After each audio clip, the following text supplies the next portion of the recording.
Sorry, my audio was off. It is on now. So, we're going to play Stanley Parable Ultra Deluxe. So I'm going to try and do all the full game. If I can't do it, I'm sorry. Try and get all of it. This is the story of a man named Stanley. Yes. Stanley worked for a company in a big building where he was employee number 427. Employee number 427's job was simple. He sat at his desk in room 427 and he pushed buttons on a keyboard. Orders came to him through a monitor at his desk, telling him what buttons to push, how long to push them, and in what order. This is what employee 427 did every day, every month of every year. And although others might have considered it soul-binding, Stanley relished every moment that the orders came in, as though he had been made exactly for this job. Stanley was happy. At least Stanley's happy, and right? One day, something very peculiar happened. Something that would forever change Stanley. Something he would never quite forget. He had been at his desk for nearly an hour when he realized that not one single order had arrived on the monitor for him to follow. No one had showed up to give him instructions, call a meeting, or even say hi. Never in all his years at the company had this happened, this complete isolation. Something was very clearly wrong. Shocked, frozen solid, Stanley found himself unable to move for the longest time. But as he came to his wits and regained his senses, he got up from his desk and stepped out of his office. Okay, so what I'm going to do, I'm going to do a good ending. I'm not going to do any. I'm just going to go do it right now. All of his co-workers were gone. What could it mean? Stanley decided to go to the meeting room. Perhaps he had simply missed a memo. Okay, let's go to the meeting. Where's meeting?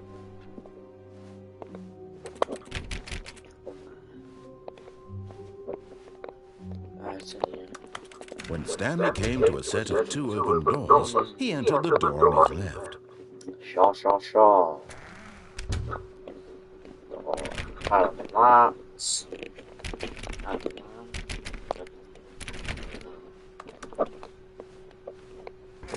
Yet there was not a single person here either. Feeling a wave of disbelief, Stanley decided to go up to his boss's office, hoping he might find an answer there. Alright, we're gonna go to the boss's office. I'll take my fire, don't really care. Well, you have a later.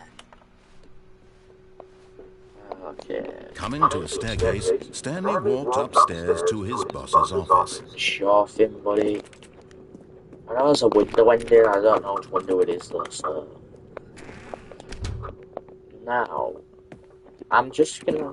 I'll show you all the details though. What can I open this? Stepping into his manager's office, Stanley was once again stunned to discover not an indication of any human life. Shocked, unraveled, Stanley wondered in disbelief who orchestrated this, what dark secret was being held from him. What he could not have known was that the keypad behind the boss's desk guarded the terrible truth that his boss had been keeping from him. And so the boss had assigned it an extra secret PIN number, 2845. But of course, Stanley couldn't possibly have known this.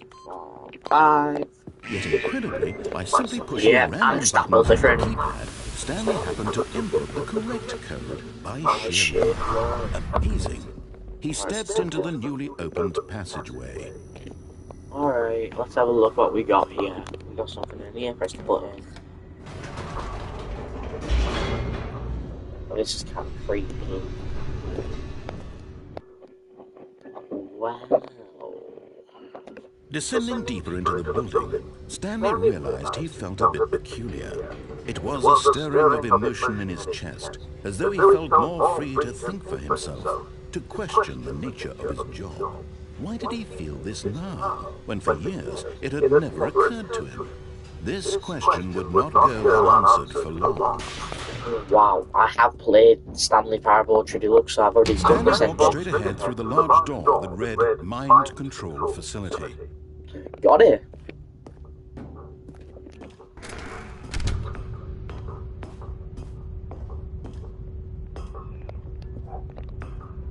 Big button. Let's press it. The lights rose on an enormous room packed with I've television already seen all screens. this. What horrible secret did this place hold? Time to Stanley find thought to out. himself. Did he have the strength to find out? I think Stanley does, but he's about to be mesmerized. And one last button. No, there's no button after this. Now That's the it. monitors jumped to life, their true nature revealed. Each bore the number of an employee in the building, Stanley's co-workers. What the? The lives of so many individuals reduced to images on a screen, and Stanley, one of them, eternally monitored in this place where freedom meant nothing. Paul Stanley. Someone give this guy an Oscar. Alright, last button.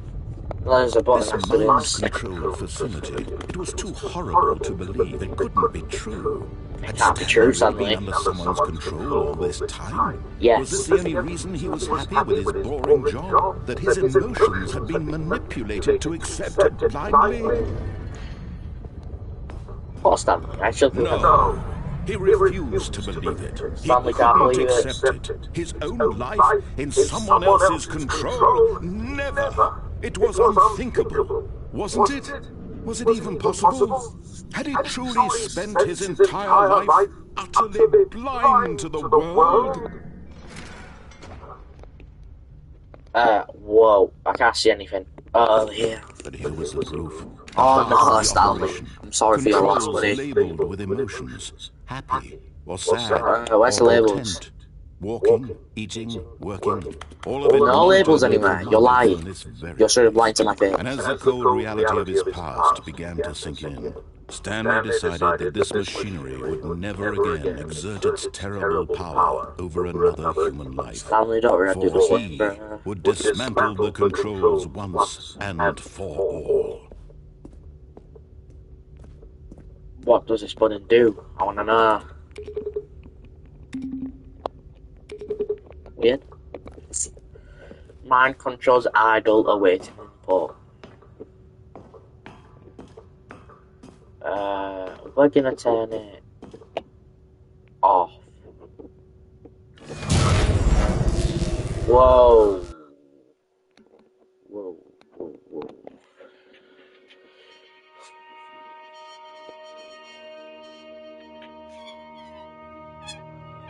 Blackness.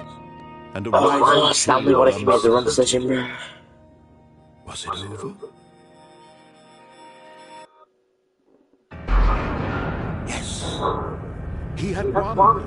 He had Go on, defeated the Stanley. machine. Unshackled himself from someone else's command. Freedom was mere moments away.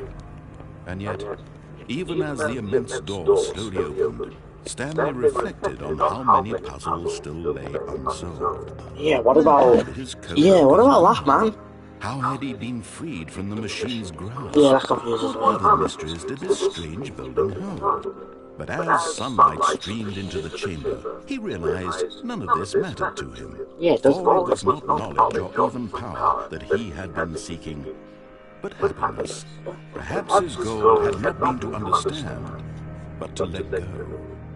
No longer would anyone tell him where to go, what to do, or Just how look at to that, man. We done it. Whatever life he lives, it will be his. And that was all he needed to know. It was perhaps the only thing worth knowing. Stanley stepped through the open door. I miss my dog. Fun sand. What happens if I just say no? Oh no, we have to. This life is. Let me look at what they actually did.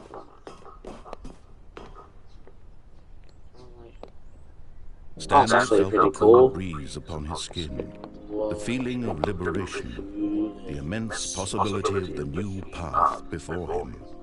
This was exactly the way, right now, that things were meant to happen. And Stanley was happy.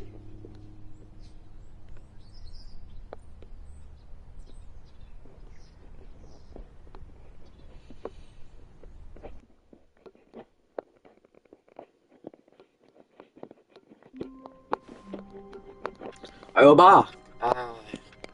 Now, another ending, now that we did that ending, is just close the door and stay. But Stanley simply couldn't handle the pressure. What if he had to make a decision? What if a crucial outcome fell under his responsibility? He had never been trained for that. No. This couldn't go any way except badly. The thing to do now, Stanley thought to himself, is to wait. Nothing will hurt me. Nothing will break me. In here I can be happy forever. I will be happy. Stanley waited. Yeah. Hours passed, then days. Had years Oh gone Jesus, by? Stanley, you really He no longer had the ability to tell. Stanley, But the one thing he knew for sure, beyond any doubt, was that if he waited long enough, the answers would come. Eventually, someday, they would arrive. Soon, very soon now, this will end. He will be spoken to. He will be told what to do. Now it's just a little bit closer. Now it's even closer. Even closer. Here it comes. Well, and the game's restarted. Wow. Okay, now the next thing I want to do, apparently it's like a trophy ending. All of his co-workers Pretty sure were it's... gone. What could it mean? Stanley decided to go to the meeting room. Perhaps he had simply missed a memo. No, it's one of these doors here. No matter how hard Stanley looked, he couldn't find a trace of his co-workers. Or I could do the computer.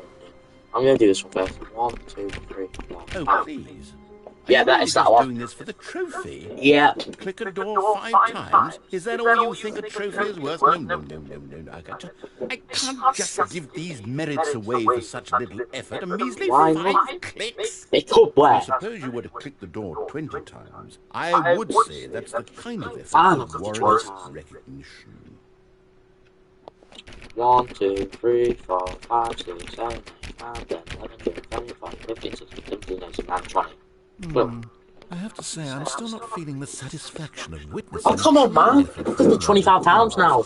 Perhaps 50 clicks will do it. You Yes, almost certainly 50 clicks. I don't think I want to rob.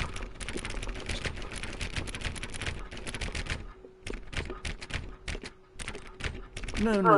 I got I'm it. still not feeling it. I want this trophy to have meant Bro. something. It has to be a true reward for valiant effort. I want to see some hustle, Stanley. I want to see commitment, a willingness to go all the way no matter the cost. Why don't you go put 20 clicks into door number 417? 21. 417. 417. 417. 417. There it is. 1, 2, 3, 4, 5, 6, 7, 8, 9, 10, 11, 12, 13, 14, 15, 16, 17, 18, 19, 20. Great. Now, go click a few times on door 437. Is that back all the way over here, man? Come on. 437 is here. 1, 2, Excellent. Oh, I think we're getting somewhere. Now, door 415. Let's give it 10 clicks or so. 415. What is 415?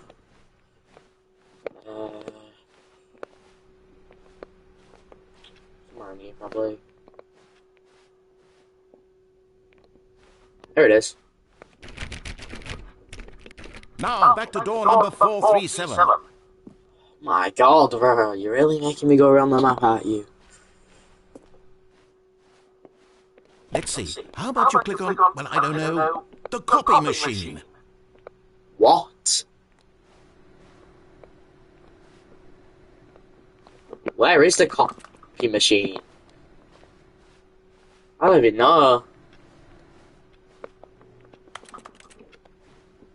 It's here. All right, Yeah. back to room 417. I'm really feeling it now. I think we're getting somewhere. Wow. Right here. Okay, now go climb on employee 419's desk. What? How? You can't jump in this game. Not bad. No, it's not. 419. Where's that? Okay, maybe we have to go on my back-ish. No, it should be here, right? Where is he?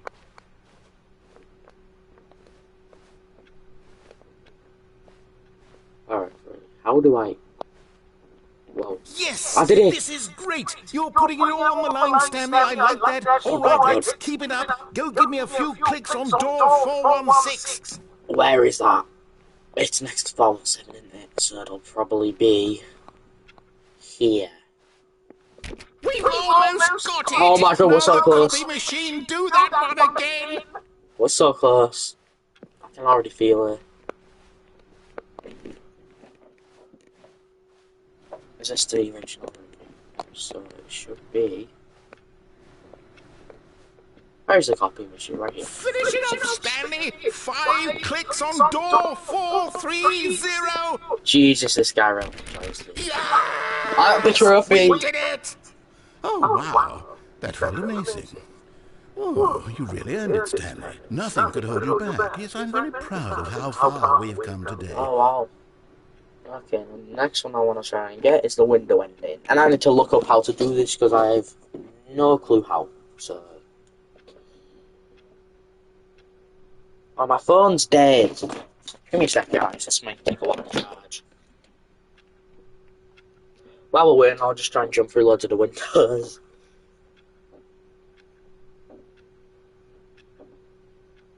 I need to wait for my phone to charge. While we're doing it, we'll just jump through a few windows. I don't know how.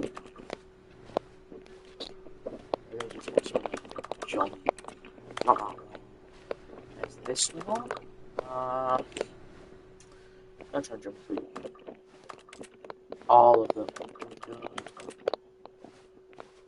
I'm gonna look for it. I think my phone is on one side. Give me a sec.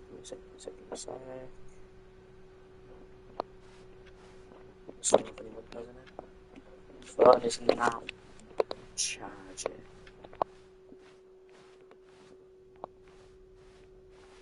I don't want to go too far though, because if I go through there, I'll be cooked. So I know which one of these windows is. Don't know how to do it. Do I need to press the side button?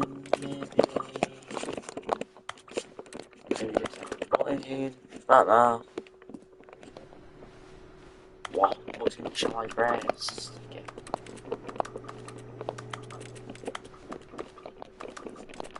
Let me in! Please!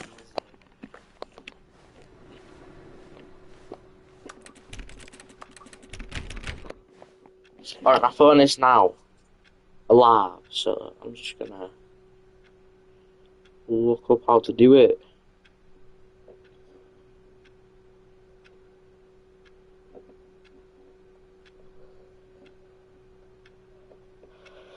Alright, I'm wanting all the sense, so my phone might die.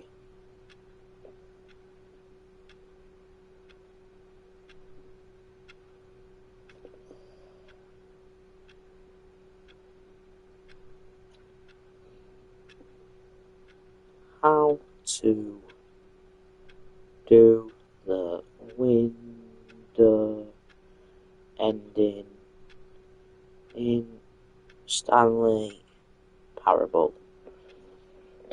Boom.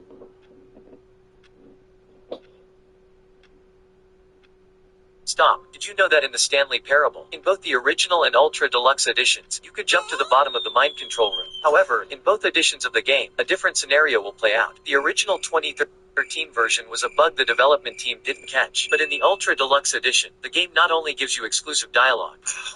You've made it to the bottom of the mind control facility. Welcome. The game will also play this catchy song.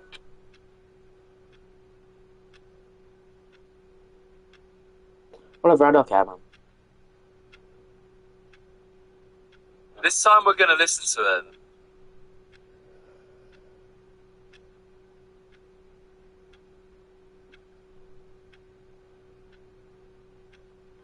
Hey, what's up? It's MB Speedrun the Stanley Parable here. This is the Out of Bounds. The second.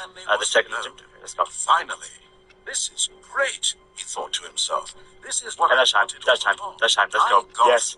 Okay. Pretty sure it wants me to climb on the desk. Somehow. Oh! We did it! Boom.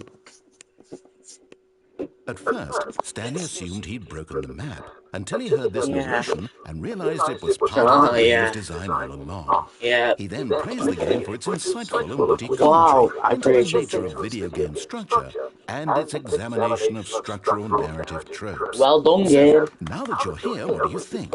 Isn't this a fun and unique place to be? Why don't we take a minute just to drink it all in? Drinking it all in. Okay, I'm over it now. Oh, What come do you on. think? Are you sick of this gag yet? No. If I... Okay. I'm gonna say... No, but then we're gonna come back. Ah, then in that case we'll continue. Thank But you. now, here comes the real question. What do you think would have happened if you had told me that you wanted this to stop? That's why I'm gonna Do come you back. think it would have been particularly different? I don't know. Would I have taken the same idea but rephrased it superficially Whoa, to fit this that game is so answer? confusing. Perhaps you never would even have thought of it if I hadn't brought up the issue in the first It's place. hitting my brain. Oh, now think about it. Will it be worth it for you to restart and then come How back did it- here just to do the other option? Clearly, this whole gag takes some time. What if the other option is even longer? No. How long will you spend in total just to have heard all the narration? Oh, and this is rich. Perhaps you just played the other option, and now you've come to see what happens in this one. No. So, what do you think? Which choice was the better one? I'm about to find out Imagine if later. you had selected continue on your first playthrough, how tantalizing it would be not knowing what happens when you pick the other option. Indeed, you are one of the lucky ones. Though if the other option is really miserable to listen to, then perhaps you're not. In fact, I'm just going to say that no one who's listening to this is lucky. Well now, I've built up the other options so much that I'm going to stop talking and leave you to your decision whether to come back here, continue with the game, or just sit in this spot forever and ever. Cheers. I'm actually stuck here.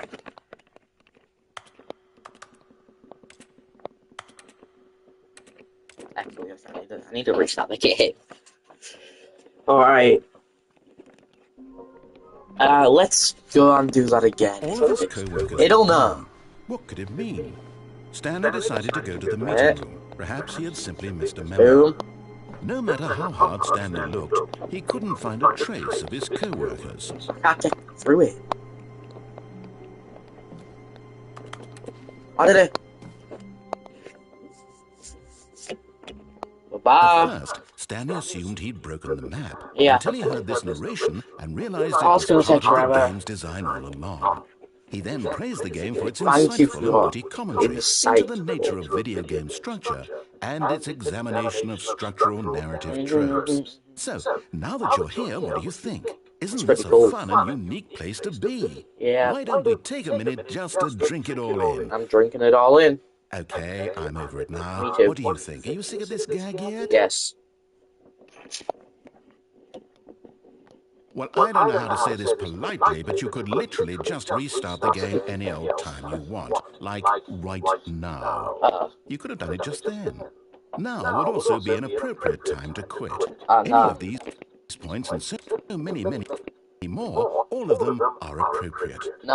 I'm enjoying what seems to be an internal conflict going on where you are literally unable to act on your own desires to restart the game. So, just to push the envelope, I'm going to try and make this as miserable as possible and see how long you can maintain. There once was a man named Stanley, who people considered so manly. Oh my god. Truth must be told, he was not very old and was quite particularly gangly. What Stanley liked most was I'm leaving. No, I'm not gonna do it. buttons. He pushed them like some kind of glutton. He did it all day in a meaningful way, but his brain had long ceased to function. Which is why he is in this parable Oh, and lives an existence quite terrible. it's And if you horrible. are not strong and keep playing along, you too will become quite unbearable. Yes. You too will become quite unbearable. What is this goofy poem?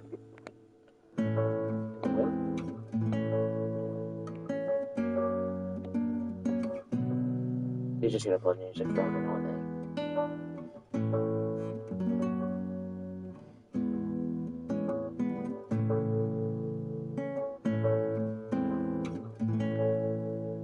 Not leaving, man.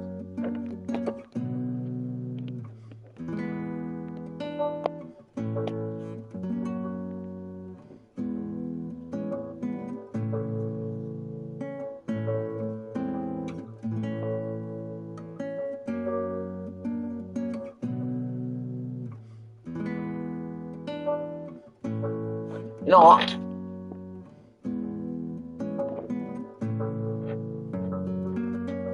I'm hit record now. I'm gonna come back later, maybe in like I'll be back soon. Sorry, guys, and then we'll go back on the record to see when the music ends to see if anything's different. And if I come back, then we're just gonna take an endless loop. So see you soon.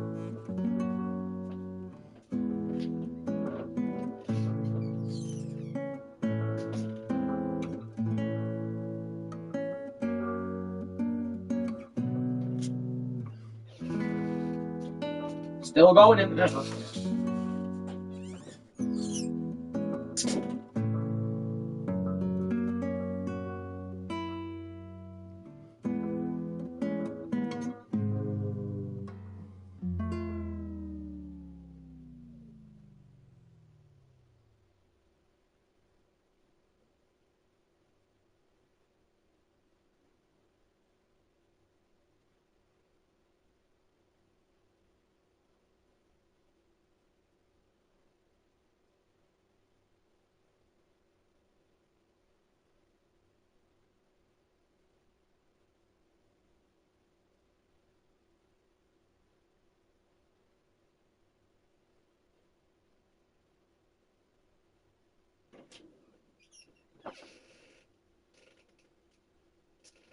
All right.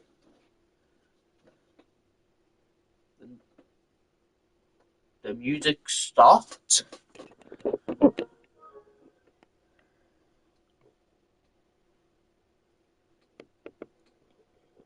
Oh, there is actually nothing in here, I think. Alright, I'm gonna. Now that the music has ended, I'm gonna see what it said. Because I wasn't allowed to check stuff.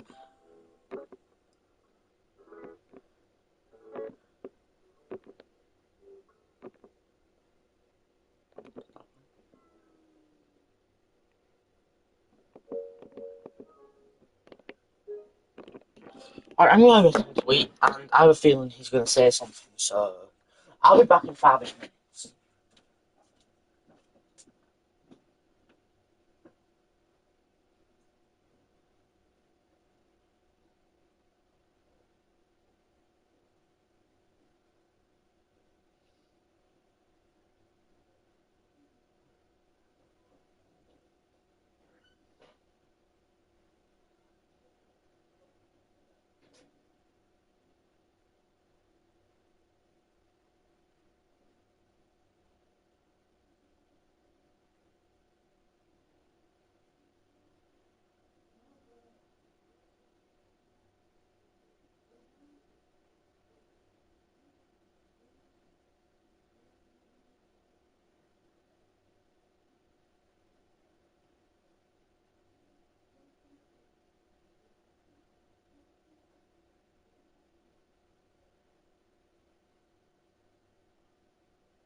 Guys, we're back.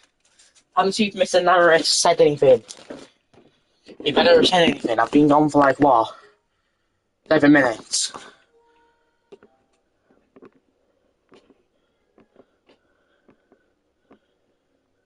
Did I still not say anything?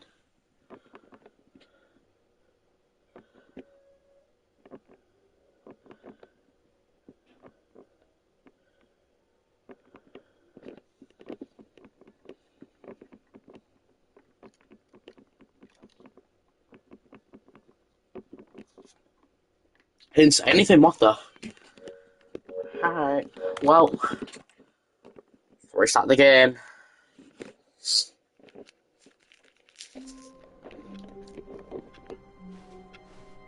Wait, Stanley thought to himself. Am I sure that the orders stopped coming in? How is that possible? They never stopped. Surely I was mistaken. No, the orders were still missing. For now. For now? What do you mean for now, Stanley? Now, you know what I think? I think there's going to be an Easter egg. If I go back in the window, the guy will be annoying.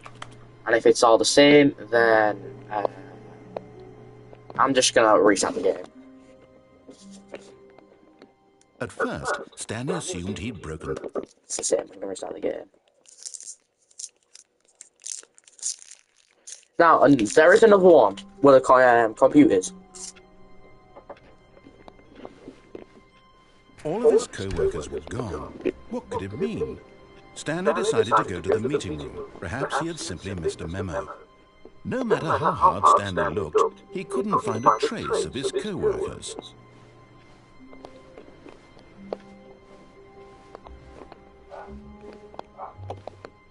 So all the computers now. Some. I don't know what the order is, but I do think something will happen.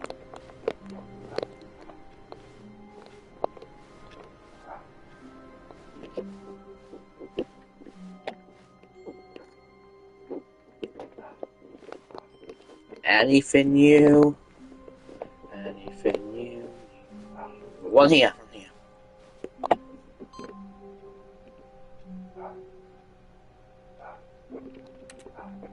Probably another one, right? If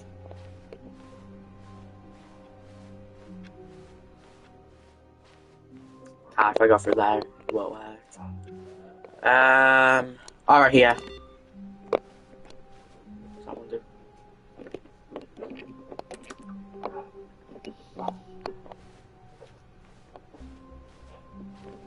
Gotta be one in here. Not queuing up, I will do this computer ending. Let's see one.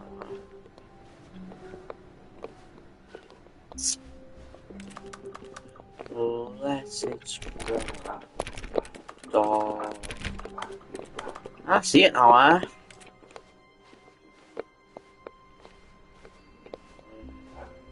Still that import device.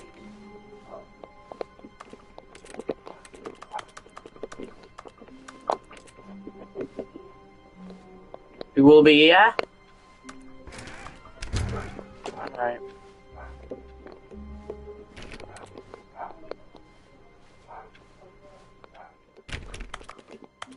I'm gonna look up how to do the computer thing, so I'm gonna restart the game and look it up and we'll see what the order is.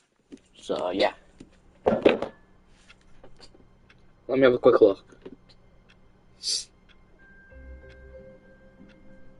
First day of X-Men Origins. Stanley Parable, computer input engine.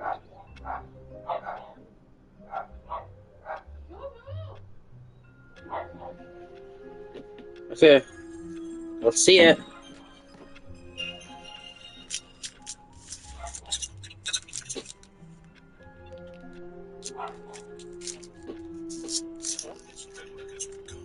What could it mean? Stanley decided to go to the meeting room. Perhaps he had simply missed a memo.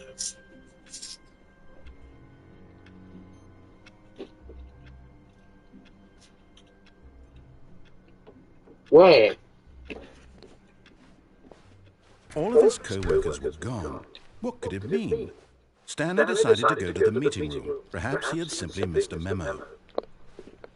On the computer no more. Doesn't matter. Oh, right here. I'm gonna begin the game again.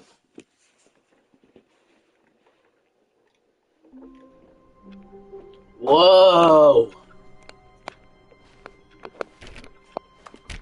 Stanley had never seen the office this brightly lit.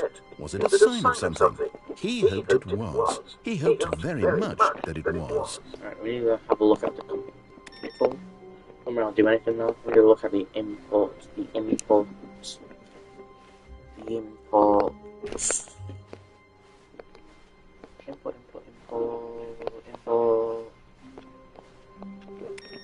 I don't know where it is.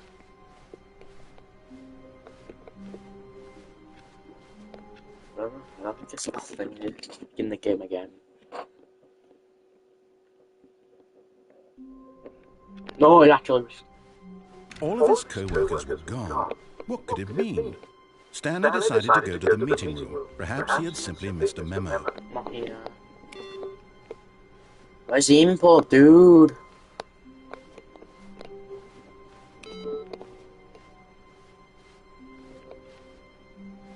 I will get this ending, just you watch.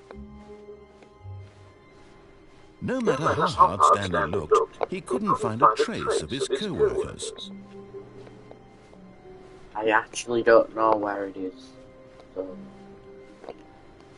I'm not gonna give up.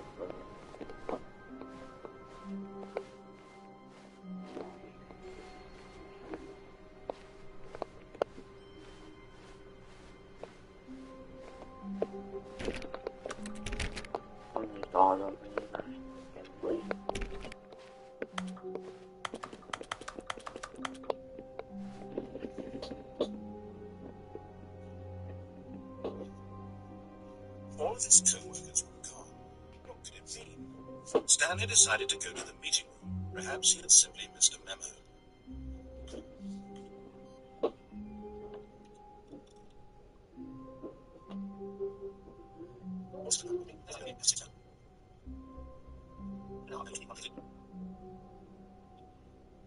Oh wait, you have to go to the bosses. I'm an idiot.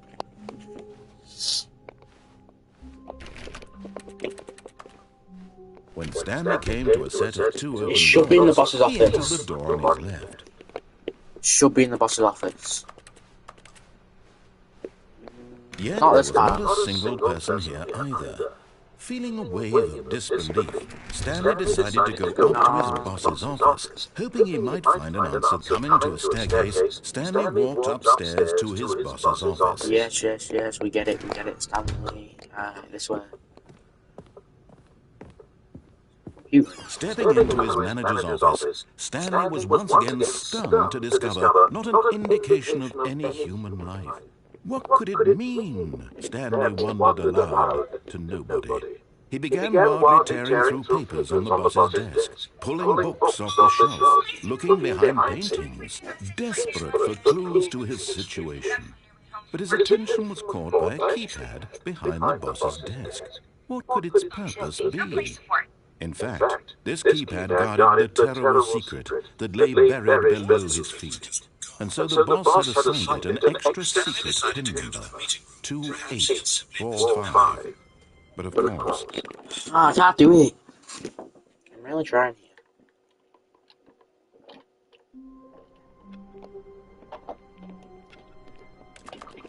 Alright.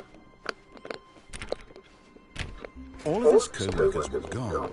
What could it mean? Stanley decided to go to the meeting room. Perhaps he had simply missed a memo. I need to find my computer.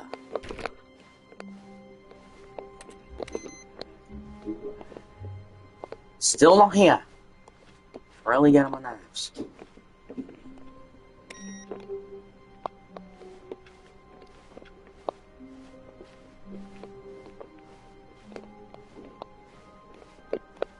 It's back over here. No matter how hard Stanley looked, he couldn't find a trace of his... Maybe it wants me to restart the game in general.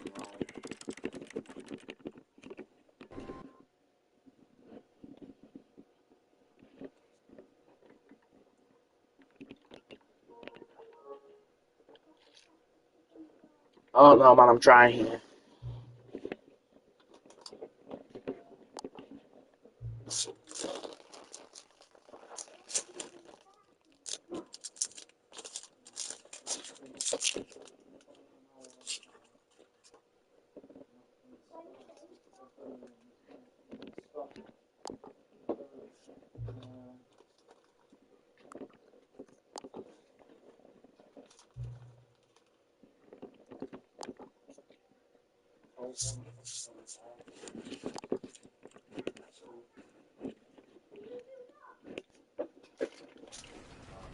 Again.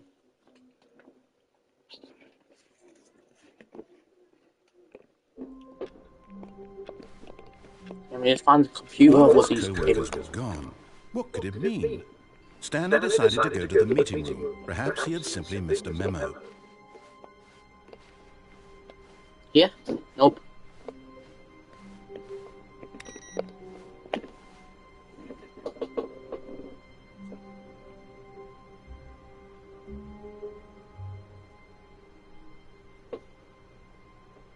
Even now, Stanley's office was a distant memory.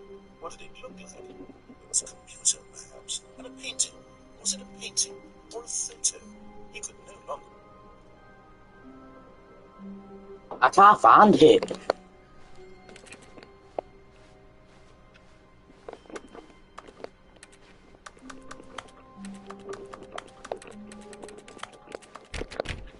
It's gotta be somewhere, right?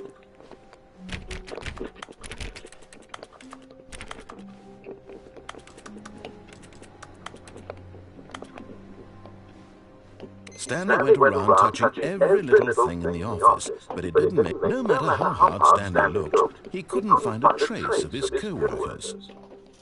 I'm trying hard here, man.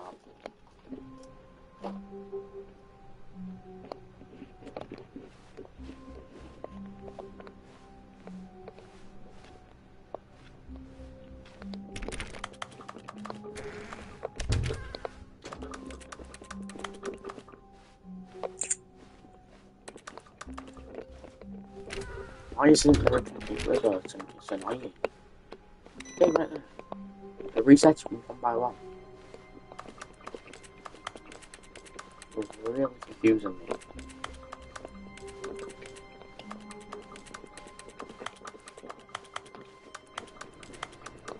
Hello. 6. I actually can't find it though. What's going on?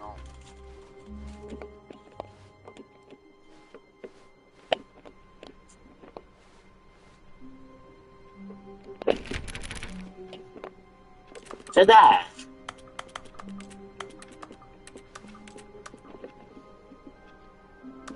Not happy.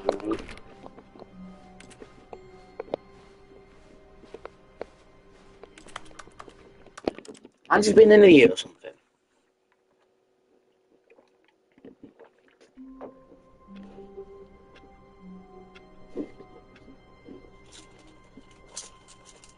All of his co-workers were gone. What could it be?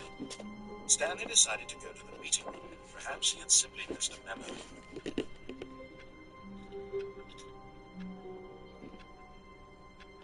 If you don't touch anything.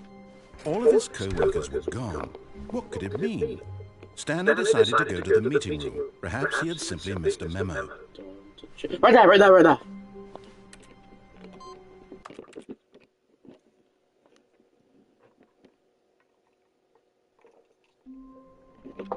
Find it again. All of his co-workers were gone. What could it mean? Stanley decided to go to the meeting room. Perhaps he had simply missed a memo. There. Restart. We might get this, you know.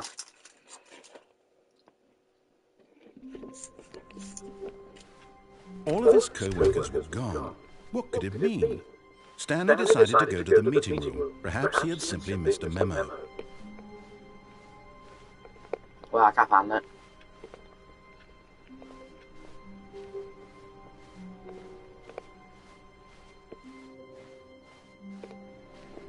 No matter how hard Stanley Not here. looked, he couldn't find a trace of his co-workers. Maybe I have to go to my boss's office and it might be there.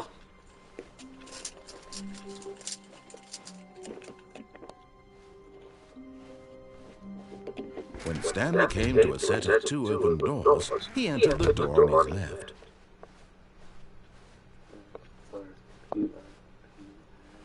Yet there was not a single person here either.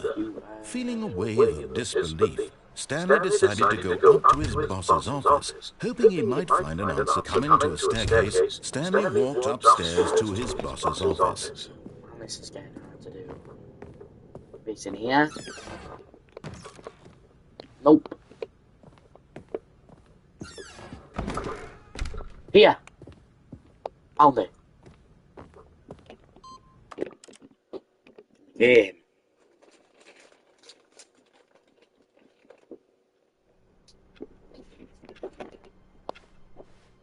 Even now, Stanley's office was a distant memory. What did it look like? There was a computer, perhaps, and a painting. Was it a...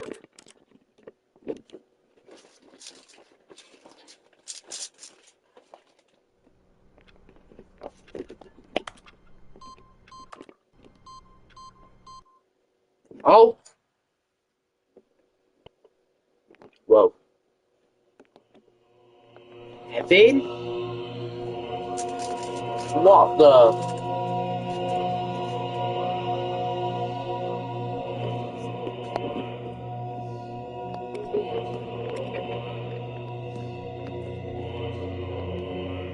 Do you want me to press all these buttons?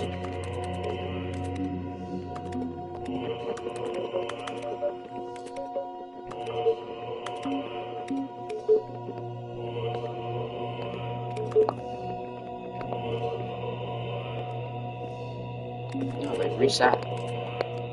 Is this it?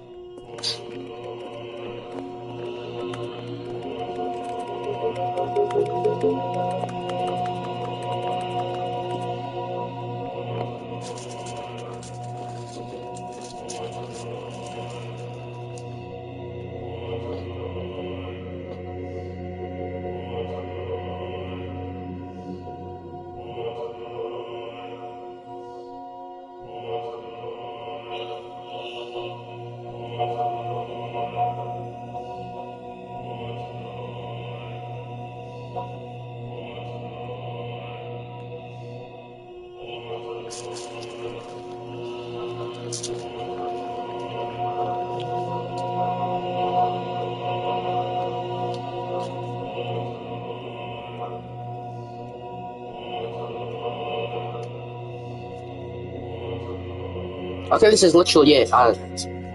There's nothing else here. So, begin the game again.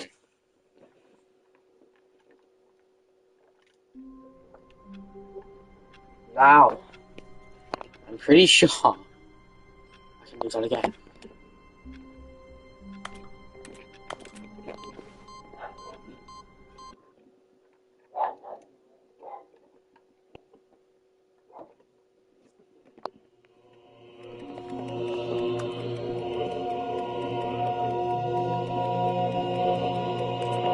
Yeah, this is literally just heaven, okay. Pretty sure I can go whenever.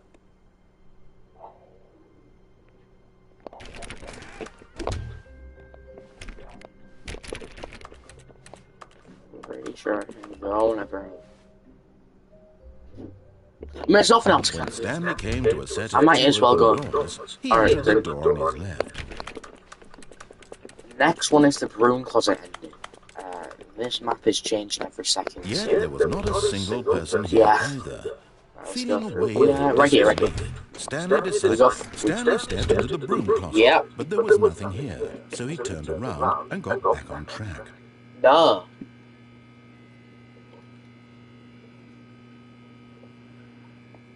There was nothing here. No choice to make, no path to follow, just an empty broom closet. No reason to still be here. While we're waiting, I might as well get dressed. So I might get changed. It was baffling that Stanley was still just sitting in the broom closet. He wasn't even doing anything. At least if there was something to interact with, he'd be justified in some way. As it is, he's literally just standing there doing sweet FA. So what? I can do sweet FA. Are you really still in the broom closet? Standing around doing nothing? Why? Please offer me some explanation here. I'm genuinely confused.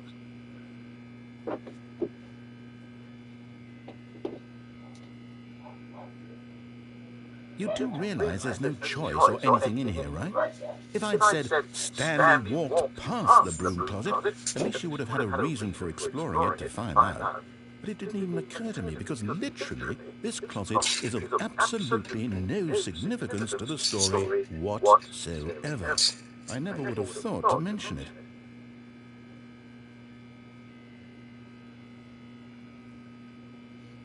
Maybe to you this is somehow its own branching path. Maybe when you go talk about this with your friends you'll say, "Oh, did you get the broom closet ending? The broom closet ending was my favourite." I hope your friends find this concerning.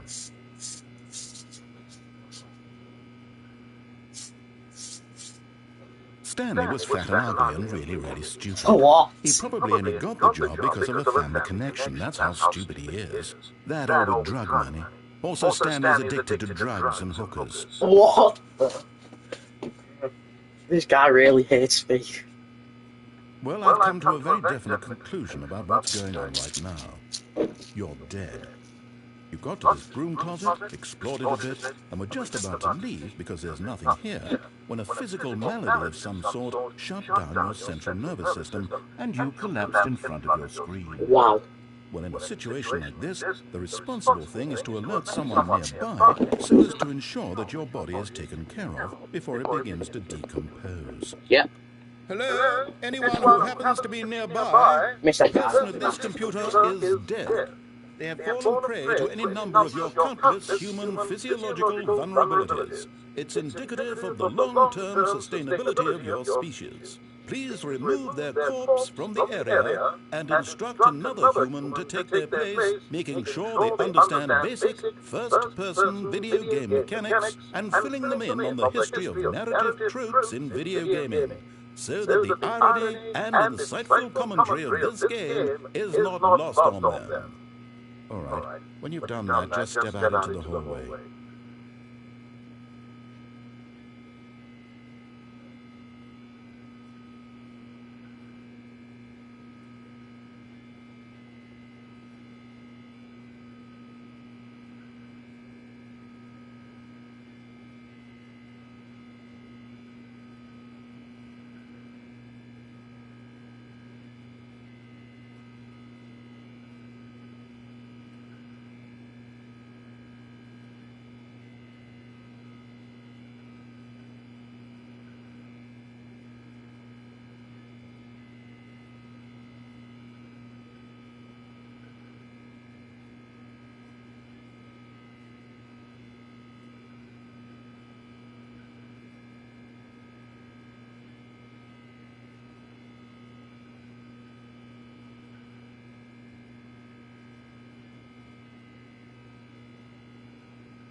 I'm back.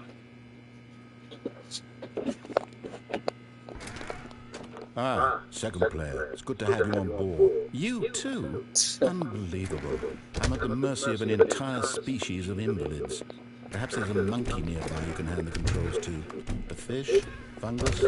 Look, you can hammer out the details. I'm not particularly picky. I'll just be waiting for when you're ready to pick up the story again. That's the real question. My grandparents are actually still alive. I'll be back maybe in like half an hour or an hour-ish. I'm not going to stop the live stream, I'm just going to pause it, so I'll see you soon.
Alright, guys, I am so sorry for that. I have returned.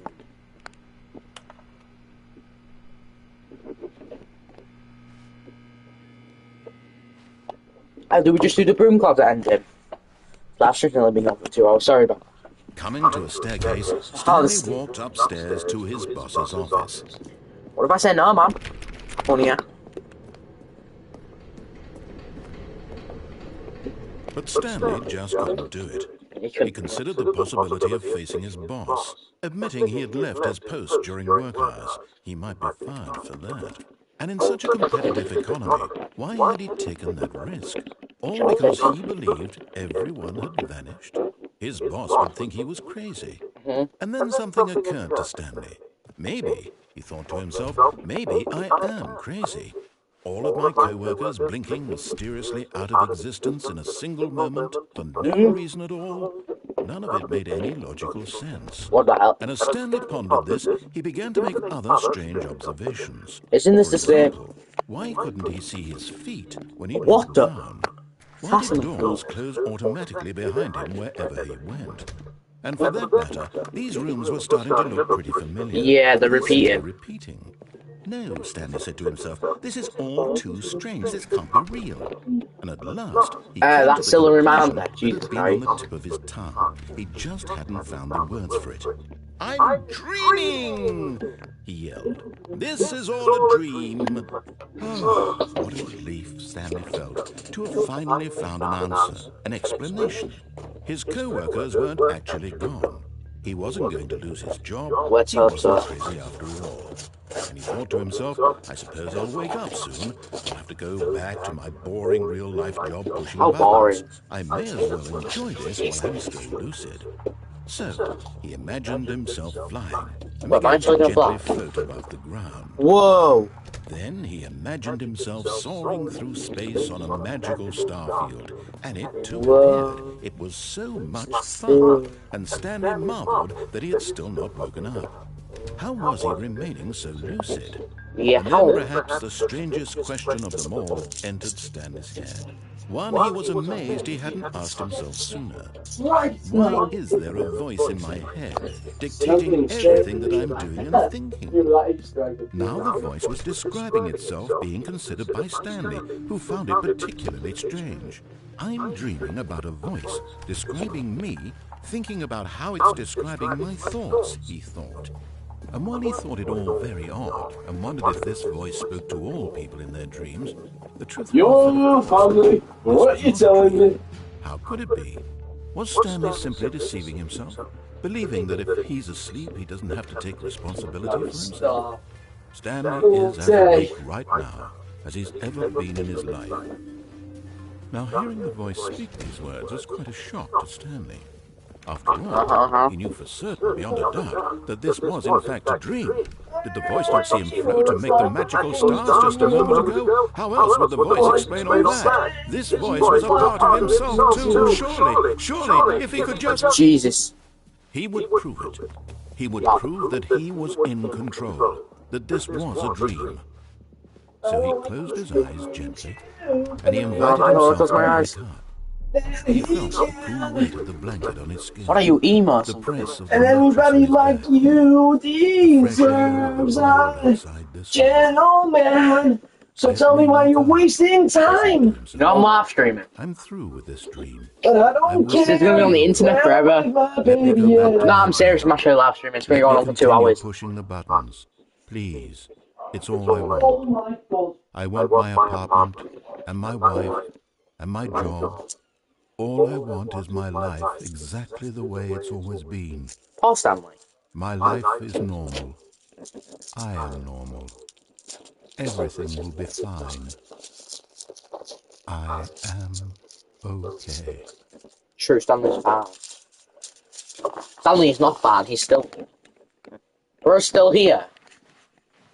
Stanley began screaming. Please, someone wake me up. My name is Oh my Stanley. God. I have a boss. I have an office. I am real. Please, Oh just my someone God. tell me I am real. I must be real. I Whoa. must be. Can anyone hear my voice? Who am I? Who am I? And everything went black. No. Oh, Stanley. No, come back to me. Stanley! This is the story of a woman named Mariella. Wait, what? Mariella woke up on a day like any other. She arose, got dressed, gathered her belongings, and walked to her place of work. But on this particular day, her walk was interrupted by the body of a man who had stumbled through town talking and screaming to himself, and Stanley, then collapsed dead on the sidewalk. No, Stanley! And although she would soon turn to go call for an ambulance, for just a few brief moments, she considered the strange man. He was obviously crazy. This much she knew. Everyone knows what crazy people look like. And in that moment, she thought to herself how lucky she was to be normal. I am sane. I am in control of my mind. I know what is real and what isn't. It was comforting to think this, and in a certain way, seeing this man made her feel better. But then she remembered the meeting she had scheduled for that day. The very important people whose impressions of her would affect her career, and by extension, the rest of her life. She had no time for this, so it was only a moment that she stood there, staring down at the body. What the hell? And then she turned and ran. Whoa.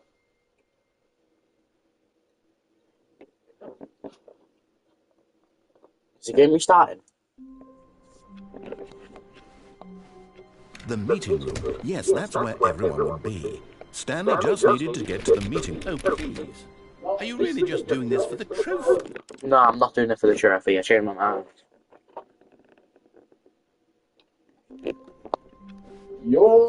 Stanley decided to go to the meeting room to check on his co-workers. He never felt well by himself and constantly needed support and guidance from others. So the thought of total solitude was terrifying. I'm not deleting this. Wow, wait.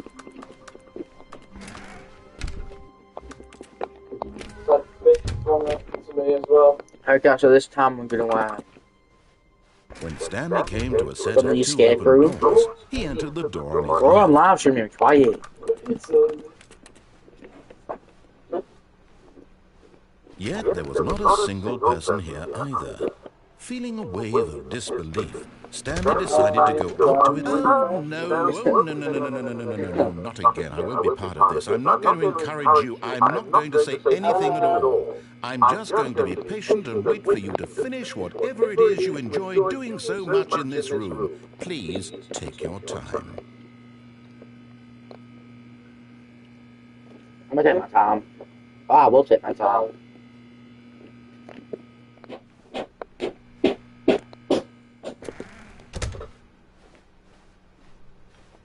Coming to a staircase, Stanley walked upstairs to his boss's office. Now, there are some things I didn't get to show yet. Oh, this bathroom here. Boom, it has. Because the boss knows that what the boss says goes, if the boss suffered losses, then that's what the boss chose. What the hell?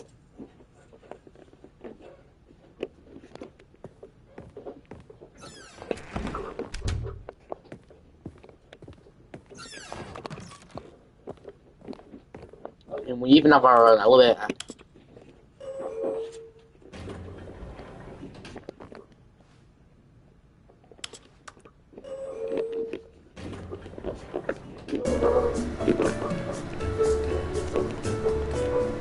Oh my god! What? Alright, we're going to continue the story, guys.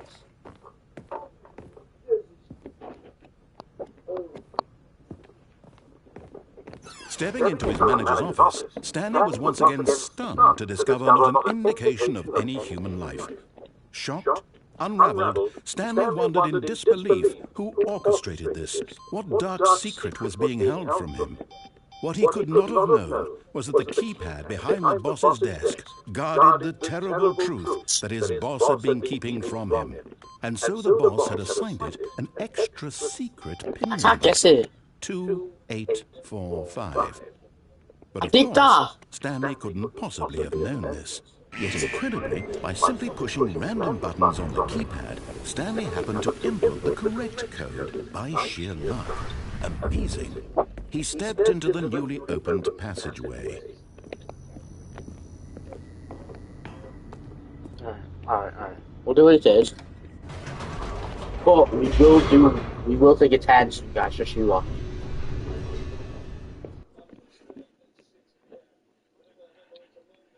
Descending deeper into the building, Stanley realized he felt a bit peculiar. It was a stirring of emotion in his chest, as though he felt more free to think for himself, to question the nature of his job. Why did he feel this now, when for years it had never occurred to him? This question would not go unanswered for long. Stanley walked straight ahead through the large door that read Mind Control Facility. Now, usually,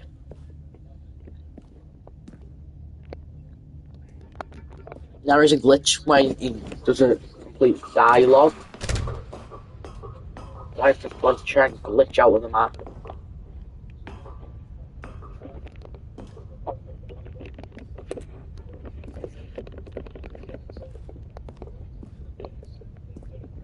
Whoa, did it.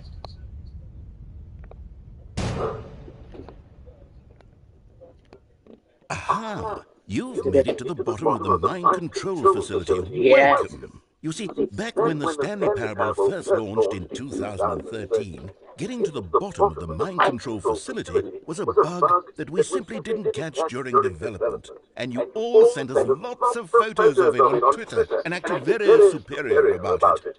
And you're all very, very clever. Good for you. Anyway, when it came time to update the game, we knew that we had to do something about this little goof of ours. So, here you go. New content. You can call it the bottom of the mind control room ending, if that enhances your perception of the value of these updates. Isn't that what you crave? New content? Always more content, more. And I'm here to give it to you. I'm here to make it seem like we really covered every nook and cranny of the game, with secrets and Easter eggs. How about this? We wrote a new piece of music just for this section. You won't hear it anywhere else in the game. It's a secret that's just for you. That's how special you are. Whoa. We call this track, Good Job You've Made It to the Bottom of the Mind Control Facility. Well done. Whoa. Good job, you did it. Beautiful. 3, 2, 1. Good job, you made it to the bottom of the mind control facility. It's beautiful. Jumped on the careful. You should have been careful. You should have been careful. It used to be a bar, but now it's empty. Now it's empty. I believe in you. I believe in your ability to cross this barrier and chase your dreams. Railings don't mean anything. Good job, you did it. Good job, you did it. Good job, you did it. Good job, you did it. Good job, you did it. Good job, you did it. Good job, you did it. Good job, you did it. Good job, you did it. Good job, you did it.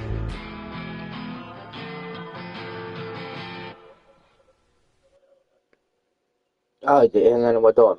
Is that it? Well, that was it. Someone was following Stanley. He was sure of it. If he checked over his shoulder now, he would surely catch them. It was only a matter of time.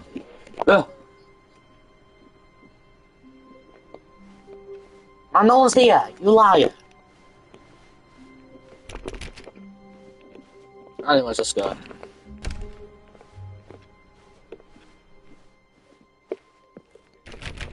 New content is still not open, surprisingly. When Stanley came to a set of 2 open Yeah, we doors, know he that. entered the door. Now we're gonna go in the escape section, so yeah. Yet there was not a single person Yeah, we're not sure about this part either. Feeling a wave of disbelief, Stanley decided to go up to his boss's office, hoping he might find an answer there. Man, really.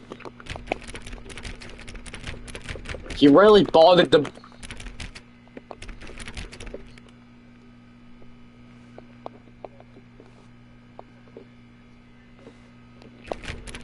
He boarded the room constantly. That's actually hilarious. Coming to a staircase, Stanley walked upstairs to his boss's office. Oh my.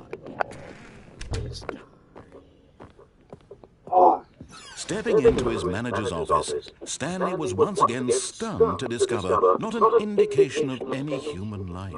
What could it mean? Stanley was in such a rush to get through the story as quickly as possible, he didn't even have a single minute to just let the narrator talk. That kind of anxiety isn't healthy, so he relaxed for a few moments with some calming New Age music. Oh. Oh, bro. Feeling soothed and rejuvenated, Stanley calmly walked forward into the opened passageway. Okay. I was thinking. Why would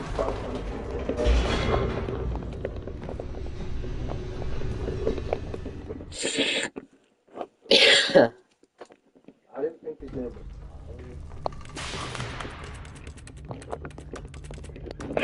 Stanley walked straight ahead Alright, we're going to into the the section now. red mind control facility.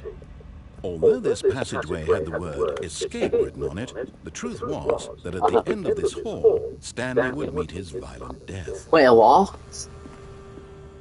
I'm gonna keep going.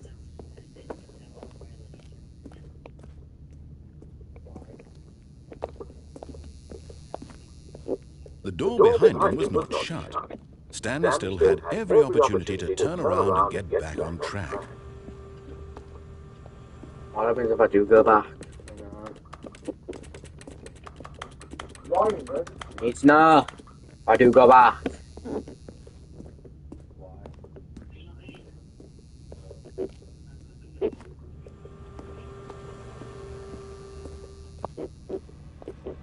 But of course, Stanley thought better of it and realized he simply had too much to live for. We'll go back in it. Nope, still on board with death. I'll go back out it. Yeah, it gets too much very quickly. Not if I go through here. No. Okay, don't do any more. Alright. Oh,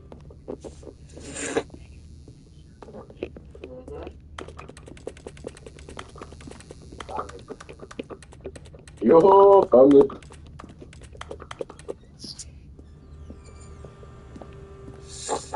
At this point, Stanley was making a conscious, concerted effort to walk forward and willingly confront his death. Well, here we go.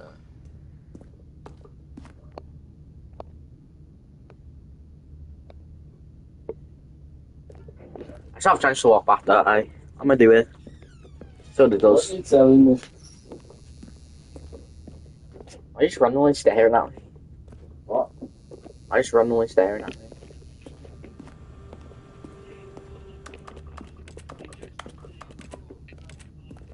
You didn't bloody join me. Whoa! Alright, can you see? Whoa, why did I miss my camera? Stop moving my camera, I swear. Can't see if anything changes. Nah, nothing changes. Nothing changes. Alright. You want as much better than you before.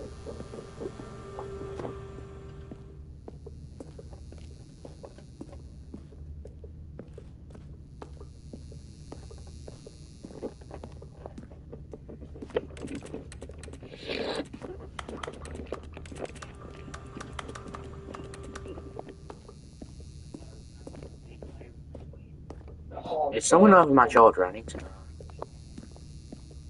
Alright, let's see what the settings got to hold for me. Yeah.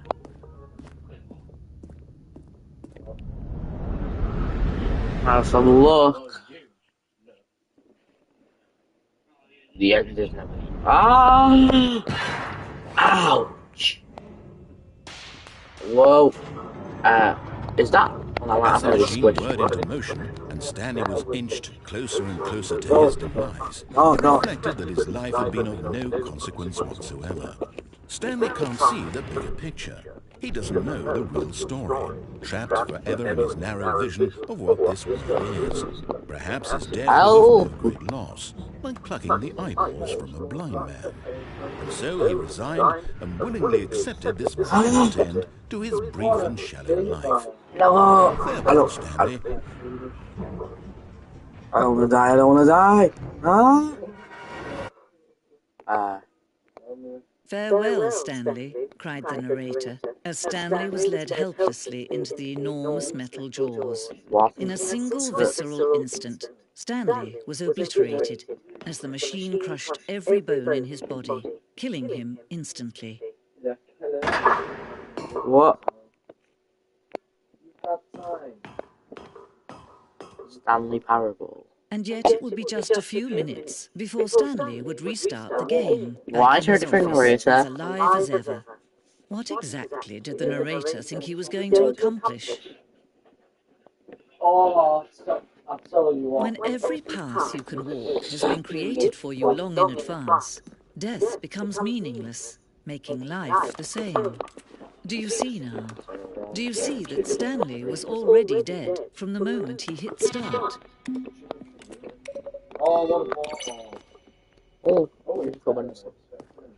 What's over here?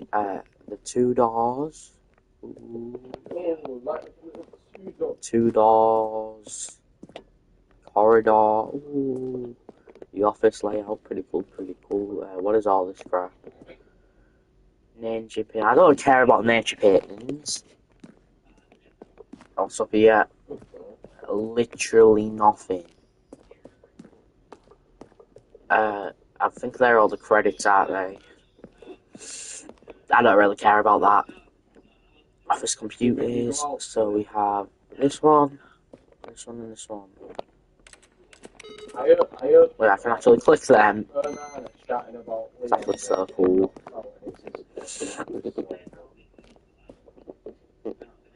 Whoa. What's his office? Pretty cool, pretty cool. What is through here?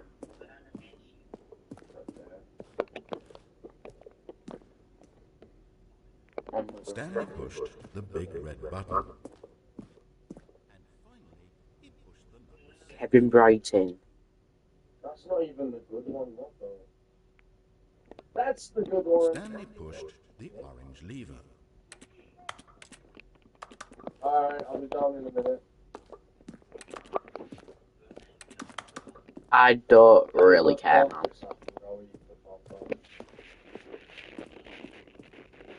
Yeah, otherwise I'd have not be able to play the tournament. I need to go eat, otherwise I can't do it. Freedom and... That's the one we got earlier. Alright, send some lobby stuff.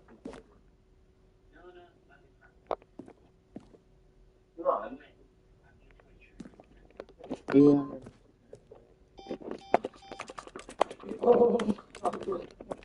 Pretty cool. What else we got? We got whatever that is.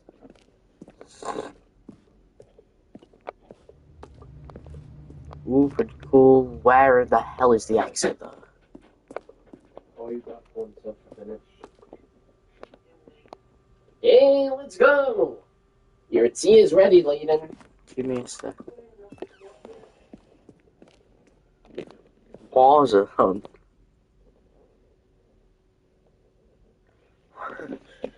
Yeah, I can give it.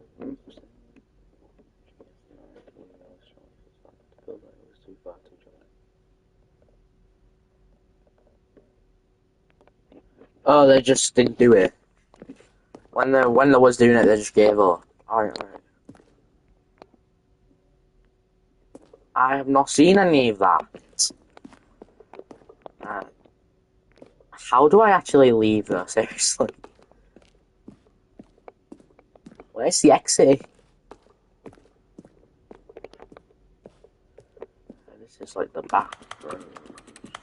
Where actually is the exit though? Why does that echoing?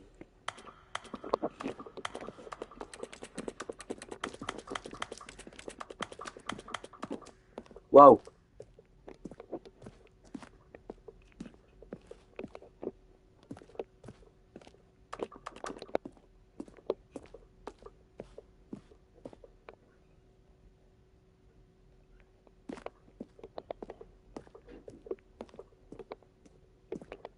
I don't really care.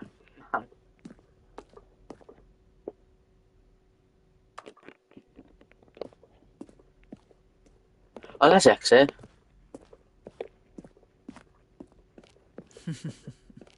Oh, look at these two. How they wish to destroy one another. How they wish to control one another. How they both wish to be free. Well, Can you see? Can you see how much they need one another? not really. No, perhaps not. Yeah. Sometimes these things cannot be seen. Ah! But listen to me. You can still save these two. You can stop the program before they both fail. Turn off your PlayStation. What? There's No! no way to beat this game. As long as you move forward, you'll be walking someone else's path. Stop now and it'll be your only true choice. Whatever you do, choose it. Don't let time choose for you. Don't let... Stanley died.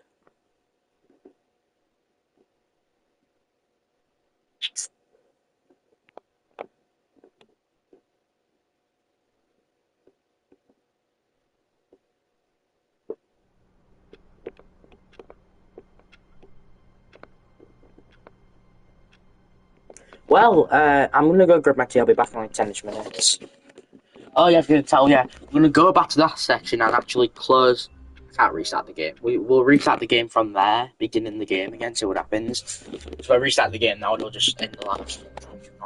So yeah, I'm just gonna.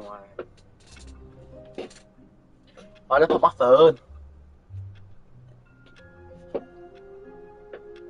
I'll be back.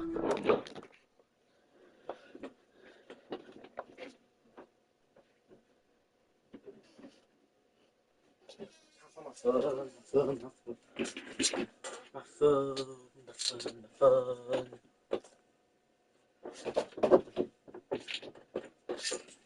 Oh, here it is, family.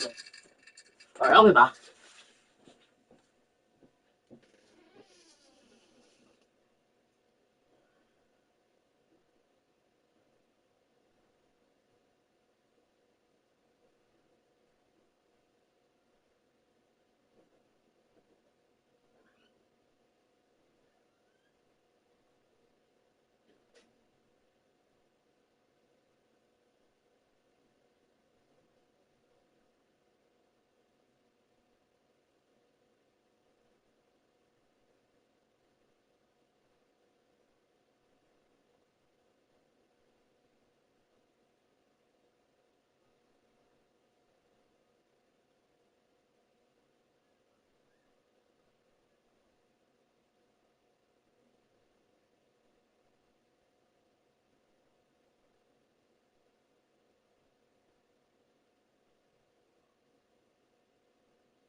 Yes, we are. Well done.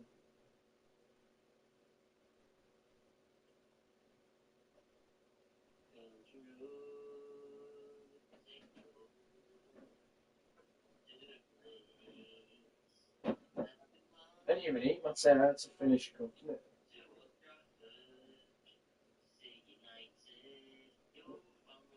Your family. Oh, he's hard, he's does fast cooking.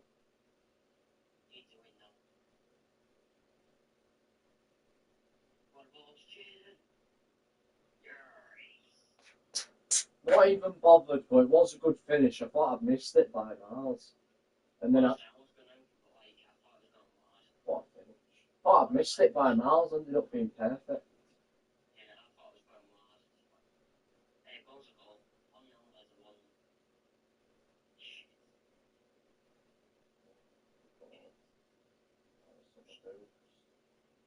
I'm gonna gamble, I'm gonna get forward. No, no. Oh! You're gonna do things like that, we'll win easily. Gotta start, please.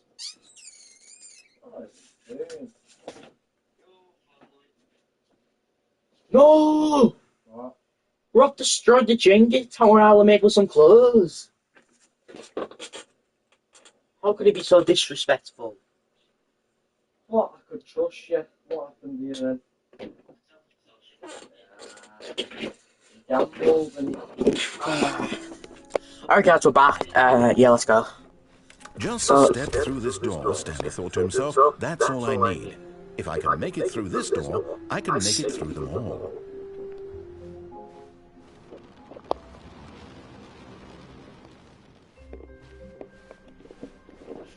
Stanley's so weird.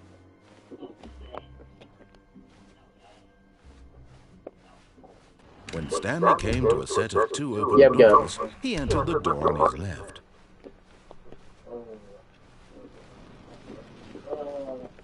Yet there was not a single person here either. Feeling a wave of disbelief, Stanley decided to go to the boss's office, hoping he might find an answer there. Coming to a staircase, Stanley walked upstairs to his boss's office.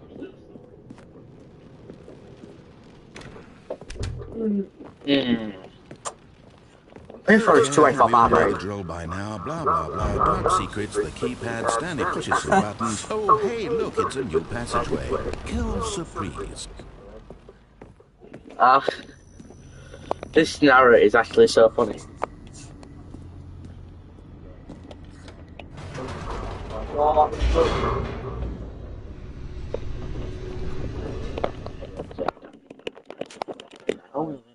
At the same time.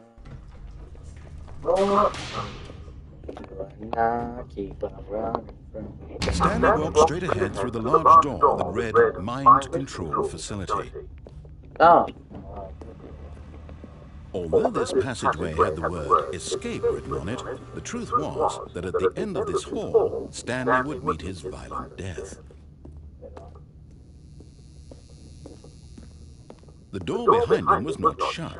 Stanley still had every opportunity to turn around and get back on track. But I'm not going to. At this point, Stanley was making a conscious, concerted effort to walk forward and willingly confront his death. Oh, there's no boost in this game, I swear. I would have had some. On that.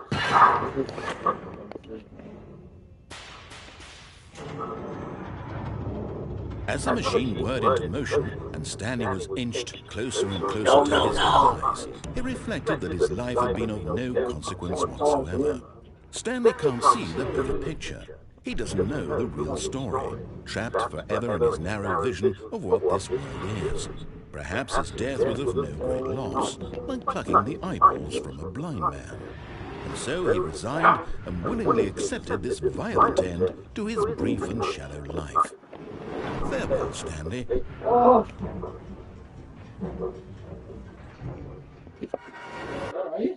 Whoa, I feel like I'm in flash time or Farewell, something. Stanley, cried the narrator, as Stanley was led helplessly into the enormous metal jaws. In a single visceral instant, Stanley was obliterated as the machine crushed every bone in his body, killing him instantly. Oh, it's still alive, right? Now, I'm not going to go through these exhibits because And I yet already it would be did just it. a few minutes before Stanley would restart the game, back in his office, as alive as ever. What exactly did the narrator think he was going to accomplish? When every path you can walk has been created for you long in advance, death becomes meaningless, making life the same. Do you see now? Do you see that Stanley was already dead from the moment he hit start? Stanley was cooked.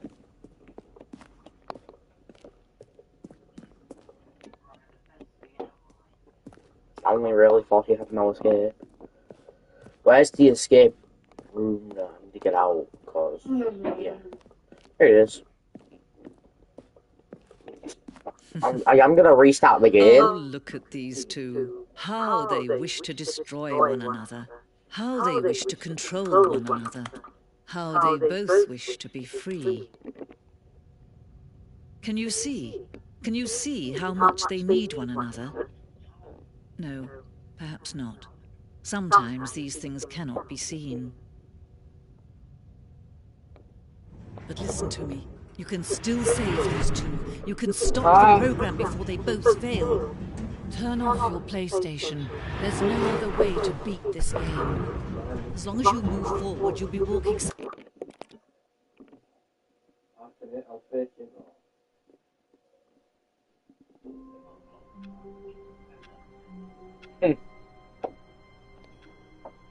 Look, I restarted the game. Aren't you happy now? Just a step through this door, Stanley thought to himself. That's all I need. If I can make it through this door, I can make it through them all. Yep, Stanley, we know the drill. Somehow 416 is still not open. There's a shocker to me. When Stanley came to a set of two open doors, he entered the door on his left. Well, so... Yet there was not a single person here either. Feeling a wave of disbelief, Stanley decided to go up to his boss's office, hoping he might find an answer there. Coming to a staircase, Stanley walked upstairs to his boss's office.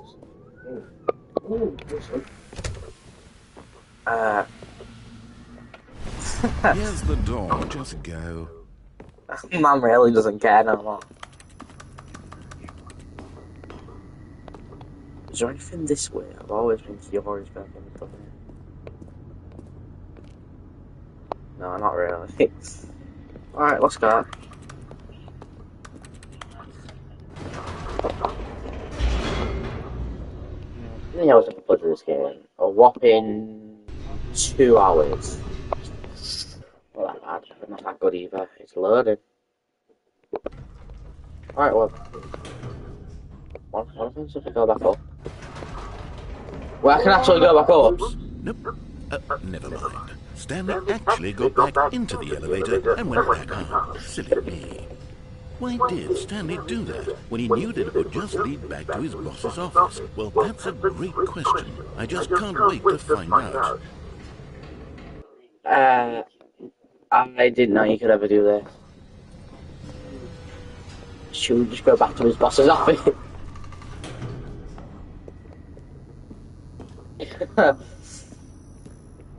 Here we are, Stanley. It's your boss's office. Exactly the way it was before you got onto the elevator. It's still just exactly what it is. What a decision you've made to come up here and look at the office again. This has fleshed out the plot of the story in new and fascinating ways I could have never anticipated. It's that keen eye for storytelling that you have, an incisive rapid fire of critical plot points, one after the other, weaving a rich tapestry of uncompromising narrative. Wow. I'm bolted to the edge of my seat.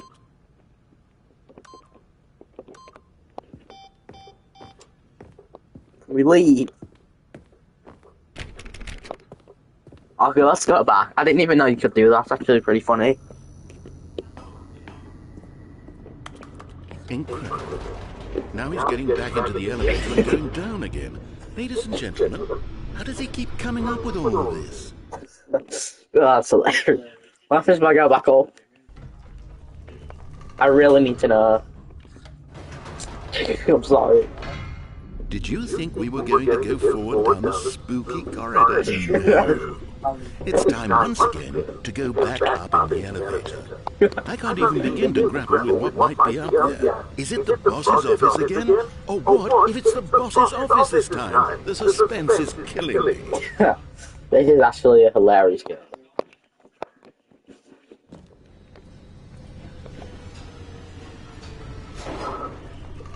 The boss's office. Love to see it. It's amazing. It really is. Oh my god. It's the boss's office. This absolutely changes everything for me. Give me a timeout here for a minute while I process this. What the?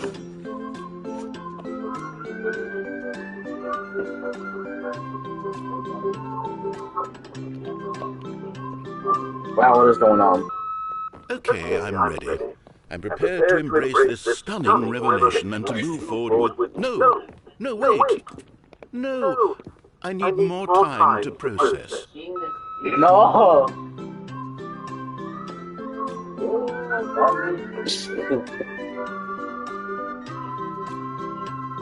This is hilarious, I can't.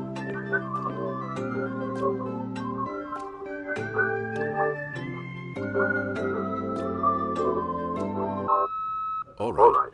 I have fully come to terms with it. Are you I sure? have made space in my worldview for this astonishing new reality. As before, I turn to your expert eye for gripping narrative, Master Stanley. We're gonna go back down.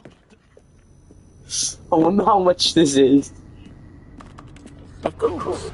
Going back down the elevator. How did I not anticipate it? I mean, sure, now it's obvious, but you have to understand that 30 seconds ago, this kind of thing had never been attempted before. No frame of reference to even anticipate it. That's just how revelatory Stanley's decision-making is. A breath of fresh air in a landscape of story. I didn't even know you could do this. I didn't think of this. Repetitive.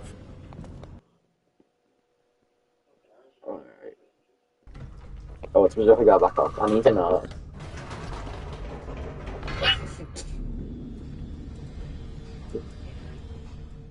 Does it do anything? It does. I've just thought of something. Hold on, let's stop for a moment. Don't you realize? It's the anticipation, Stanley. You and I, we have no way of knowing what will be at the top of this elevator. But the suspense, the agony of waiting and anticipating and having to guess, that's the real thrill. I think it's the boss's office, bro. You don't want to let that feeling go. It's so precious, so No. fleeting. Why don't we take this elevator ride nice and slow? No! There we go. Isn't this so much more exciting? You know, Stanley, it seems like nowadays the only thing that audiences want is to be shocked as loudly and frequently as possible. They want big, explosive moments flung right in their faces from the very moment that things get started. But where's the tension? Where's the trust in the audience to build a slow and nuanced appreciation for the story, the characters? Why aren't we given time to imagine the surprises? To have to think and to anticipate and then to marvel at the eventual reveal. This is storytelling, Stanley. What you and I are doing right now. This is the most exciting narrative to be developed in years. And it's really all because of you. You're the one who took this bold step of revisiting the exact same locations over and over. Truly, I mean it. This is unique and different. It's not like anything else out there. You see, I want stories that surprise me, Stanley. I want to have to think.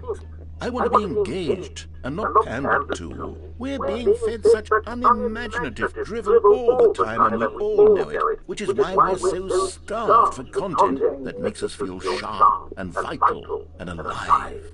That's why people like you so much, Stanley, because you're not afraid to spit in the face of tradition. You're a role model, you know? People look up to you. How are we still going on? I didn't know when to spring this on you, but, well, I've gathered a little press conference for you, so that you can talk about your work and your storytelling and your life.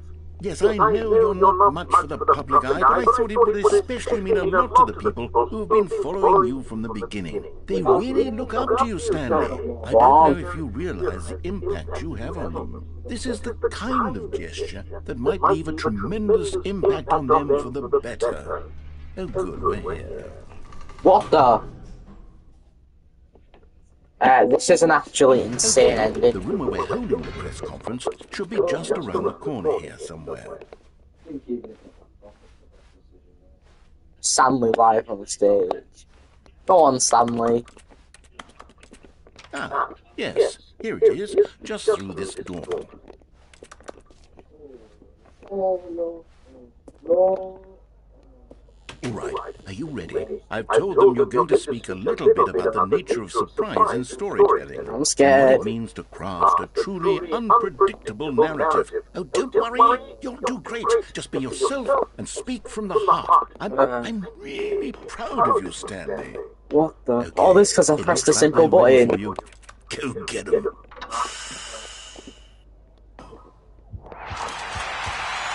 Ah. It's me, Stanley.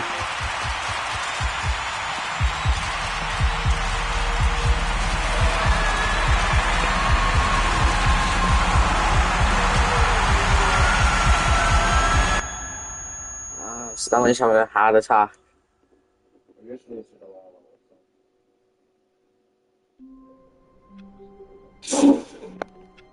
Was that an ending? All of his co-workers were gone. What could it mean? I didn't even know that was an Stanley decided ending. to go to the meeting room. Perhaps he had simply missed a memo. I'm gonna be completely honest, I had no idea. How are you not up? I had no idea that was an ending. When Stanley came to a set of 2 open doors, he entered the door on his left.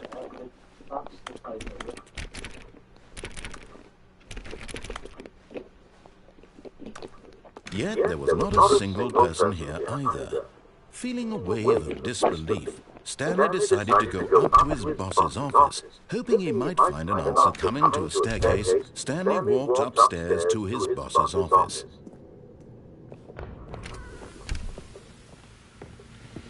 Alright, dude. Here's the door, just go. You already said that before. Now, I'm gonna see if anything. I'm gonna see if we can, if any dialogue changes when I do it, and if it doesn't, we'll just go back down and complete the story-ish. Yeah, you already know what we're doing. Shackle. But now, if I go back up, what will it say? Because we've done it before, but what if we do it again? Whoops. Nope. Never mind. Stanley actually got back into the elevator and went back out. Silly me. Why did Stanley do that when he knew that it would just lead back to his boss's office? Well, that's a great question. I just can't wait to find out. Since it does nothing, there's no point in going to the actual office.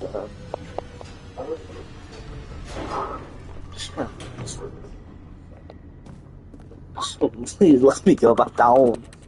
Oh, it actually is going to make me go in the office. Here we are, Stanley. It's your boss's office. Exactly the way it was before you got onto the elevator. It's still just exactly what it is. What a decision you've made to come up here and look at the office again. This has fleshed out the plot of the story in new and fascinating ways I could have never anticipated. It's that keen eye for storytelling that you have, an incisive rapid fire of critical plot points, one after the other, weaving a rich tapestry of uncompromising narrative. Wow. I'm bolted to the edge of my seat. Got it. I know we can do it now. That game at most would have been like 7 by 2. Yeah. Incredible. Now he's getting back into the elevator and going down again. Ladies and gentlemen, how does he keep coming up with all of this? Stanley, what a guy. What a guy. What a guy. Alright, we're actually gonna continue. Surely this time Stanley will walk forward into the spooky corridor, won't he? Yeah. Stanley walked straight ahead through the large door that read Mind Control Facility. Yeah, we'll actually do it this time. We're not doing the actual story. And there's some more decisions we can do. The lights rose on an enormous room packed with television screens. What horrible secret did this place hold? We don't really care, man. Did he have the strength to find out?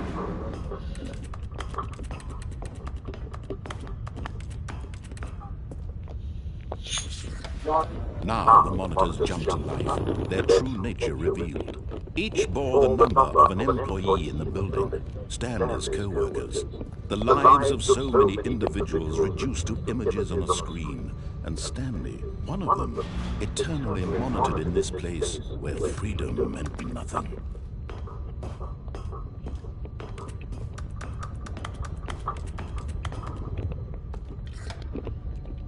This mind control facility, it was too horrible to believe. It couldn't be true.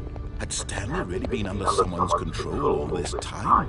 Was this the only reason he was happy with his boring job? That his emotions had been manipulated to accept it blindly? Alright, now, there is one more thing we can do. He refused to believe it. And then we can do the bad accept options. it. His own life in someone else's control? Never! It was unthinkable, wasn't it? Was it even possible? Had he truly spent his entire life utterly blind to the world? I see this room here. But here was the proof, the heart of the operation. Controls labeled with emotions, happy or sad or content. Walking, eating, working. You see how we put off last time? We're going to do and as the cold reality of his past began to sink in, Stanley decided that this machinery would never... Oh, Stanley, you didn't just activate the controls, did you? After they kept you enslaved all these years, you go and you try to take control of the machine for yourself. Is that what you want? Control? Oh my god, oh, Stanley... I applaud your effort, I really do. But you need to understand, there's only so much that machine can do. You were supposed to let it go, turn the controls off, and leave. If you want to throw my story off track, you're going to have to do much better than that. what did I do? I'm afraid you don't have nearly the power you think you do. For example, and I believe you'll find this pertinent, Stanley suddenly realized he had just initiated the network's emergency detonation system. In the event that this machine is activated without proper DNA identification, nuclear detonators are set to explode, eliminating the entire complex. How long until detonation then? Let's say 2 minutes. Ah, now this is making things a little more fun, isn't it, Stanley? It's your time to shine. You are the star. It's your story now. Shape it to your heart's desires.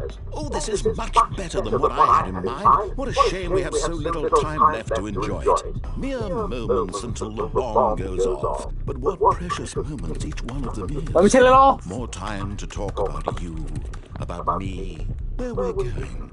What all this means, I barely know where to start. What's that? You'd like to know where your co-workers are? Yeah, I would like to. A moment of solace before you're obliterated. All right, I'm in a good mood. You're Go turn it off. Anyway, I'll tell you exactly what happened to them. I erased them.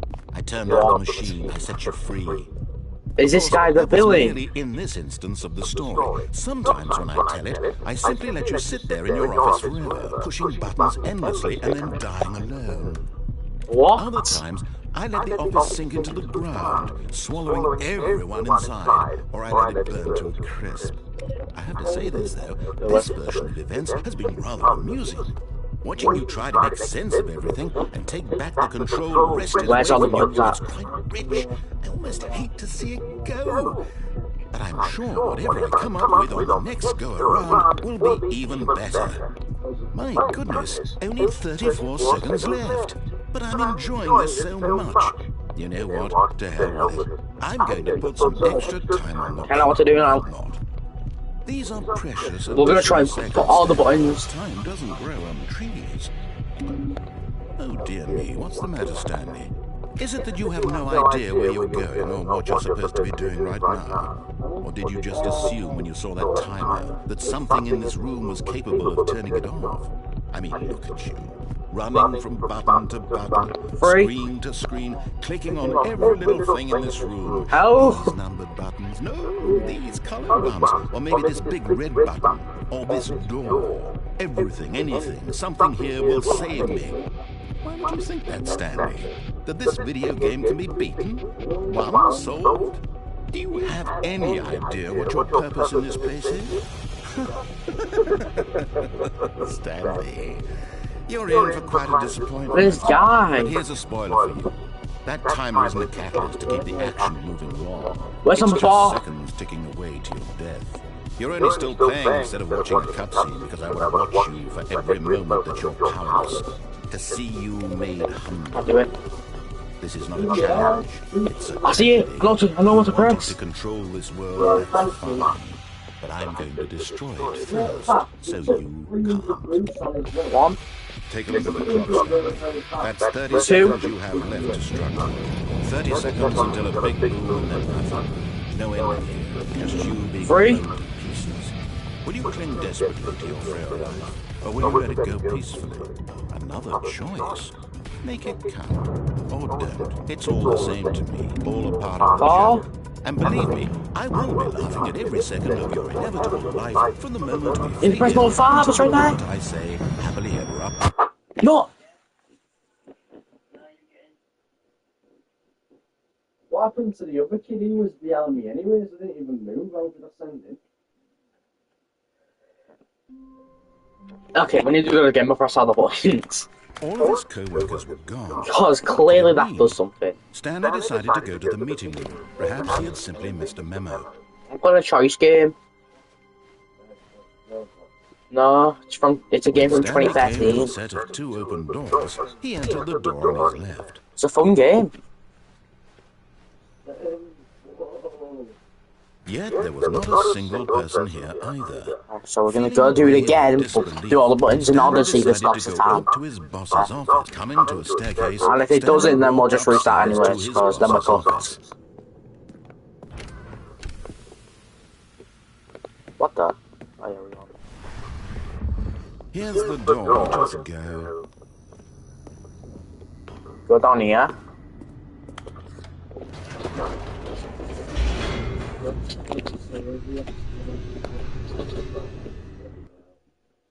Yes.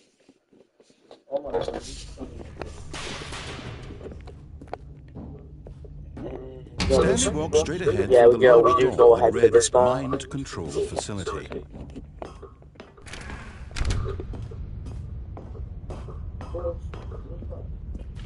Boom, The press all the light was buttons. on an enormous room packed with television screens.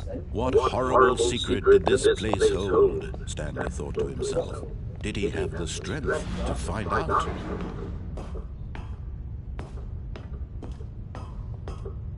Yes, I'm playing it. Now the monitors jumped to life, their true nature revealed. Each bore the number of an employee in the building, Stanley's co-workers. The lives of so many individuals reduced to images on a screen, and Stanley, one of them, eternally monitored in this place where freedom meant nothing. Oh, how sad. This mind control facility, it was too horrible to believe. It couldn't be true. Had Stanley really been under someone's control all this time? Was this the only reason he was happy with his boring job? That his emotions had been manipulated to accept it blindly?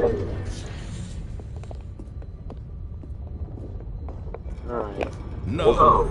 He refused to believe it. He couldn't accept it. His own life in someone else's control? Never. It was unthinkable, wasn't it? Was it even possible? Had he truly spent his entire life utterly blind to the world? Alright, so we go down this way. The heart of the operation. Controls labeled Stanley with Parable. emotions. Happy or sad or content. Walking, eating, Yeah, working. it's a All of choice it game. monitored and It's really commanded fun. from this very place. And as the cold reality of his past began to sink in, Stanley so we're gonna turn this on, guys. Oh, Stanley, you didn't just activate the controls, did you? After they kept you enslaved all these years, you go and you try to take control of the machine for yourself. Is that Now what we're you gonna want? press all the buttons and all that really quickly before we get murdered. Oh, Stanley, I applaud your effort, I really do. But you need to understand, there's only so much that machine can do. You were supposed to let it go. 1, Turn the controls 2. off and leave. If you want to throw my story off track, you're going to have to do much better than that. I'm afraid you don't have 3. nearly the power you think you do. For example, and I believe you'll find this pertinent, Stanley suddenly realized he had just initiated the network's emergency detonation system. In the event that this machine is activated without proper DNA identification, nuclear detonators are said to explode, eliminating the entire complex. How long until detonation then? Let's say 2 minutes.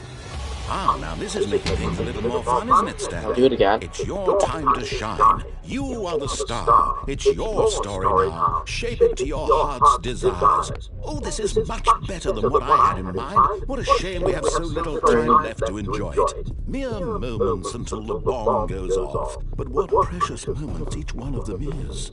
More time to talk about you, about me, where we're going. What all this means, I barely know where to start. Last one. What's that? You'd like to know where your co-workers are? No, I don't really care, A man. moment of solace before you're obliterated. All right, I'm in a good mood. You're gonna die anyway.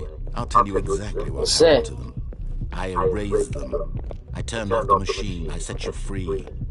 Of course, that was merely in this instance of the story. Sometimes when I tell it, I simply let you sit there in your office forever, pushing buttons endlessly and then dying alone. Other times, I let the office sink into the ground, swallowing everyone inside, or I let it burn to a crisp. I have to say this, though, this version of events has been rather amusing. Watching you try to make sense of it and take back the control wrested away from you, it's quite rich. I almost hate to see it go. I understand what to do now. Whatever I come up with on the next go-around will be even better. My goodness, only 34 seconds left. But I'm enjoying this so much. You know what? To hell with it. I'm going to put some extra time on the clock. Why not? These are precious additional seconds, Stanley. Time doesn't grow on trees. 1. Oh, dear me. What's the matter, Stanley? Is it that you have no idea where you're going or what you're supposed to be doing right now? Or did you just assume when you saw that timer that something in this room was capable of turning it off? I mean, look at you. Running from button to button, screen to screen, clicking on every little thing in this room. These numbered buttons, no, these colored ones, or maybe this big red button, or this door. Everything, anything, something here will save me. Why would you think that, Stanley? That this video game can be beaten? Won? Solved? Do you have any idea what your purpose in this place is? But you really believe there's an answer? How many times will you replay this bit, looking desperately for a solution? 10? 100? 1,000? I look forward to finding out and to watching the bomb go off each time you fail. Just you and me in a retching explosion of fire and metal over and over and over for all of eternity. And Stanley died again. And Stanley died again. And Stanley died again. Take a look at the clock, Stanley. That's 30 seconds you have left to struggle. 30 seconds until a big boom. Help! No ending here, just you being blown to pieces. Will you cling desperately to your friend, or will you let it go peacefully? Another choice. Uncle. Make it count. Or don't. It's all the same to me, all a part of the joke. And believe me, I will be laughing at every second of your inevitable life from the moment I fade in until the moment I say happily ever after. Alright, I'm gonna...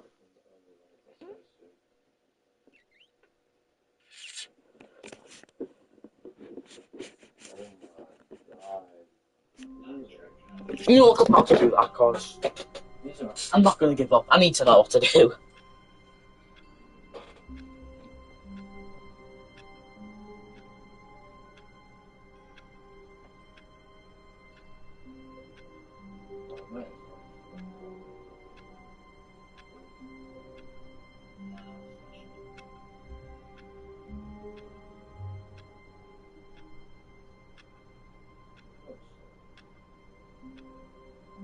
Hello, I am Basewood.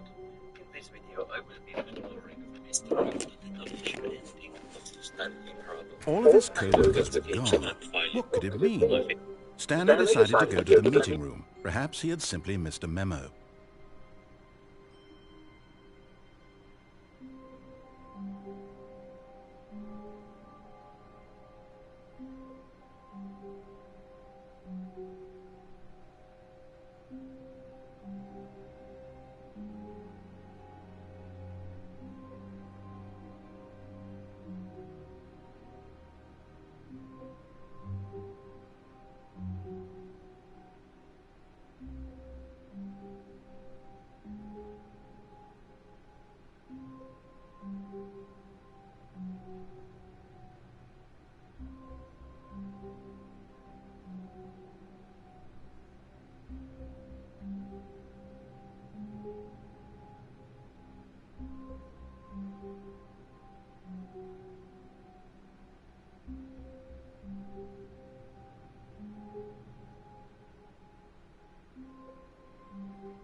Okay, so I just looked it up and No it's... matter how hard Stanley looked, he couldn't And find a it's just trace messing of where his you are. co-workers.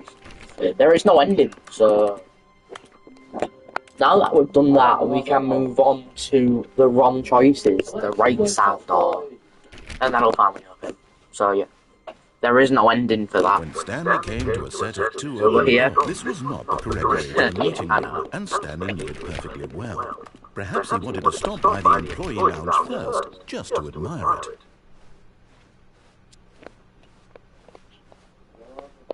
That's amazing. Yes, truly a room worth admiring. It had really been worth the detour after all, just to spend a few moments here in this immaculate, beautifully constructed room. Stanley simply stood here, drinking it all in. It's so beautiful. Beautiful. It really is beautiful, man. Yes, really, really worth it being here in the room. A room so utterly captivating that even though all your co-workers have mysteriously vanished, here you sit looking at these chairs and some paintings. Really worth it. Staying for a bit longer. Oh, one goal. At this point, Stanley's obsession with this room bordered on creepy and reflected poorly on his overall personality. It's possible that this is why everyone left.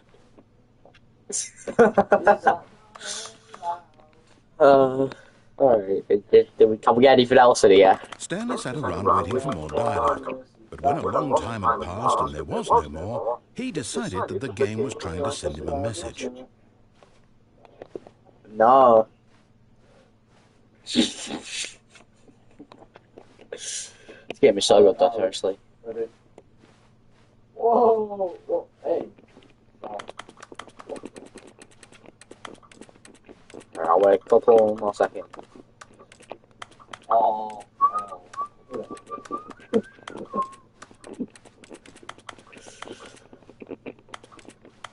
Anything else? Yes, boy.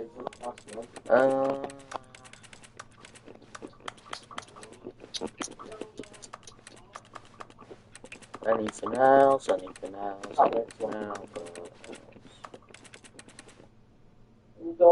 Oh yeah, I don't think there's anything else in here. But at last, he'd had enough of the amazing room and took the first open door on his left to get back to business. Okay, now I'm going to take the door on my left to see where it takes me. And so he detoured through the maintenance section, walked straight ahead to the opposite door, and got back on track. Oh, there's so many options. Alexa, play the side. What's just happening? Okay, instead of doing that, I'm going to take this escalator down.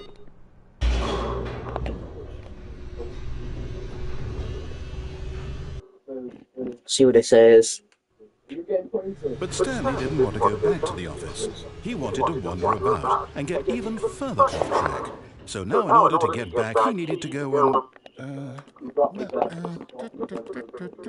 Where are we going? From here, it's, left. Can I go back up, please?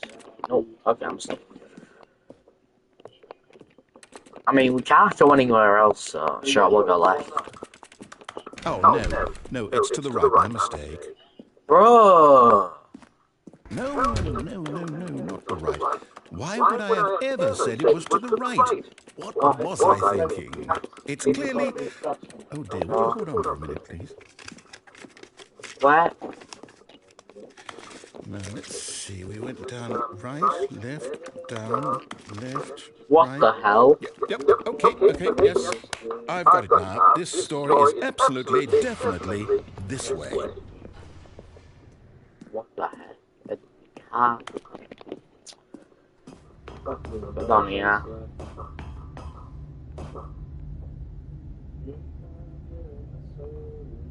What if I don't want to continue the story though? Okay, you can't make me do it. I have to continue it. I have no choice. I will do it. No. This isn't right at all. You're not supposed to be here yet. This is all a spoiler. Quick, Stanley, close your eyes. I'm closing them. Okay. We just have to get back to, oh, who am I kidding? It's all rubbish now. The whole story completely unusable. How about, rather than waste my time trying to salvage this nonsense, we'll just restart the game from the beginning. And this time, suppose we don't wander so far off track, Okay, from the top. Guys, I'll be back in a second. I just have to go feed the dog. Just give me a sec. Why does she? That's not true.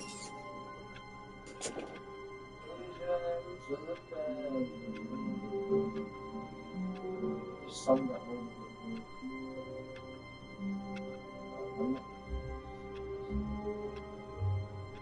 pinch.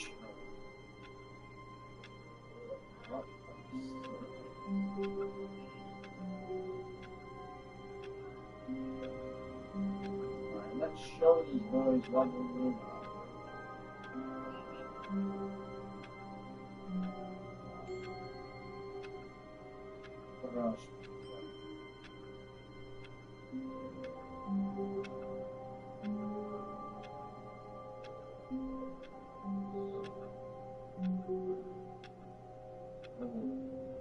Oh! No.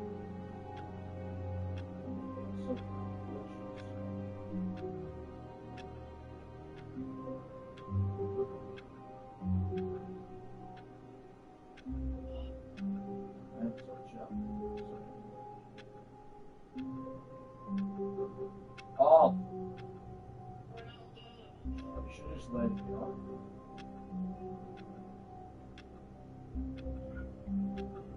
Behind me isn't good. Cold. Oh!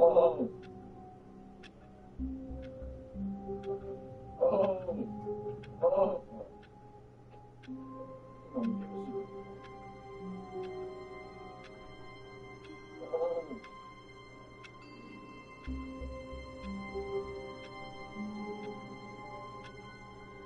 What?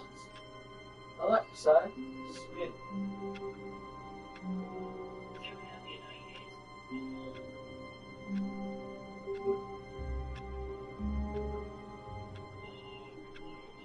Ale,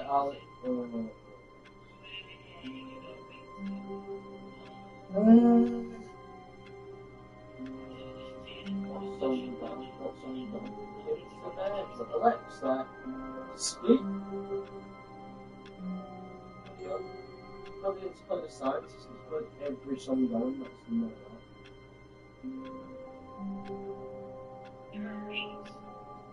Hey, what's going on? Alexa, play the science.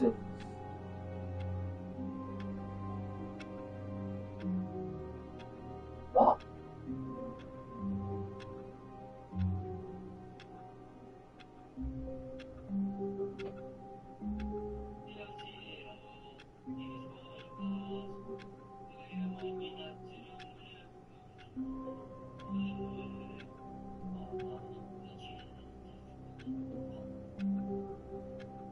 Alexa, play the sciences.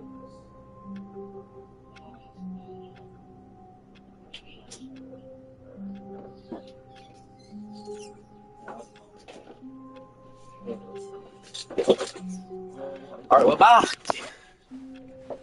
All of his co-workers were gone. What could it mean? Stanley decided to go to the meeting room. Perhaps he had simply missed a memo. Let's see if I missed a memo. Well, let's see what that is.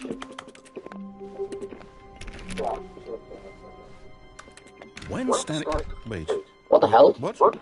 No, I restarted. I swear, I definitely restarted the game over, completely fresh. Everything should be... Oh, did something change? Stanley, did you change anything when we were back in that room with all the monitors? Did you move the story somewhere, or... Hold on. Why am I asking you? I'm the one who wrote the story. It was right here just a minute ago. I know for sure that it's here somewhere. Okay, then. It's an adventure. Come, Stanley. Let's find the story. Yeah. It was a good one. Didn't play it. I asked him to play it. Which way? I'll go this way.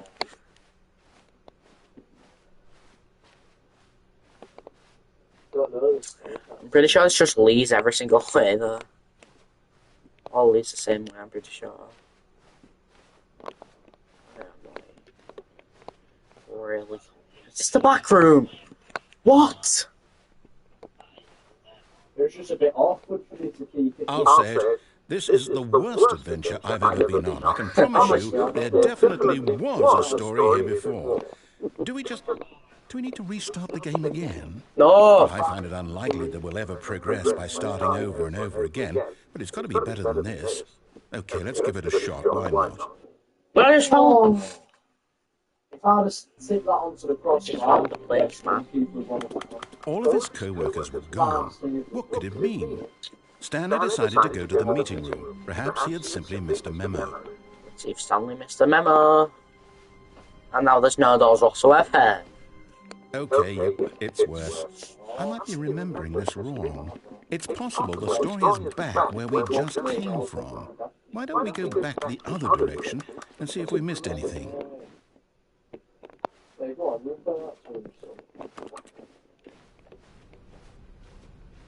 Oh.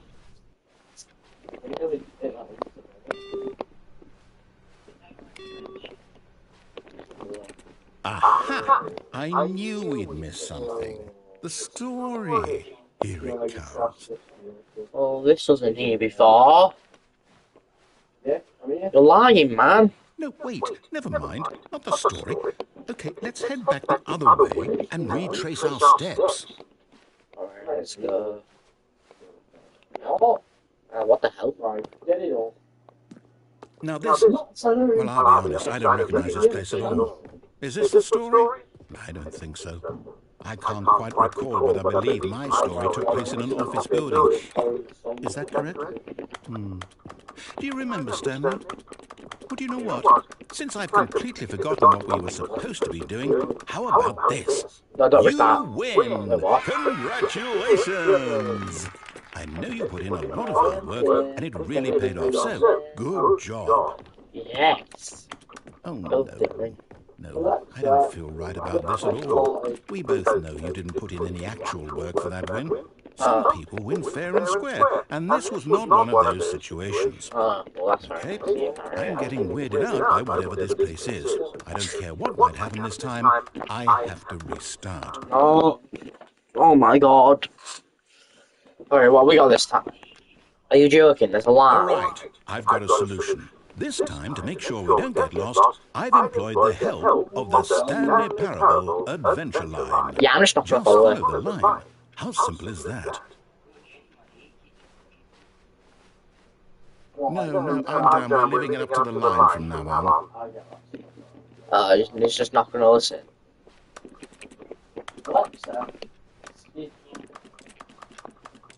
Alright, UK should be so, ashamed now that they think crap songs like that. It's disgraceful. You see, the line knows where the story is. It's over in this direction. Onward, Stanley, to destiny. I don't think we've ever been in this. Wouldn't wherever we end up be our destination, even if there's no story there? Or to put it another way, is the story of no destination still a story? Simply by the act of moving forward, are we implying a journey such that a destination is inevitably conjured into being via the very manifestation of the nature of life itself? Okay, Stanley, I need to follow this train of thought for a minute. Just stick with me. Now, we can both agree that the nature of existence is in fact a byproduct of one's subjective experience of that existence. Okay, now if my experience of your existence rests inside of your subjective experience of this office, is this office in fact the skeleton of my own relative experiential mental subjective construct? Whoa. Hang on. That got a bit weird back there. Well, I'd like to apologize. Thank you. Not sure where I was going with all that. You know what? I think what we need right now is a little music to lighten the mood. I don't know if it's copyrighted or not, so...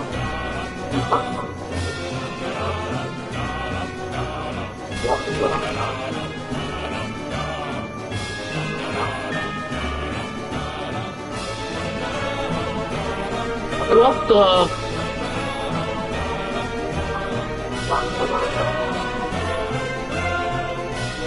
This last is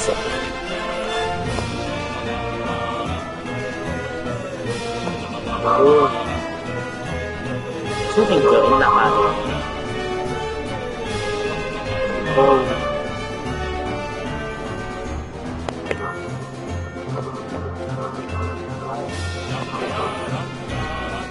This music is absolutely very loud. I'm sorry for your ears.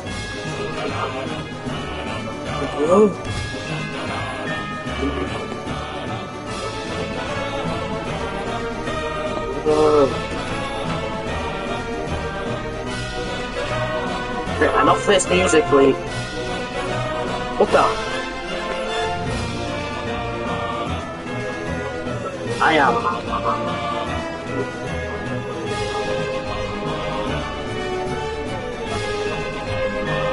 This line is leading in two different directions.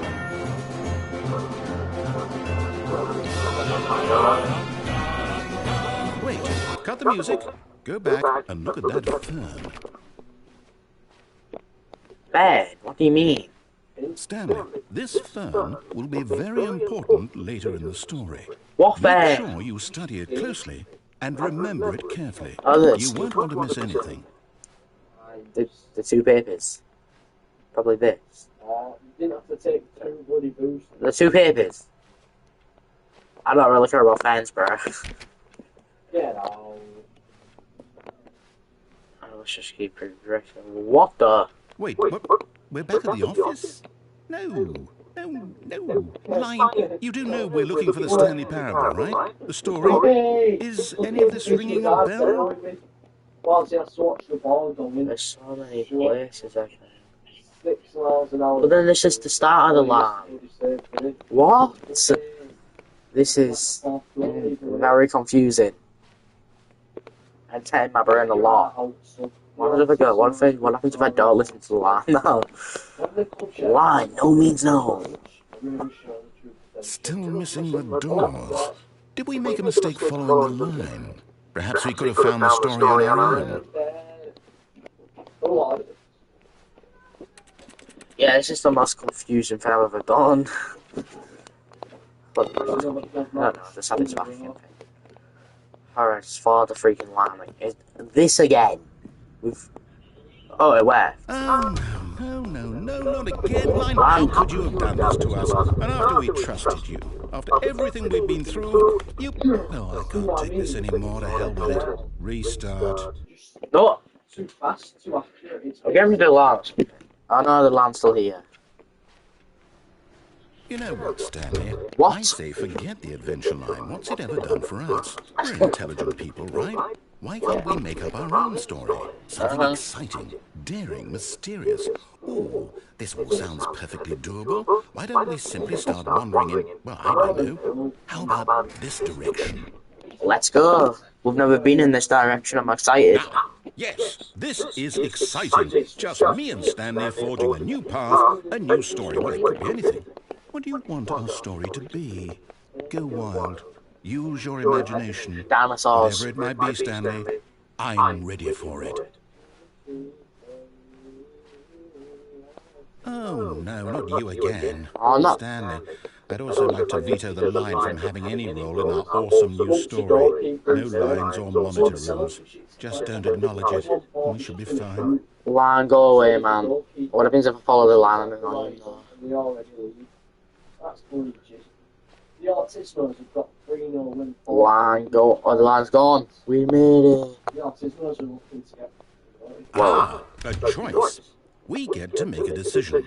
From here, the story is in our control. How important we mustn't squander the opportunity. In fact, I believe I need a minute to think here. Just walk in circles for a minute. Okay, so I know that each door has to lead somewhere, which means that somewhere, the place where we're trying to go, there must be a reverse door that leads here. And that in turn means that our destination corresponds with the counter-inverted reverse door's origin. So starting from the right, let us ask, will taking the right door lead us to where we're going? I don't know. If the answer is clearly yes, then by all accounts, the door on the right is the correct one. Another victory for logic. Come, Stanley, our destiny awaits. No, I want to open. What the confusion. Hold on, what's this? The confusion ending. Huh? You're telling me Narrator restarts the game. First restart. The school 2 doors now have many And we're additional supposed to rooms. restart the game eight times? That's really how all this goes? It's all determined? So now, according to the schedule, I restart again. Then what? Am I just supposed to forget? After a long time, Stanley dies. My mind goes blank simply because it's written here on this thing. During the Black Wall. find a bookstore. Well, who consulted me? Why don't I get to decide? Why don't I get a say in all of this? Is it really? No, it can't be. I don't want it to be.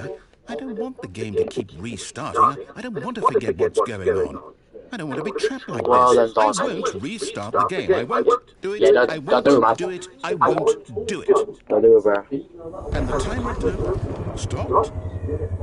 Does that mean, did we do it? Did we break the cycle? The, whatever it is that made this schedule? How would we even know? Will someone come for us? Will something happen? So, okay. I guess now we just wait. You know, I suppose in some way that this is a kind of story. Wouldn't you agree? I'm not quite sure if we're in the destination or the journey, though they're always saying that life is about the journey and not the destination. So I hope that's where we are right now. We'll find out, won't we? Eventually. Well, in the meantime, if you... It restarts.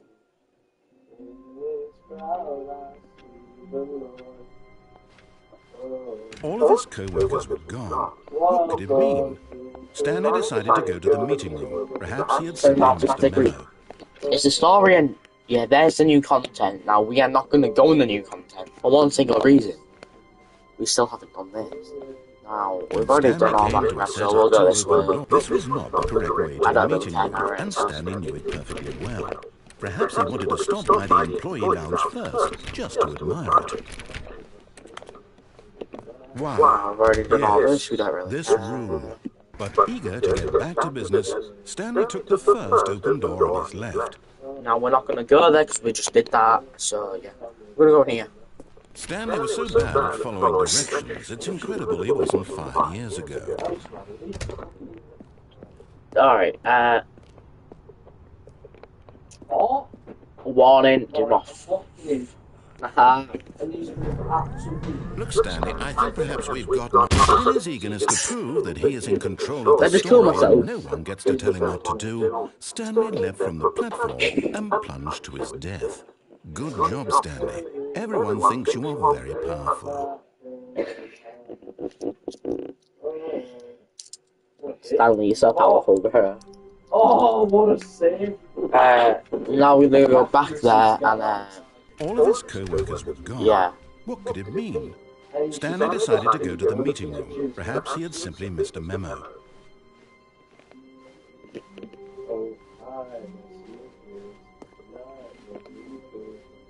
The lights. Huh?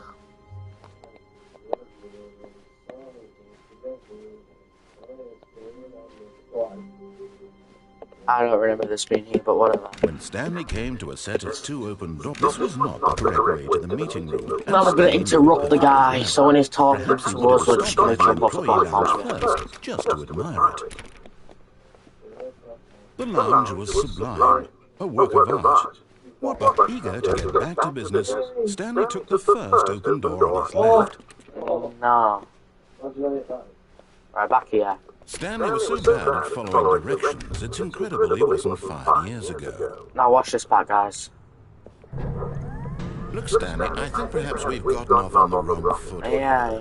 I'm not your enemy, really, I'm not. Are you sure? I realize that investing your trust in someone else can be difficult, but the fact is that the story has been about nothing but you all this time. There's someone you've been neglecting, Stanley. What? Really? I was in the middle of something. Do you have zero which way we're going? consideration for others?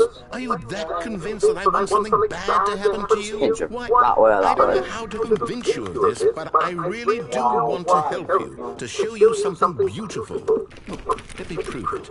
Let me prove that I'm on your side. Give me a chance. I'm pretty sure we have to go in Go here. kill yourself. Alright, let's do this. That would have been so cool. Alright, where are we on? Narrator, tell me. 2B1.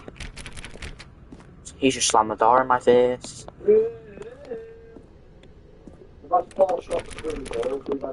This is so cool. I love this game. Now listen carefully, this is important. Stanley walked through the red door. Nah. Aha, perhaps you misunderstood. Stanley walked through the red door.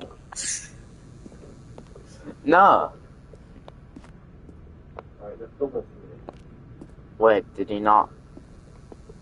Did he not really care? Perhaps maybe you understood. I still don't think we're communicating properly.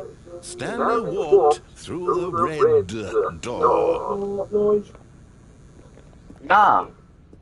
All right, fine, go ahead, Stanley. You want to know so badly what's out there? You want to find out what lies at the end of this road you've chosen? Well, don't let me stop you. You know, this performance is Alright, I'm not.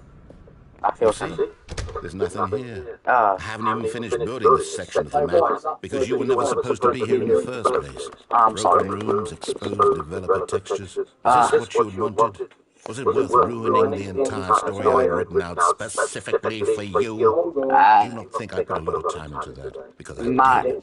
And in the end, it was all for nothing. I kind of feel this bad. is what you wanted to see. Help me here, Stanley. Help elucidate these strange and unknowable desires of yours. What would have made this game better?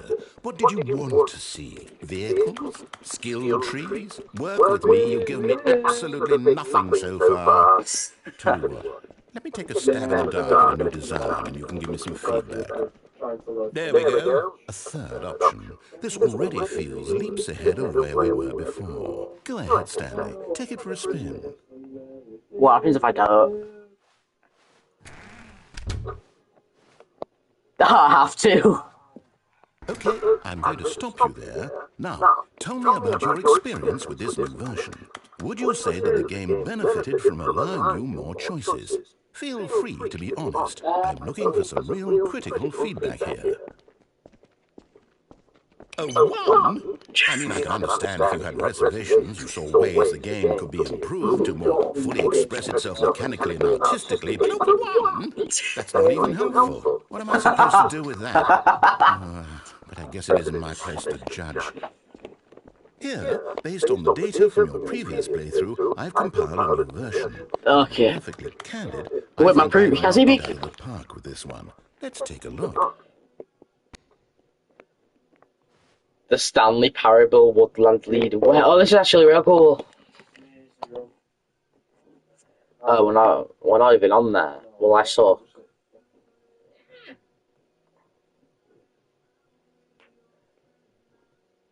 I'm more attractive. 98%. Stanley 427. Wait, this is you. Complete again, so improve yourself. I'm last. I've played for 7 hours. Wait, how's it now?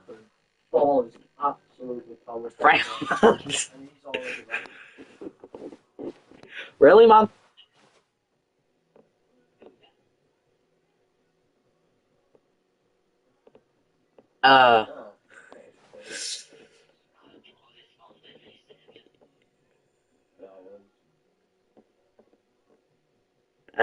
What's the point in playing if you're not going to play? I hate people who do that. I feel like this hurts my brain. I don't know why I did that. I actually don't know what I feel I've already seen this. Alright, we're just gonna go back. Now, would you say that competitive leaderboard helped you feel motivated to keep walking through doors? Again, honest answers, please. No, you didn't. You scored another goal. Hey, I nearly forgot. I've got a prototype of a new game I've been working on, and now would be a lovely opportunity to give it some playtesting. You wouldn't mind taking a look at it, would you? No. Perfect. Let me boot it up. What the? In this game, No. the baby crawls left towards danger. You click the button to move him back to the right, and Got if he it. reaches the fire, you fail. It's a very meaningful game, all about the desperation and tedium of endlessly confronting the demands of family life. I think the art world will really take notice. But of course, the message of the game only becomes clear once you've been playing it for about 4 hours. So why don't you give it 4 hours of play to make sure it's effective? Be sure to keep notes on your experience. Nothing.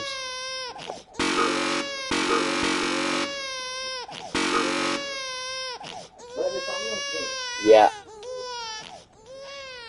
You heartless bastard. Did you do it because you hate babies or Yes. purely to spite me?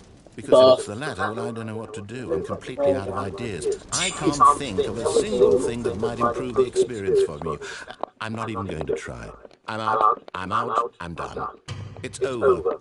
Thank you for playing. Your input was extremely valuable. Oh, hey, since my game was so awful, why don't we play someone else's game? Just to ease the pain.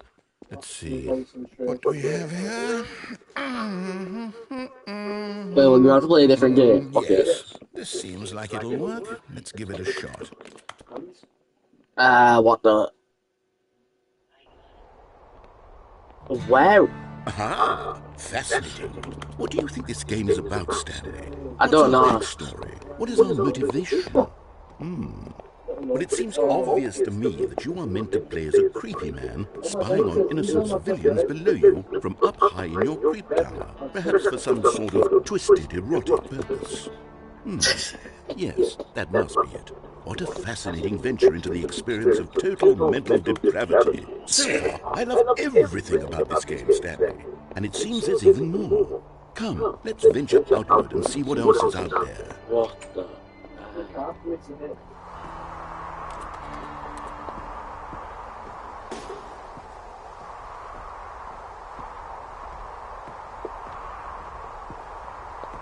I'm an idiot.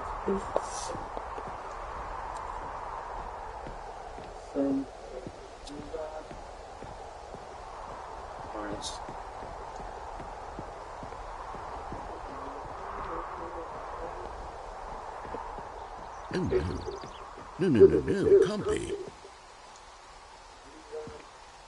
What do you mean it can't be? I don't know where to go, man. It is. It's an open world game. Good God, quickly, block it off. Oh, thank goodness, Stanley. What a close call. You really wandered off into that thing. That big, open, just wandering around, no right or wrong directions, no path to follow. You can just go in any... Oh, thank heavens we avoided it. We're out of the woods now, Stanley. Okay, I'm going to get us out of here. No. Let's find another game. Preferably something with walls. Something with nice, big, insurmountable walls. No, no. Okay, I think this will be just the thing. Oh. Is this Rocket League? Wonderful. See, this is exactly what I had in Rocket mind. League is in Stanley Just a nice Parable. big box for you to run around in. I'm There playing isn't any Rocket League on Stanley possibility Parable that you right would now. get lost here. Now this Yes. is game design. Stanley, if you manage to get lost in this game, I will be phenomenally impressed. What the hell? Where's the football? We're just So in. what exactly do we do here? We grab a football, man. There are lots of cars here in the back, but obviously there's no racetrack. Okay, I'm seeing that there's a ball of some kind back here. Yes. Is this game sports ball? Stanley, I think it's sports ball. Oh, what fun. No. We should run the bases and do a touchdown together. You're an idiot. I think surely we must. Okay, Stanley, here's the ball. Have fun. Oh my god, that's ginormous.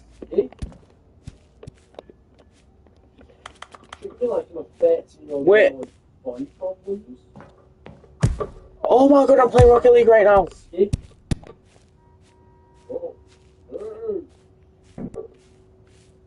No, I can't decide what to play. You just can't decide. Are you doing it? Are you winning? Is this fun? Is it better than my miserable little story that I worked so hard on? Stanley, I have a thought. And I realize I'm not a sportsologist, but if one ball generates a certain amount of raw adrenal pleasure, then surely multiple balls makes for an even more euphoric sports experience. I'm going to try it out. Here comes another ball. Oh, there's two! Yes! Oh goodness, that really does feel amazing, doesn't it? Stanley, I'm like a child in a confectionery shop. I simply have to have more. I'm insatiable. More balls!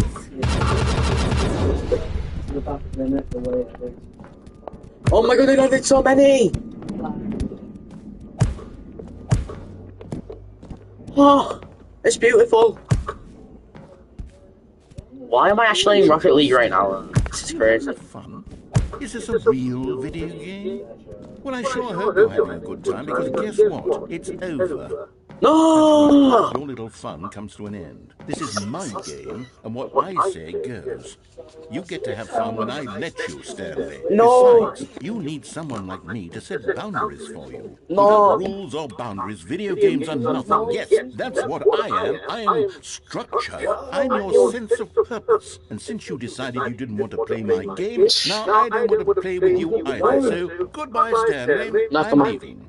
See how you like it when I'm not around to set the rules. Somehow, I don't think you'll enjoy it as much. But who knows? You're an inventive kid. You'll come up with something. After all, you're the one who knows best. Take care, Stan. Oh, what are you doing? I managed to kill myself. Stanley, don't do that. I can't follow you there. I can't help you. How will you write a story without me? You can't do it. You know that. Stanley. Whoa.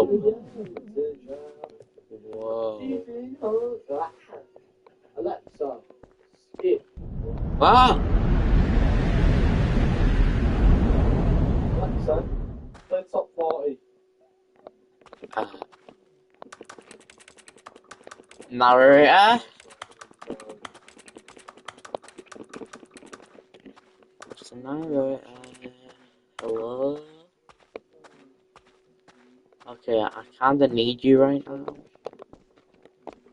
Narrator. This is so ugly! Ew.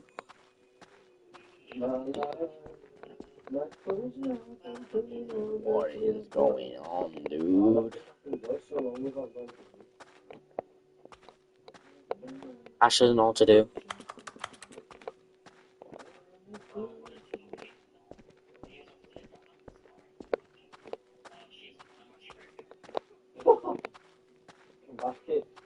Oh, light! I can't jump. That's kind of annoying.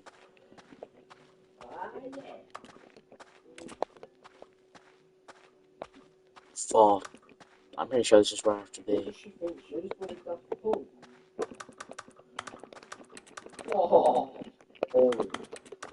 don't really know where I'm going, but that doesn't matter right now. I'm also perfect at knowing when to finish that. Surely, look, I dribble it. I wonder what he found. If what he wanted was to be the leading man in his own story, well, perhaps he's gotten it. Down in wherever he is right now. I wonder if he's happy with his choice. I hate my choice. Learn the heavy cost that comes with it. He'll understand soon what I was trying to tell him. He needs me. Someone who will wrap everything up at the end to make sense out of the chaos and the fear and the confusion. That's who I am. That is what I mean to this world. Oh, yes. Yes, I'll be back. There's no other way. Once this ends, after it all comes to a close, then I'll be back. The end will be here soon. Very soon. I can wait.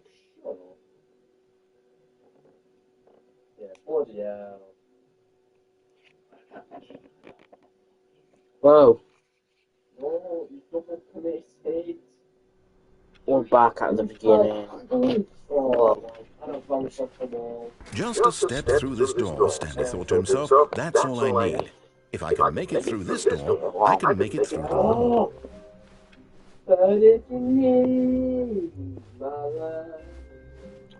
Now we're gonna do. Came to a set of two open doors. This was not the correct way to I don't really care. We're gonna do this again, but go through the red door. Perhaps he wanted to stop by the employee lounge first, just to admire it.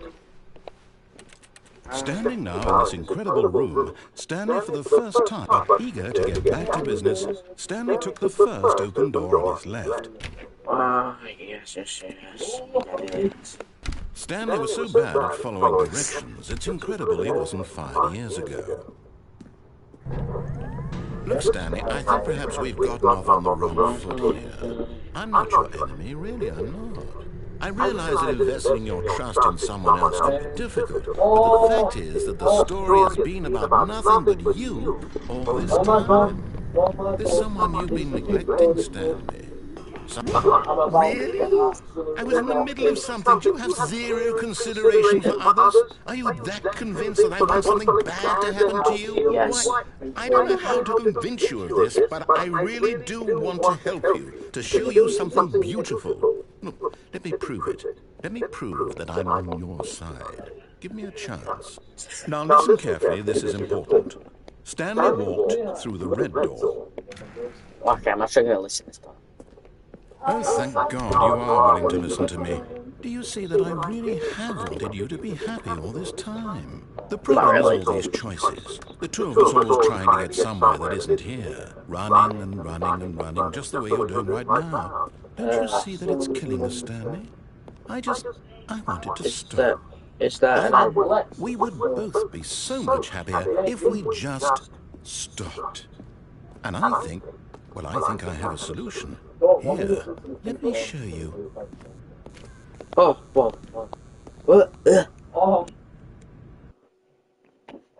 that's such a good goal. What do we want? What are we looking for? Here. Yes. Oh, it's beautiful, isn't it? If we just stay right here, right in this moment with this place, Stanley, I think I feel happy. I actually feel happy.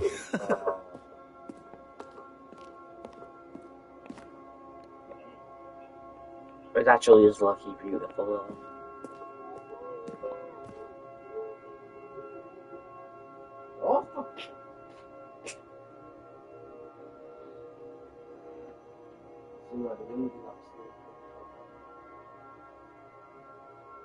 Alright. Whoa! Alexa, play top 40. Whoa. Parents play nothing, nice one, please.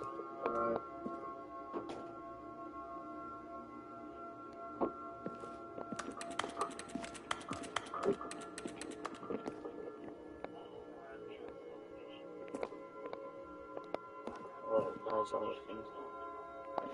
I was having a green store.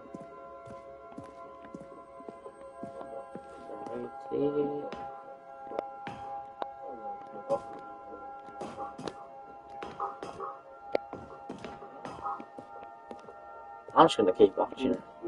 It's actually really beautiful.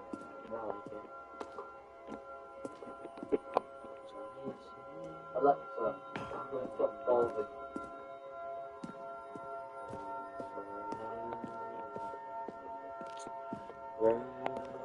Alexa, play top 40. Alexa, play top 40. No, Alexa. That's too bad.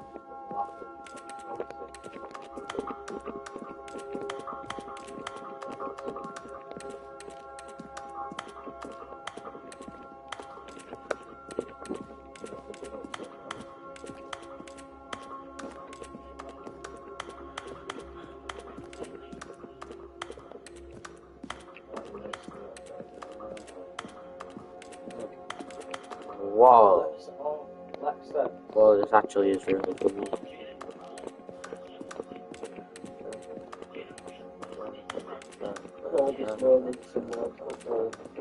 Alexa, play UK top 40.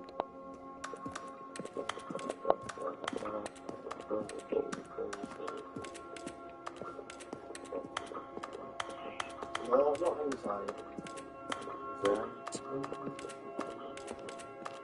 Yeah, it's like good.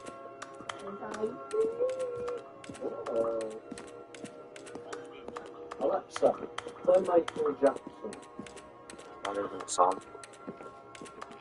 That's not Michael Jackson.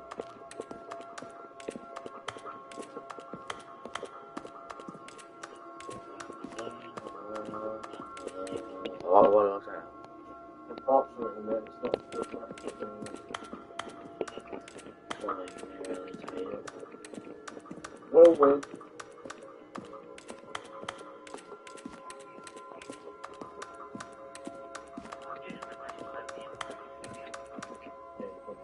Whoa, it's about to end. Whoa. Oh, let's just, restart.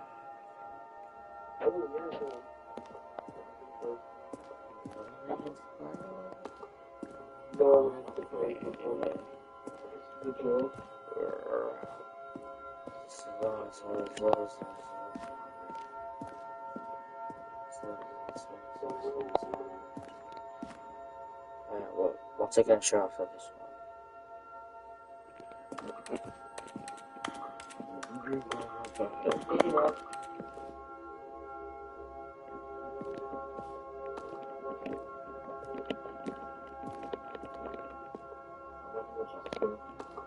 I think this is just infinite. It goes on forever. Alright.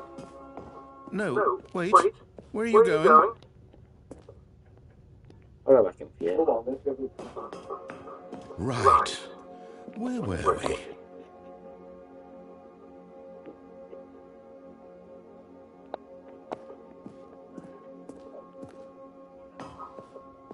Wait, I'll call you back in a minute. I'm just off the toilet.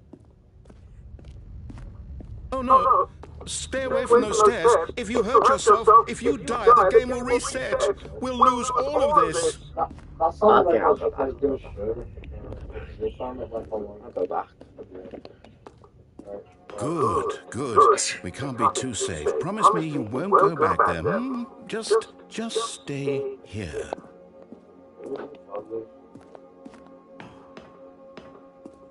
No! What do we talk about? You're risking everything we achieved here. Hello, Stanley. I am Stanley. Oh, He's called him. you like flat Stanley? You are going to stay here, aren't you? What the? Is this a live stream? Been going on for 4 hours. Your family. I'm doing the full game. Oh, No, it's been going on for about 3 hours because has anyone been watching? no. You heard me before, didn't you? You will I already have die. What about this isn't getting through to you? Please, no, Stanley, let me stay here. Don't take this from me. Please, Stanley, think about what you're doing. No! Oh, thank God you lived. You had me worried there for a moment. Now, can we please get back to the other room? There. See? This is what you want. This is where we can both be happy. We really can. If we stop moving, we just have to stop moving. Okay, stop.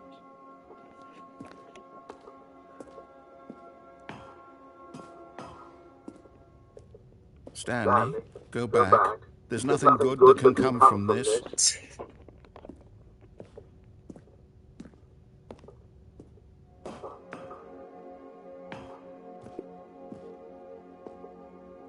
It's not my dialogue for me to do. I'm just gonna kill myself.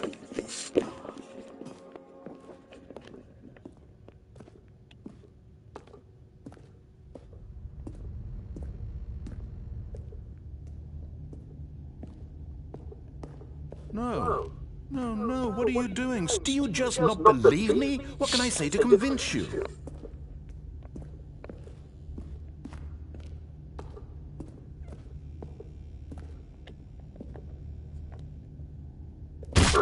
Stanley, let's go back to the other room. Can you do that for me? Sounds so upset. Alright, what happens if I do listen to him? Yes, perhaps you can. Perhaps you finally see what I'm talking about. You're really slow. I know you'll see. You'll see that we can't be happy if we leave this place. You can see that, can't you? I don't want to be happy, sorry, narrator. Not on back.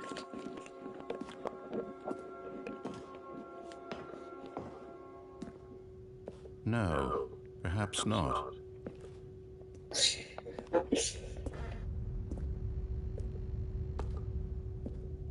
I feel so slow right now. My God, is this really how much you dislike my game? That you'll throw yourself from this platform over and over to be rid of it? You are literally willing to kill yourself to keep me from being happy. Am I reading the situation correctly? No. Sorry, bro, it's just for an ending. I need the ending. I'm sorry. Or maybe you're just getting a kick out of it. I don't know anymore. I just wanted us to get along. Do you actually want to stay alive? Or are you just teasing me? The second one.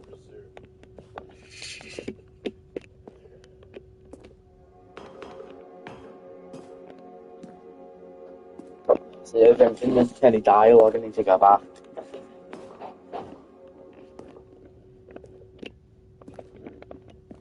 I'm sorry. This needs to happen, narrator. I feel incredibly slow right now.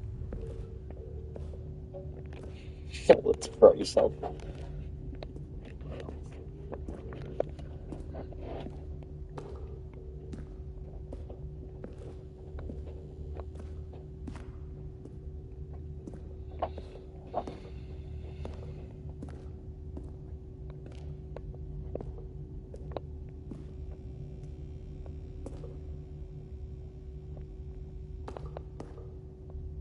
Is it over?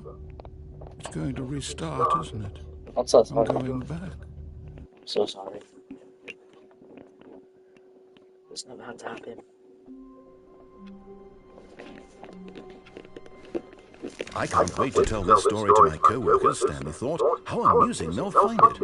Oh, won't we all just laugh and laugh at the time I thought everyone had gone missing. This game is very long now. Well, we do need to go. One of the new content, yeah, I'm sorry, guys. We need to see When more Stanley about came to a set of two open doors, this was not the correct way to the meeting room, and Stanley knew it perfectly well. Perhaps he wanted to stop by the employee lounge first, just to admire it. Let's see. Stanley felt lightheaded, butterflies in his stomach, giddy in a way he had never known before. Was it this room? A connection between the two? Could a man love a room? What the hell? I mean, but eager to get back to business, Stanley took the first open door on his left. No. Stanley was so bad at following directions, it's incredible he wasn't 5 years ago. Look, Stanley, I think perhaps we've gotten off on the wrong foot here. I'm not your enemy, really, I'm not. I realize that investing your trust in someone else can be difficult, but the fact is that the story has been about nothing but you all this time. There's someone you've been neglecting, Stanley. Someone you... Really? I was in the middle of something. Do you have zero consideration for others? Are you that convinced that I want something bad to happen to you? Why, I don't know how to convince you of this, but I really do want to help you, to show you something beautiful. Look, let me prove it. Let me prove that I'm on your side. Give me a chance. Now listen carefully, this is important. Stanley walked through the red door. Blue. Aha, perhaps you misunderstood. Stanley walked through the red door. I still don't think we're communicating properly. Stanley, all right, fine, go ahead, Stanley. You want to know so badly what's out there? You want to find out what lies at the end of this road you've chosen? Well, don't let me stop you. You see? There's nothing here. I haven't even finished building this section of the map, because you were never supposed to be here in the first place. Broken rooms, exposed developer textures. Is this what you wanted? Was it worth ruining the entire story I'd written out specifically for you? Yeah. Do you not think I put a lot of time into that? Because I did. And in the end, it was all for nothing, because this is what you wanted to see. Help me here, Stanley. Help elucidate these strange and unknowable desires of yours. What would have made this game better? What did you want to see? Vehicles? Skill trees? Work with me. You've given me absolutely nothing so far. Tell you what, let me take a stab in the dark at a new design, and you can give me some feedback. There we go. A third option. This already feels leaps ahead of where we were before. Go ahead, Stanley. Take it for a Okay, I'm going to stop you there. Now, tell me about your experience with this new version. would you say that the game benefited from allowing you more choices? Feel free to be honest. I'm looking for some real critical feedback here. Aha! You see, I knew I was onto something. Where do these flashes of inspiration come from? How did I know the game needed a third door? Well, it's instinct mostly, a calling in your gut. I really couldn't say where the idea came from, except that I felt it in my soul. You can't teach that, Stanley. Don't even try. Here, based on the data from your previous playthrough, I've compiled a new version. And to be perfectly candid, I think I've knocked it out of the park with this one. Let's take a look. Go back. I'm leaving. I don't care. Now, would you say that competitive leaderboard helped you feel motivated to keep walking through doors? Again, honest answers, please. Hey, I nearly forgot. I've got a prototype of a new game I've been working on, and now would be a lovely opportunity to give it some playtesting. You wouldn't mind taking a look at it, would you? Perfect. Let me boot it up. In this game, the baby crawls left towards danger. You click the button to move him back to the right, and if he reaches the fire, you fail. It's a very meaningful game, all about the desperation and tedium of endlessly confronting the demands of family life. I think the art world will really take notice. But of course, the message of the game only becomes clear once you've been playing it for about 4 hours. Sorry guys, so why don't you give it 4 I have to hours mute of it from play here. to make sure it's effective. Sorry. Be sure to keep notes on your experience.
You heartless bastard. Did you do it? So there isn't really anything new from that bit, so there's no other choices from that bit, so now we can just continue. All of his co-workers were gone. Yeah. What could it mean? Stanley decided to go to the meeting room. Perhaps he had simply missed a memo. So When Stanley came to a set of 2 open doors, this was not the correct way to the meeting room, and Stanley knew it perfectly well. Perhaps he wanted to stop by the employee lounge first, just to admire it. I think I'm going crazy from this The game. lounge was grand, majestic, perhaps too majestic. Like a combination of a much smaller version, but eager to get back to business, Stanley took the first open door on his left. Stanley was so bad at following directions, it's incredible he wasn't fired years ago. We can actually do what it says now. Look, Stanley, I think perhaps we've gotten off on the wrong foot here. I'm not your enemy, really, I'm not. I realize that investing your trust in someone else can be difficult, but the fact is that the story has been about nothing but you all this time. Wait, really? There's someone you've been neglecting, Stanley. Who? Someone you've forgotten about. Please, stop trying to make every decision by yourself. Now, I'm not asking for me, I'm asking for, this is it, Stanley, your chance to redeem yourself, to put your work aside, What's going to on? let her back into your life. She's been waiting. That's confusing. I'm gonna do it. That's her, Stanley. I just picked up. Oh my god.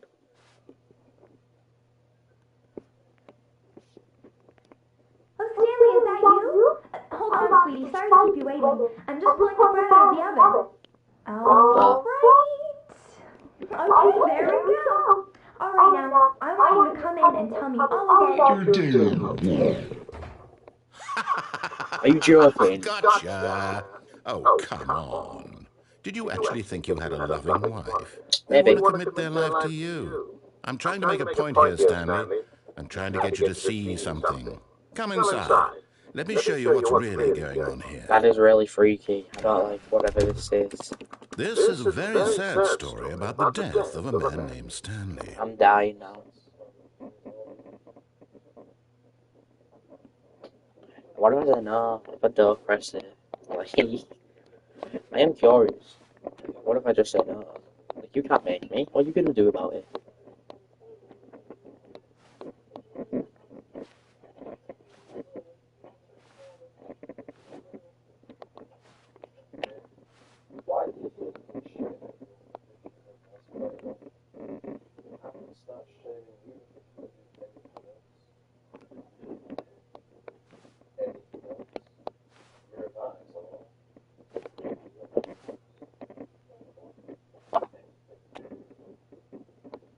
Okay, I don't think I can avoid it. Stanley is quite a boring fellow. He has a job that demands nothing of him, and every button that he pushes is a reminder of the inconsequential nature of his existence. Look at him there, pushing buttons, doing exactly what he's told to do. Now he's pushing a button. Now he's eating lunch. Now he's going home. Now he's coming back to work. One might even feel sorry for him, except that he's chosen this life. Except, please, I have to do it. But in his mind, in his mind he can go on fantastic adventures. From behind his desk, Stanley dreamed of wild expeditions into the unknown, fantastic discoveries of new lands. It was wonderful. And each day that he returned to work was a reminder that none of it would ever happen to him. And so he began to fantasize about his own job. First, he imagined that one day while at work, he stepped up from his desk to realize that all of his co-workers, his boss, everyone in the building had suddenly vanished off the face of the earth. The thought excited him terribly. Spend time with the boys. So he went further. He imagined that he came to two open doors and that he could go through either. At last, choice. It barely even mattered what lay behind each door. The mere thought that his decisions would mean something was almost too wonderful to behold. As he wandered through this fantasy world, he began to fill it with many possible paths and destinations. Down one path lay an enormous round room with monitors and mind controls. And down another was a yellow line that weaved in many directions. And down another was a game with a baby. And he called it the Stanley Parable. It was such a wonderful fantasy, and so in his head he relived it again, and then again, and again, over and over, wishing beyond hope that it would never end, that he might always feel this free. Surely there's an answer down some new path, mustn't there be? Perhaps if he played just one more time.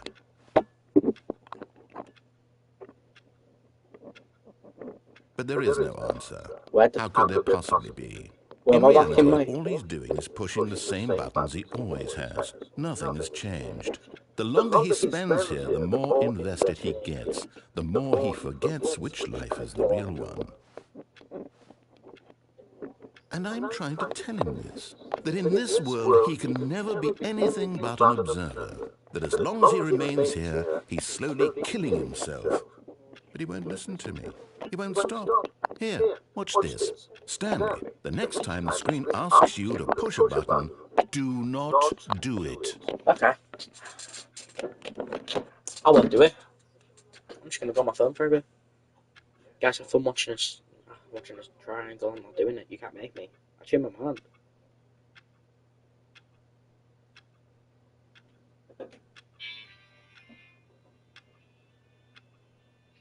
I don't know. I don't freaking know.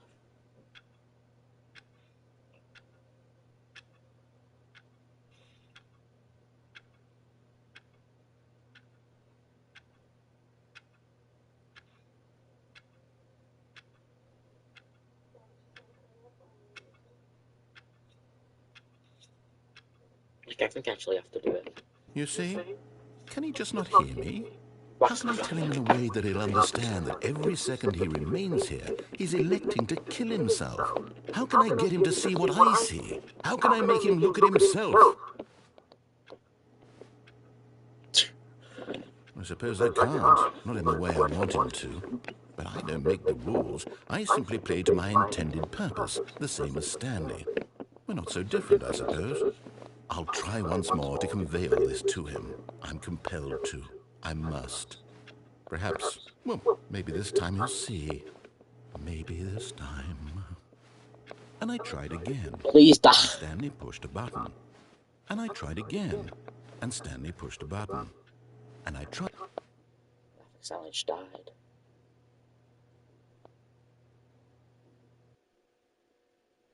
And then that's the ending. Voila. Already this was uncomfortable, and Stanley decided that as soon as he found a new space he felt safe in, that he would never leave it again in his life.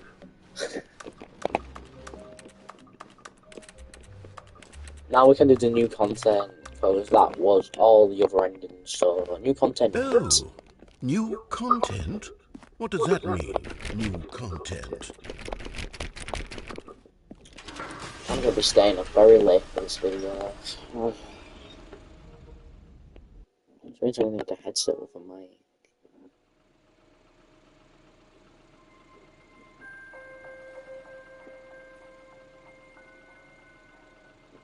Hello, and thank you for playing the Stanley Parable Ultra Deluxe. Whoa, this is As so you may know, cool. the Stanley Parable was a video game released in 2013 on home computers. After receiving critical and commercial success, it was expanded upon in 2022 with the Stanley Parable Ultra Deluxe, a reimagining of the game for consoles and home computers. The Stanley Parable Ultra Deluxe features exciting new content that broadens and expands the world of the Stanley Parable, delighting audiences the world over.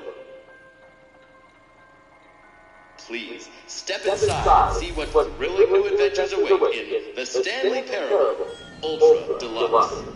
Oh, well, this sounds delightful. I'm very excited to see the thrilling new Ultra Deluxe content. Okay, so far it's an elevator. Nothing special yet, but I'm sure it's just the beginning of a mesmerizing adventure.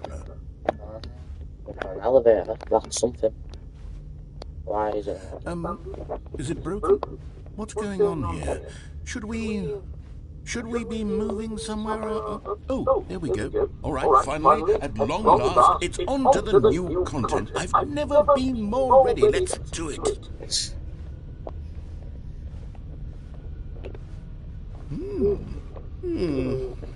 I have to say, initial impressions of Stanley Parable Ultra Deluxe, mostly tedious. It's as if, oh, okay. Let's see the content. Give me the content, Stanley. Oh, the jump set. All right, let's see. It's the jump circle.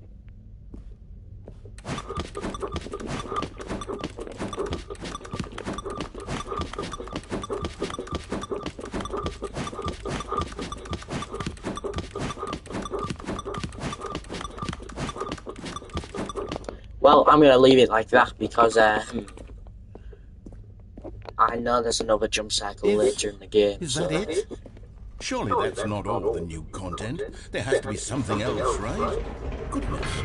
Another elevator. Stanley, I have to say, initial impressions of this game are not positive. It's just elevators and jumping. Is this what passes for exciting new content? If this is new content, then I could just read you the whole dictionary. There's 20 hours of new content right there. Hell, I could count to 30 trillion. You could put that on the box. The Stanley Parable Ultra Deluxe, now with over 1,000 hours of new content. And oh wait, there's more. Very good. Yes. I knew there had to be something else. Let's see it. I'm ready for whatever it is.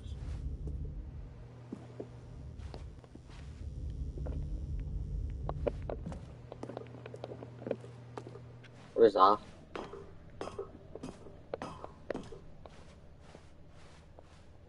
That's it? Oh, you've got to be kidding me. You see, Stanley, this is what happens when greedy video game developers with no respect for their fan base rush a cheap expansion to market for no reason other than to make an easy dollar. And don't get me started on the level of craftsmanship that's gone into it. In fact, I'm looking right now at the game's trophies, and it's hard to believe one of them actually says, "Test trophy, please ignore." Well, I wish Quality assurance department signed off on this. I'm infuriated and I'm offended, and I intend to fine these people on Oh my god, that's an and actual hold them trophy. personally accountable. It's my fault, Stanley. I built up too much anticipation around the new content, I'm afraid. It could never have lived up to such expectations. If you're still with me, why don't we just reset the game, and we'll try to get back to what the Stanley Parable is really about. No frills, no gimmicks. Just you and me having a great time together like always. What do you say, friend? Sure. Alright, we're going back in. This is different. Psst! Stanley! Come over here! In the vent! I want to show you something! But no, I'm not going to do it. I'm going to show us over here. Oh. You don't want to see the cool surprise I made for you? Well, fine. You're a dork anyway, so who cares? The door.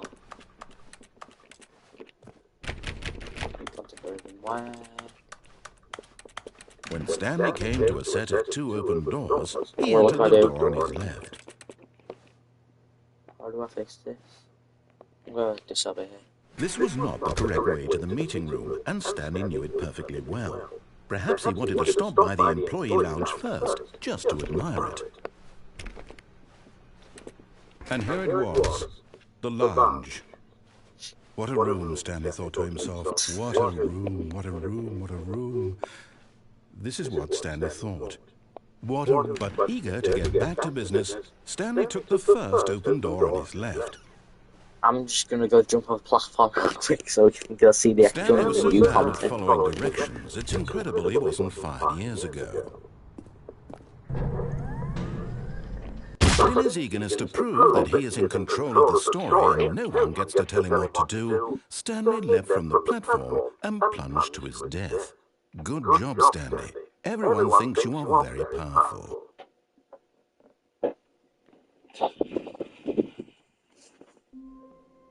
Alright, we're back here. Now let's go see what he was on about. Psst.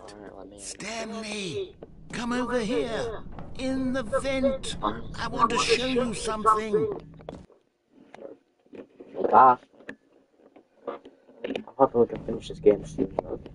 Okay, you remember how cheap and unsatisfying the new Ultra Deluxe content turned out to be? Well, it got me thinking about the past, and how much better the Stanley Parable used to be. So I made something special, and tucked it away here where the game's developers won't find it. Just our little secret. Whoa. I call it the Memory Zone. It's where I've been storing all my favorite memories so I can relive the peak experiences of my life whenever I want. Experiences like the launch of the Stanley Parable on PC. You see, Stanley, doesn't the memory zone remind you of how wonderful Stanley Parable was before it was sullied with a cheap PlayStation port? Remember back in October of 2013, when the game originally launched? Back then, video games had integrity. Back then, it all meant something. Oh, the waste. Bruce. I think I said Bruce something.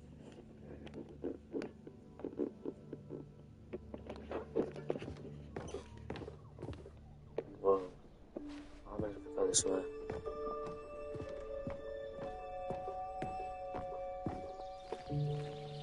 Whoa, it's a review. And over here is where I keep reviews of the Stanley Parable. Like the stunning triumph of games journalism. 10 out of 10 from Destructoid.com. James Stephanie Sterling writes, and I quote, "Where so many games that aspire to be more than games end up less than any form of art, Stanley Parable strives and then succeeds to be every game ever created." Did you hear that, Stanley? Every game ever created. That's how grand and all-encompassing the original Stanley Parable was. It was literally every game ever created. It was Skyrim, it was Persona 3, it was all of them. And now, it's nothing. It's no games at all. It isn't even the Stanley Parable anymore. It's just a husk now. A lifeless look how husk detailed these rocks with an are. hour of new elevator content. I love how detailed they actually put in with the rocks. This looks so detailed, man. It's mesmerizing. Ah, the doors up.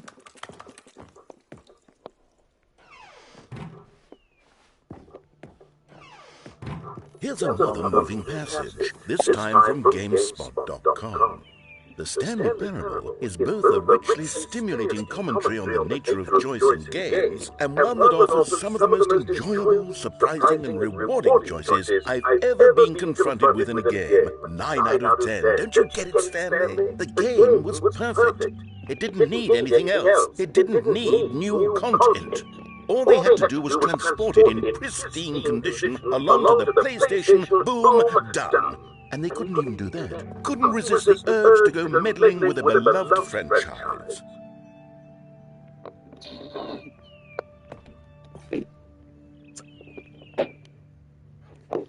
Headed up door open.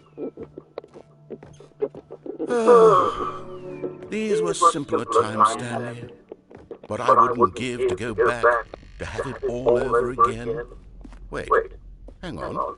I don't recall this part of the memory zone before. What's this? What's down here? Oh no, oh God, no, Stanley. It's a collection of reviews from pressurized gas. The extreme... Wait. I'm pretty sure that is what I got this game from. Is that the company? Wait. Let me look it up, guys. Give me a second. You can't see this, but I'm just gonna look. Stanley Parable.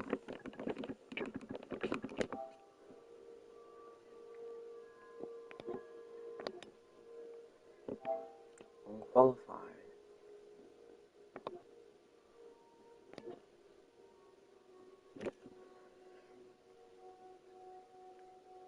I think this. I don't really care, man. Alright, we're just gonna have a look.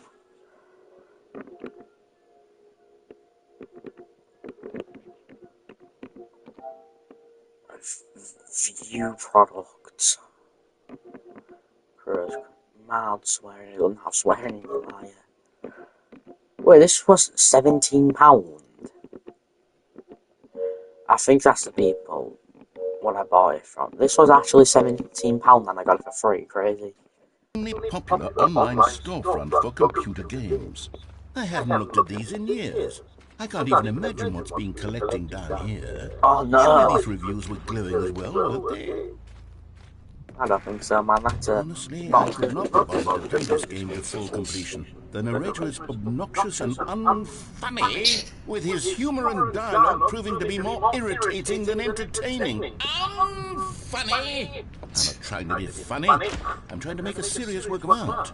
I suppose I could write up a handful of gags to insert into the Stanley Parable, but the game is already such a densely layered web of profound philosophical insights that I can't sure we are on this way. have the room to stick them. Alright, let's do it.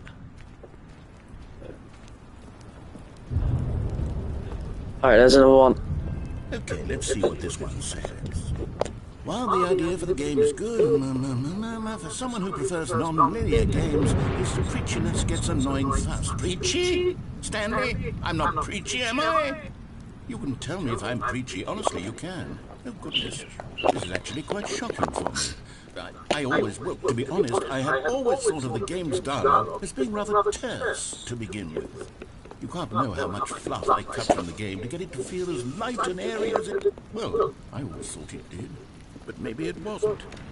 Oh dear, what an awful memory to have to hold on to. These black marks on my otherwise unimpeachable track record. I feel like a failure. Oh, Like I let these people down. you probably did. Perhaps the Stanley parable isn't quite as sterling as I always remembered. What's this one got to say? You constantly have to stop doing anything so the narrator can catch up with his long-winded explanations of what's happened. I wish there was a skip button. A skip button? Well, yes. Yes, I think we can do that. If I'm truly too preachy, then maybe letting you skip ahead for just a moment, surely it couldn't hurt. Not if it means we can strike these negative reviews from the record. Only positive reviews of the Stanley parable. That's my motto today, and it's always been my motto. I'd do anything for the customer, Stanley. Yes, a skip button we shall have. Beautiful. A skip button, whoa. And here it is. Shut up.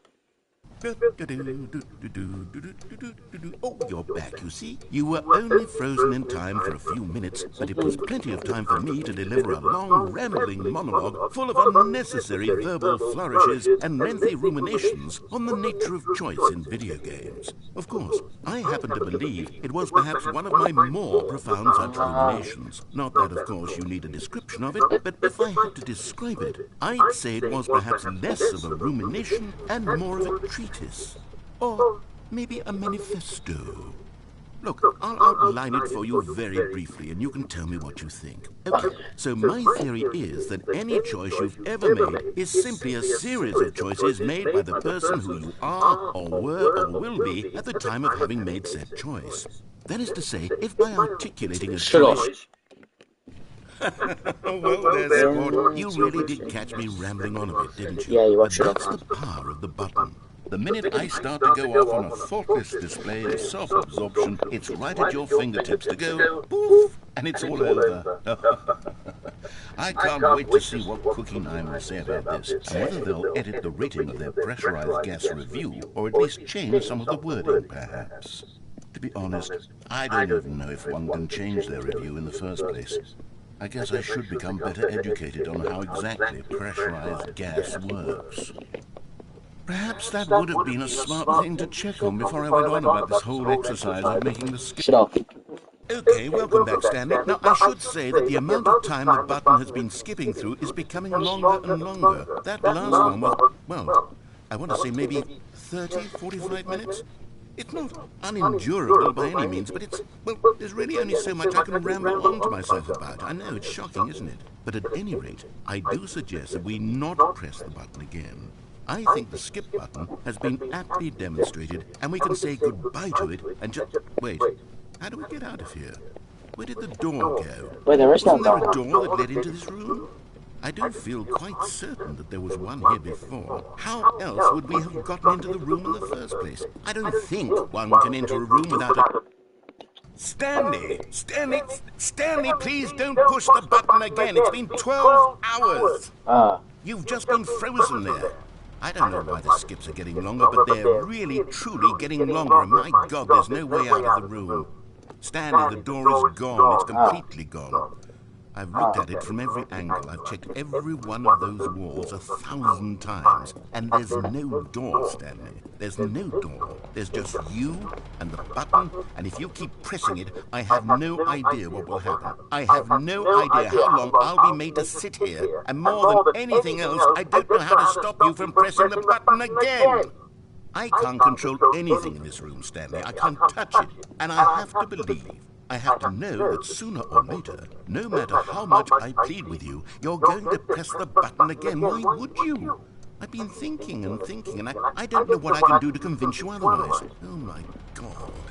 And it's all because of those reviews. Those reviews that I couldn't get sorry. out of my head. I'm so sorry. Oh, Stanley. Oh, I feel bad now. You're back.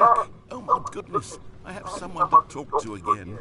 Stanley, I think it's been a week. A week. Or 2 weeks. Even worse. I've been sitting here all that time. Just sitting here. Not a single person to speak with.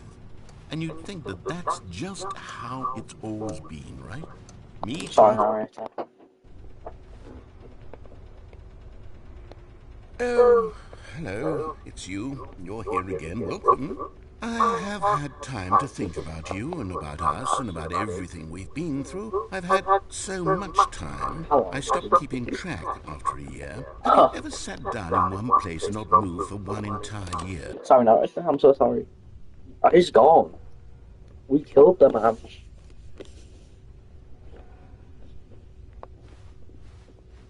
We killed him. I just kind of feel bad now. Oh, amazing.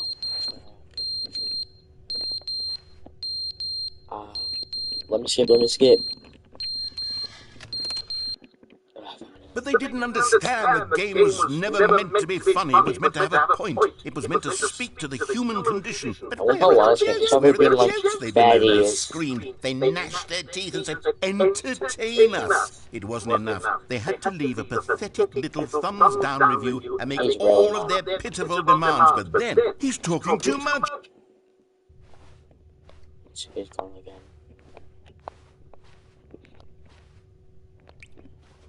Is that water?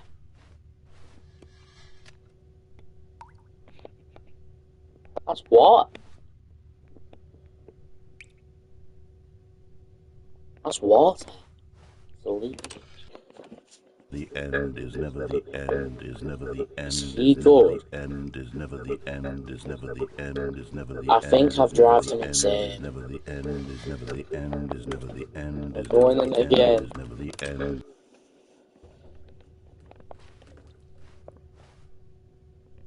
What's coming? He's dead again.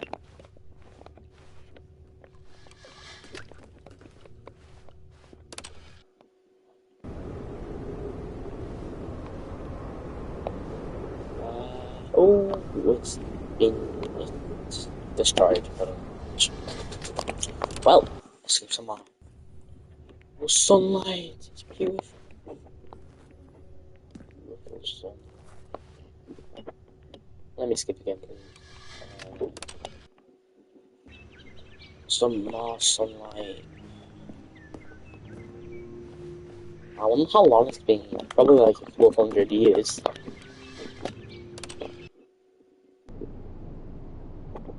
Whoa.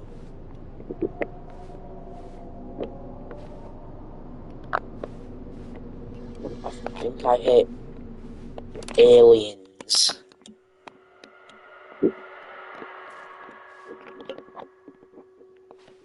Even worse, so get me out right now.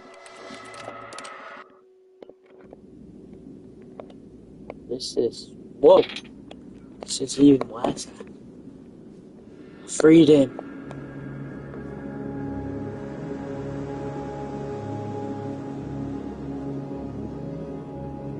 Freedom.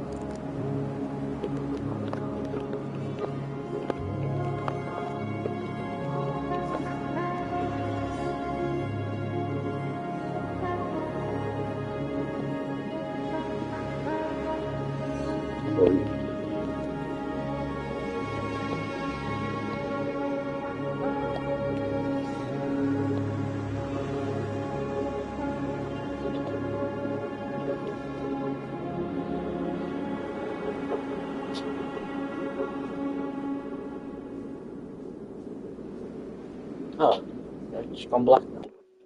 Oh, but it's a reset. That was insane. Whoa. A soft wind blew outside and perhaps rain started, and if it did, it stopped shortly after. Stanley hoped that he would one day see weather. I feel bad for the guy. I just saw weather the other a couple of seconds ago. So that door is very much different. New New content. Oh, good. You notice my sign. Yes, I have something very exciting to show you.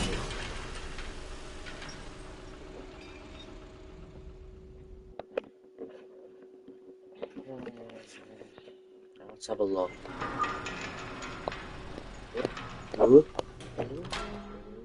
Let's go.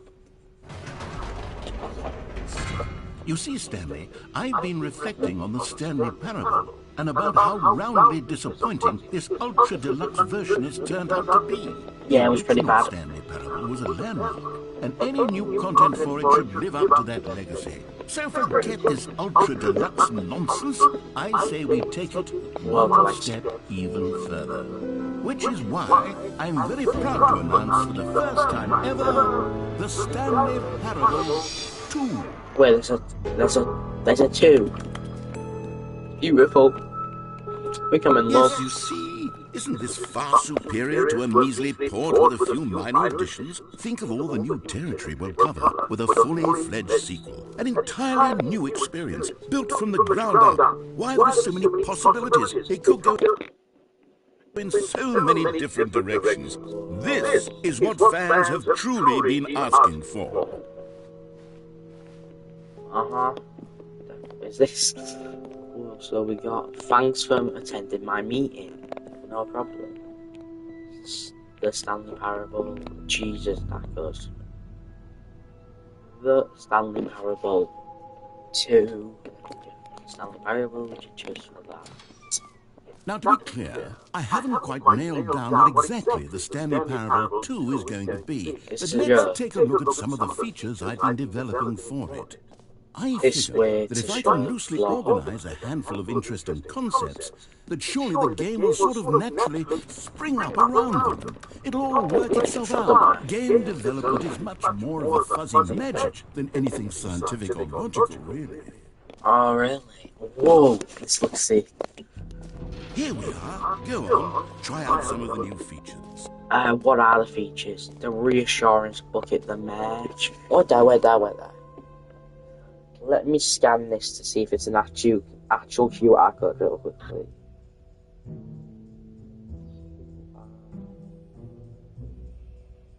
Need to check.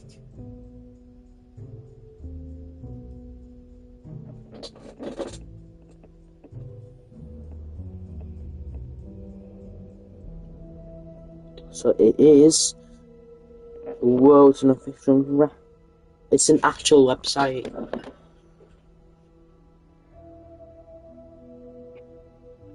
A sequel, huh? What show I hope?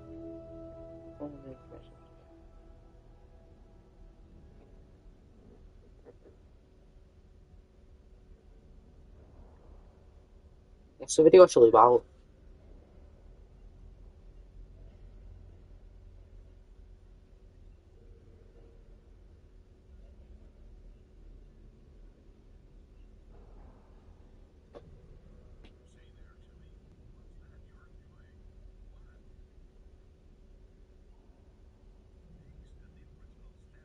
Okay, that is sick. There's actual match. The reassurance book, sure, let's do it, man. A common complaint of the Stanley Parable was that it was confusing and paradoxical, that it engendered a chaotic sense of reckless despair in those who played it. Well, I am happy to say that after much consideration, I've engineered a clever solution to this fundamental problem of the There's nothing even here, man. It's the Stanley Parable reassurance. What is that? You see, Stanley, anytime you're holding the bucket, a sense of calm and ease will fill your mind and your heart. It's true. As long as you hold on to the bucket, the many disorienting contradictions of the Stanley Parable will feel perfectly normal and perhaps even comforting. You may even come to long for the gentle embrace of jarring cognitive dissonance while the bucket is in your arms. And to be honest, it's a much more convenient solution for me than actually redesigning the game to be less uncomfortable. Can you imagine what a pain in the ass that would be? Yes, the bucket is the perfect solution. So it's just... Give it a try. Jesus, he looked that bucket. Can you feel it? The glow of comfort, even in the face of crushing despair, must already be sweeping through your body. And in fact, can I say that I do believe the bucket lends you an air of charisma as well? I think that just holding it has made you the slightest bit more attractive as a person. What the? The benefits of the bucket seem to go on and on, don't they? All this and more awaits you in the Stanley Parable 2. Oh, there's also something. How else we got the wooden that is the best. Does anyone give out awards for most enjoyable bucket in a video game? I don't. That really should be an award if it isn't already. Let's just go see the button that says For the Stanley the Parable name of the 2, player that's I playing the asked game. myself, what do players really want? And of course, the first and most obvious answer is that they want to be individually recognized and validated as people. So with that in mind, my first addition to the game is this. Sorry, I should have clarified. Right now, the button only says the name Jim. But of course, in the final game, this button will say your name, whatever name that is. Here, let's have you role-play as Jim to really simulate the full experience of this feature. Just play along. I promise you'll love it. Okay, here we go. Let's take a deep breath, clear your mind, forget whoever you are, and simply become a person named Jim. Jim. Whoa, hold on. I wasn't finished setting up the backstory. If you don't properly roleplay as Jim, then you'll never understand the impact of this button. Otherwise, it's just a stupid button that says somebody else's name. Okay, we're doing it again, and this time let me finish first. Shut. Now, allow yourself to become Jim. All right, fine, whatever. It's just a meaningless button that says Jim. Are you happy now? Get out of here. I'm done with this button. Why don't you go humiliate me in front of a different feature that I work very hard on? Jim. See, if you'd only played along, that would have been your name the button says, but no. Instead, I can't even think about it. I'm taking the Jim button away. Jim. No. Jim. No. Can't be Jim no more. Makes me really sad.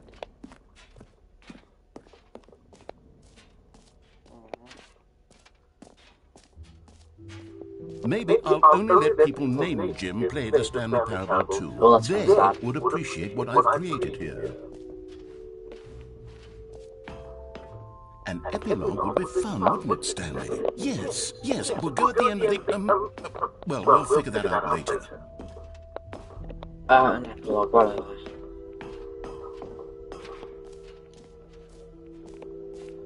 Well, how do I go down here? I'm stuck, man. Wait, what's the settings? World champion. Ooh. Maybe I can enable in my settings.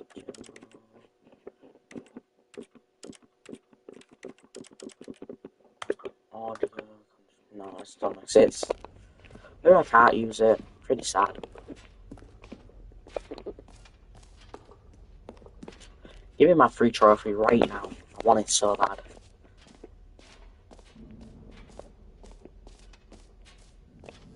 I need the free trophy. Now, here's something special. You remember that broken test trophy that got left in the game on accident? Well, I'm developing a technology to simply give you the trophy. Yes. Okay, perhaps I should have clarified. This is technology that will exist. Right now, the trophy is still fully broken. I'm not a wizard, Stanley, but I guarantee it will be fixed in the sequel to at last satisfy the hordes of ravenous fans all over the world who have been uproariously demanding this feature. Gamers, we hear you, and I promise it will happen.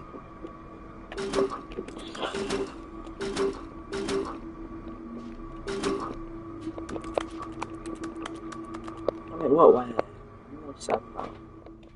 I really wanted that free trophy.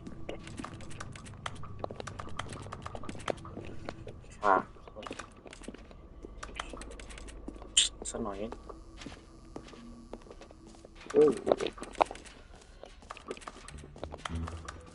What else? What other exhibits haven't we seen yet? We haven't seen the collectibles. So, yeah, we'll see the collectibles. Whoa, look at this. Ah, collectibles. Now it's a real video game. In the Stanley Parable 2, you'll run around gathering up these miniature Stanley figurines. And what's truly innovative is that there will be no reward for collecting all of them. I don't want to stifle the intrinsic joy of watching a number go up. You simply collect all of them, and then you move the hell on with your unremarkable life.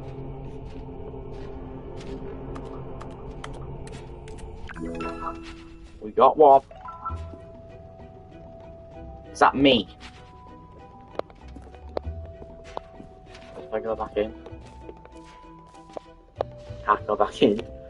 Alright, well, we're only missing one It thing. really is the worst when you collect everything in a video game and then they give you a big fan. Calling it the Stanley Parable 2 is just so much catchier than Ultra Deluxe, don't you think? Ultra Deluxe? What does it even mean? But the Stanley Parable 2, now that's an artistic statement right there. It's future-oriented. It screams progress and innovation and long-term franchising potential. The jump circle, this map, free trophy, match, settings, insurance bucket, and then we have last as an infinite hole. Where's infinite hole? Oh, right here. Alright, this is the last thing we can do. Go ahead and do it. And then, what is after the infinite hole, you ask? I have no idea. So the game will be over or there'll be more random stuff to do. Well, let's go through this door. Stanley, here's an idea that I'm truly fond of. It's never been done before in a video game. This is, in fact, a hole that you can fall down forever. That's right. Infinite falling. You can fall until the end of time, if you like. A stunning leap forward for video games as a medium. No, jump. Whoa. You see, isn't it wonderful? One of my more ingenious concoctions, if I do say so. Now then, since you've gotten to see the infinite hole, you can press the teleport button to pop back up to the top, and we can continue onward. Before I do, I want that to disappear first. Now, I don't mean to be a bummer, but I do recommend you use the teleport button to go back to the top. He's bluffing. Maybe do it There's an a infinite. little sooner rather than later spectrum of things. He's bluffing, wasn't he? Okay, Stanley, I don't know quite how to say this tactfully, but it's possible that I slightly exaggerated the infinite nature of the hole. Is it a very, very deep hole? To be certain it is. It's an extremely deep hole. I don't want anyone to say that it isn't an astonishingly deep hole. It is. Is it infinite? Well, that sort of depends on your definition of infinity. From one perspective, the infinite is merely philosophical in nature. It's more of a... Okay, well, good for you. You found the bottom of the hole. You found me out, Stanley. I'm a liar and a cheat, and you're so clever. Look, I think the issue here is just that you're unusually fascinated by falling. What normal person actually wants to fall infinitely? I figured the hole was as deep as anyone would actually need. Don't you put this on me. Maybe you're the problem. Look, things got a little heated there. I think we both said some things we didn't mean. Why don't we just put all this behind us and agree to just call the whole mostly infinite? If that works for you, then go ahead and press the teleport button to warp up to the top of the hole and we can move on. I'll just be up here when you're ready. Sure thing. Great. Now, I'm very excited to show you even more of my ideas for the sequel.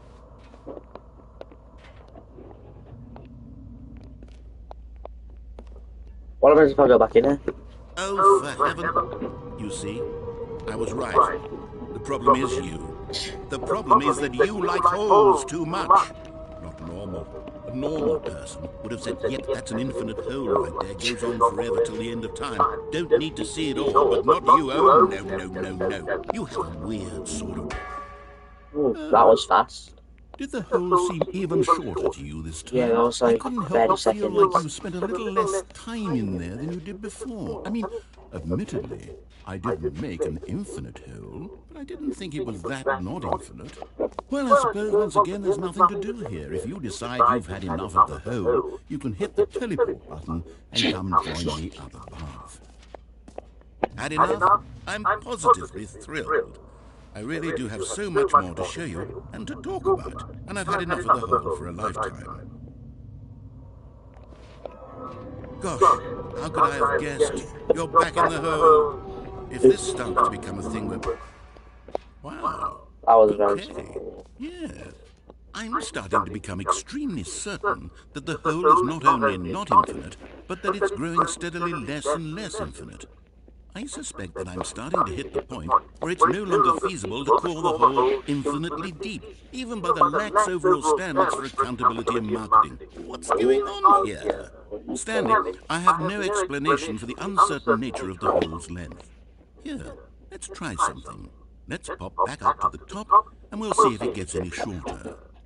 Well, there it is. The shame of my lie has come to haunt me. Not only is the hole not infinite, but it's barely even a hole at this point. It's more... How is this still appealing to you? I know you're obsessed with holes, but at this depth, I just can't see this scratching the itch. Oh, who am I to judge? You just do whatever it is you're here to do and hit the teleport button when you're ready to move on. Is the, teleport button not working? You sure? Well, I mean, I really don't have an explanation. It was working just a moment ago. Try it again. Still nothing? Well, I suppose there is one thing I can do to fix this. I'm out. Goodbye, Stanley. You couldn't bear to be away from the hole, and now you'll get more time with it than you could ever have asked for. It's a win for everyone. You get to be with the hole, I get to do literally anything else. Take care, Stanley. I hope you and the hole... Go right now.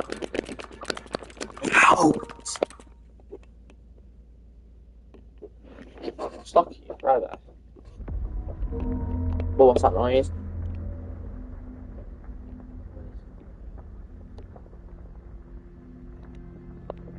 By any chance is it? It's not moving.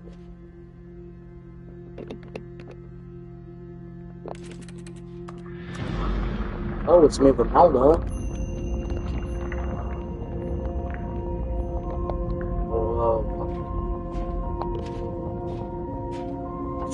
Like a big hole, you know?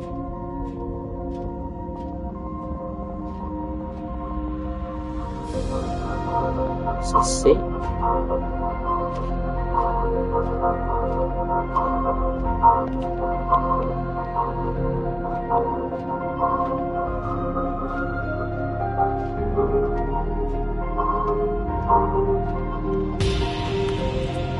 This is so cool.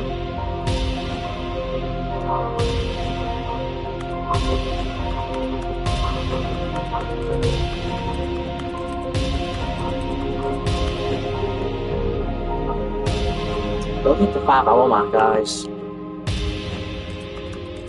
I feel sat here for 5 hours.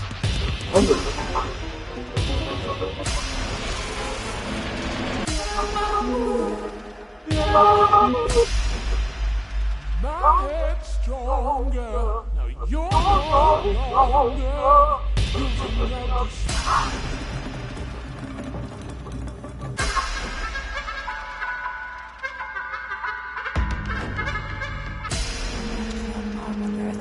love to Afsluiten geweest, die waren er gespeeld verveeld. Er is no way. Die is in de mout in de eerste bed in de zulp skikken echt wat met er als het zegt. Zo wel afdoen. Wanneer veel was er heel en weer heel is het. Hier rivals loopt sterk. Hij is zeker lekker dat aan fit zie echt met ze verder met het. Er is nog weer nul daar was de man. Ja, dat is er nog steeds met zijn man maar op zijn man.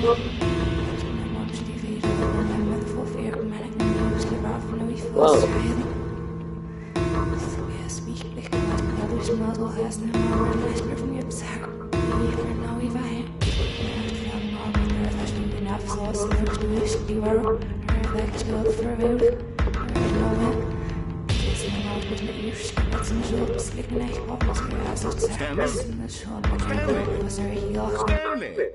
Huh? Oh, good, you're awake. It seems you had sort of dozed off there, drifting away into dreamland. But we can't have that, Stanley, because this hole is just so darn fascinating that I want you to be wide awake for every second of it. You don't want to miss a single moment. So how about if I just pop in from time to time and wake you up to keep you really, truly focused on the hole? From the looks of things, you and I will have many, many years here in this hole, and I'm looking forward to all of them. Stay alert, Stanley. I'll be back. Toodaloo. Are we just in here forever now? Is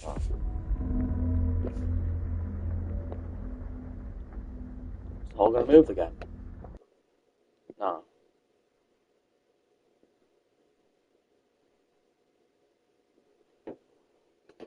Well, guys, I'll be right back. I'm just gonna go to the toilet. Never mind.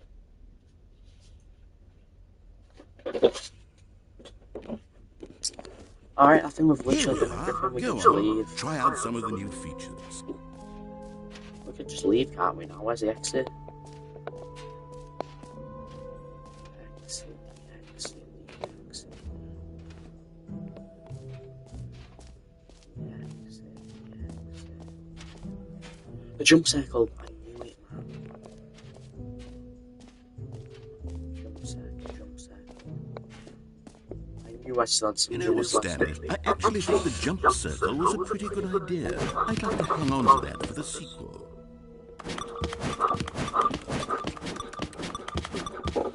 Oh, we're in out. Well, we can leave now.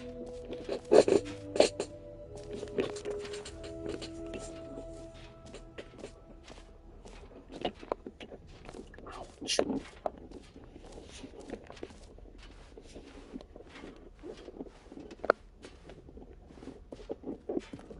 I'm just gonna go to the toilet and back.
guys, we're back. Come on, been live streaming for over 5 hours, Jesus. All right, have you seen everything you wanted to? Ready to move on now? Is that Stanley? That looks more like Hitman. Agent Polly Kevin. So, Stanley, what do you think? Do you like all of the new features? Yes, I know it's not exactly clear yet how exactly these features will come together as one single coherent video game, but I can feel it in my soul. It's going to work. There's definitely a good game in there somewhere. Say, let's do an experiment. I'll arrange these new features together, and we'll see whether or not it coheres into a meaningful gameplay experience. Okay. Are you ready? Here it is. I give you the Stanley Parable 2. Just, that's pretty small. Well, I mean, there's potential here, right? It's sort of... Oh, I have to do the balloon. Hold on, let me do a different arrangement. Okay, yes, this is much better. I feel good about this. Here we go, version 2. Who am I kidding, Stanley? This isn't a coherent video game at all. It's a lot of gags. And I do very much enjoy creating gags, but they don't add up to anything. I wanted more than anything to create a sequel that would capture all the magic of the first game. I wanted fans to love it. No matter how good these gags are, they wouldn't stand on their own. They would need the structure and the gameplay of the original. Wait, maybe that's it. I can take the original Stanley Parable and simply, well, insert a few of my... Oh my god, he's becoming what he's despised. With respect, with care for the vision and integrity of the original game. Would it possibly work? I suppose it could, but it would need a really, really tremendous title screen. A title screen that says with bold and uncompromising conviction, "This is the Stanley Parable 2. Let me see if I can whip something up. All right, perfect. Go ahead. Take a look. I'm excited. What's the title screen going to look like? Holy...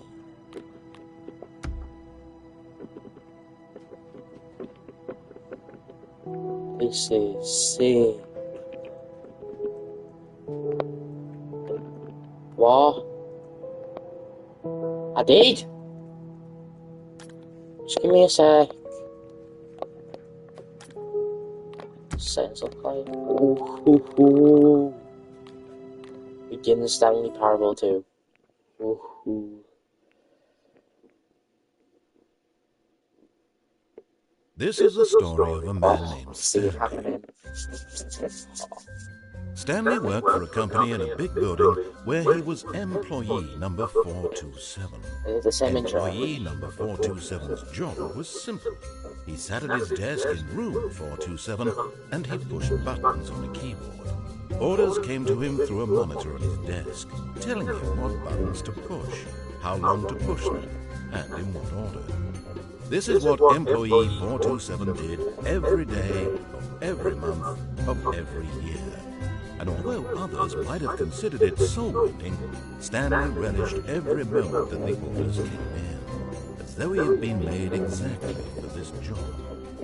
And Stanley was happy. And then one day, something very peculiar happened. Something that would forever change Stanley. Something he would never quite forget. He had been at his desk for nearly an hour when he realized that not one single order had arrived on the monitor for him to follow. No one had showed up to give him instructions, call a meeting, or even say hi. Never in all his years at the company had this happened, this complete isolation. Something was very clearly wrong. Shocked, frozen solid, Stanley found himself unable to move for the longest time. But as he came to his wits and regained his senses, he got up from his desk and stepped out of his office. Now, I looked it up. The fins in this version look bucket All of his changes co-workers everything were on the gone. collectibles. What could it mean? Let me show you. Stanley decided to go to the meeting room. Grab this bucket. Stanley picked up the bucket. It's not possible. The window ending. Well, see if the window ending is Stanley true. clung the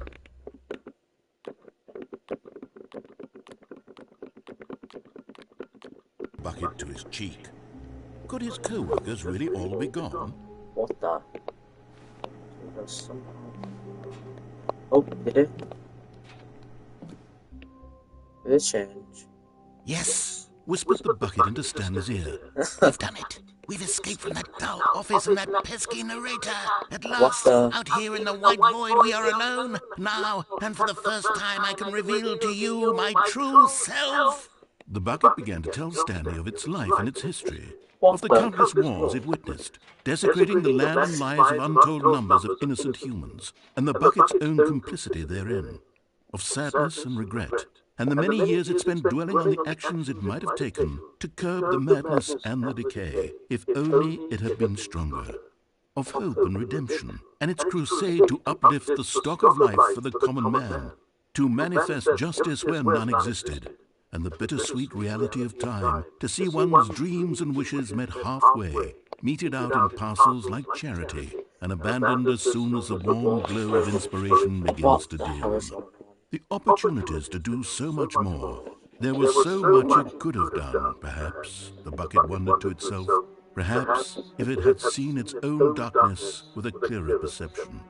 This was way too much for Stanley. What are you talking about? He screamed. You're a bucket! To this, the bucket furrowed its brow. No, said the bucket.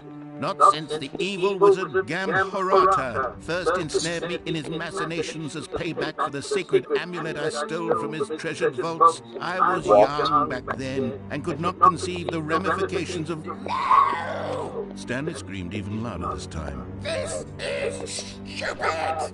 You are a bucket! This is so stupid! Why are we even doing this? As Stanley screamed and screamed and screamed, the bucket revealed its true form, transforming into a mighty beast of untold power, its fangs glistening like... Ow, ow, ow, ow, ow. My God, Stanley, you did it. You saved us from the bucket. Thank God you already had all 12 emblems of sages and knew the incantations to summon their true power. Otherwise, we would have easily been overwhelmed by the bucket's power. I'm speechless.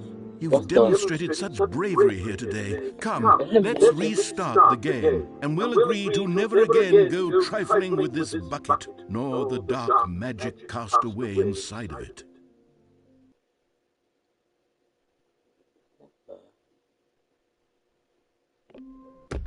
Sunday sequel, okay. Stanley had never seen the office this brightly lit. Was it a sign of something? He hoped it was. He hoped Stanley lifted the bucket into his arms, and a wave of comfort rushed over him. Now what I want to test out is... Stanley clutched the bucket tightly to his chest and entered the door on his left. Man really enjoys the bucket. No. Still no one was here. Stanley needed the bucket's warmth and comfort now more than ever. Perhaps his boss's office was where he'd find answers. Okay, now what I want to know is about the broom closet. What's different? Oh, Stanley, can you feel it? The broom closet. It wants the bucket. You can feel that, can't you? The aura of jealousy, it's as clear as day. This broom closet believes it deserves the bucket. I can really feel it now. It's a bucket. It belongs in a broom closet. That's what the broom closet is trying to say here. It's supposed to go with the other cleaning supplies. Don't feel, Stanley. Don't give in. Don't hand over the bucket. I know how hard it must be, given the pressure that the broom closet is putting on your shoulders right now, but you have to be strong. This is your bucket. This is your companion and lifelong friend. You can't hand it over. Oh no. With of getting into name-calling now, it seems. Is this how low the broom closet has sunk that it has to resort to this stream of petty insults simply in order to get you to hand over the bucket? Stanley, I never liked this broom closet for a variety of reasons, but even this is worse than I had imagined. And wait, now the broom closet has the gall to imply that you and the bucket are not truly deep and lasting friends, that your relationship is purely superficial and convenient, that your life is so banal and meaningless that you'd feel the same sort of kinship towards any inanimate object which happened to lay in your path in an even partially enticing manner. Well, I never. Go on, Stanley. Lay into it. Really tell the broom closet off for its demeaning comments. Expand on the wide variety of experiences you and the bucket have shared together. Go through each of them point by point. Share your journal entries detailing the rich emotional landscape of your feelings for the bucket as they have changed and evolved over the years. Let him have it. Is this it?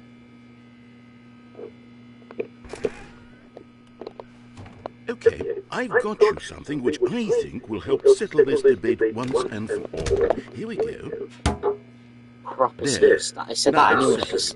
No more debate, no more discussion. Take a hike, broom closet, with all your meandering philosophical diatribes about the nature of cleaning supplies and their relationship to broom closets in the natural order of things. Alright, now we need to begin the game again. Please do not restart and say as a sequel. Please? Yes, it'll sequel, sorry. Okay. I can't wait to tell this story to my co-workers, Stanley thought. How amusing they'll find it. Now, if I don't pick up the all bucket... just laugh and laugh at the time I thought everyone had gone missing. When Stanley came to a set of 2 open doors, he entered the door see if I on his can left. go in the broom closet. Because I wonder what it'll say. Yet there was not a single person here either. Feeling a wave of disbelief, Locked Stanley... up. I don't do anything about it.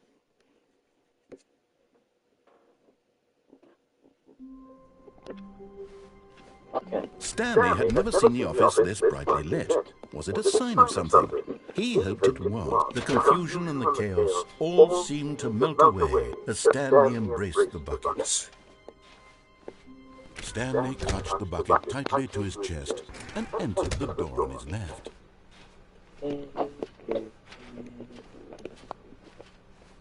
Still no one was here. Stanley needed the bucket's warmth and comfort now more than ever. Perhaps his boss's office was where he'd find answers. Coming to a staircase, Stanley and the bucket walked upstairs to the boss's office. Stanley and the bucket. What's this room in here?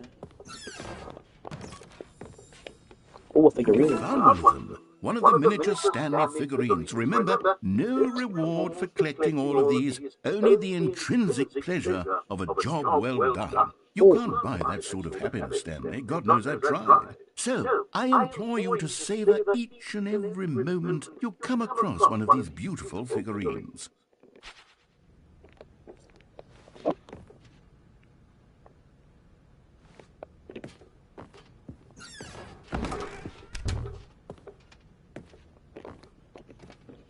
Stepping into his manager's office, Stanley was once again stunned to discover not an indication of any human life. Crushed by the weight of this revelation, Stanley may have broken down into an emotional dumpster fire, if not for the soothing presence of the bucket. But Stanley guessed the correct code by sheer luck. Was it that the bucket knew all along? Was the bucket guiding him? Yes, this is certainly the most logical explanation. Now, what I'm going to do also is go down.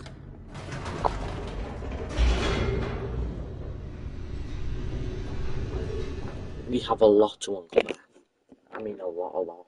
Like, probably the elevator raced down, plummeting towards an unknown fate. It would be all Stanley could do to keep himself together, if not for the bucket. Soothing him, comforting him, reassuring that in this darkest moment of uncertainty, he would be all right. The bucket is here for you, Stanley. Everything will be fine. Stanley and the bucket walked straight ahead through the large door that read, mind control facility.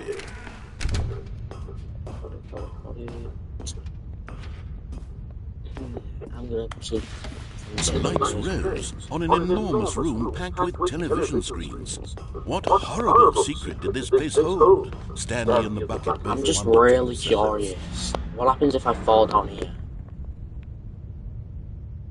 But just as Stanley was about to proceed further into the mind control facility, he tripped and fell over the railing and into the dark void below. Thankfully, he fell directly onto the bucket, which safely cushioned his fall.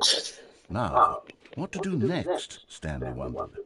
Stanley and the bucket could find no way out of this enormous pit, and so eventually they decided that the best thing to do would be to simply get comfortable down here. So they set up a little couch and relaxed. It really wasn't so bad down here, a bit cold perhaps. After some time had gone by, they installed a few shelves as well, and a sort of kitchenette that was useful for when the bucket was craving paninis. But it wasn't until the rugs and the standing lamps came in that it really started to feel like a home. In fact, after some time, Stanley realized that it had been ages since he had even thought of the mind control facility at all. He'd never gotten to fully explore what was up there, never been able to unearth the many mysteries of the mind control facility. This lack of closure began to eat at him. Soon he was dwelling on his regrets, and the state of their home slowly decayed as Stanley became withdrawn and neglected the cleaning. It unsettled the bucket deeply. Stanley wasn't usually like this. The bucket tried to reach out to him again and again, but to no avail. All Stanley could think about, all he could talk about, was going back, doing it over again, staying on the path. It was a mistake to leave the path. It was a mistake. It was a mistake. I need to do what the narrator says. I need to see the true ending. This made no sense at all to the bucket, which was simply trying to live its life down here as comfortably as possible. Yet Stanley was unconsolable. This isn't an ending. This is just a hole in the ground. The bucket sighed. True, it wasn't an ending.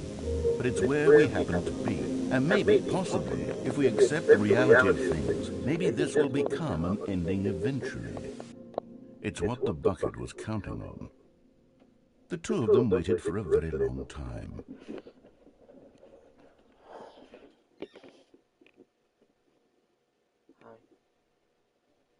What time is it?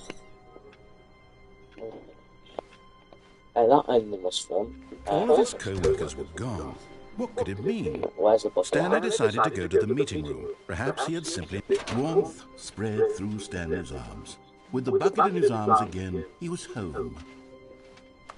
Stanley clutched the bucket tightly to his chest and entered the door on his left.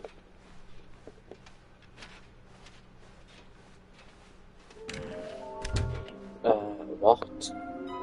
How we can find it?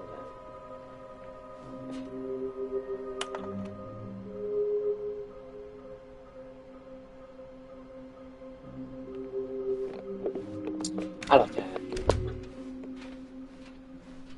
Coming to a staircase, Stanley and the bucket walked upstairs to the boss's office. Shall I listen? I'm gonna listen. Let's do it.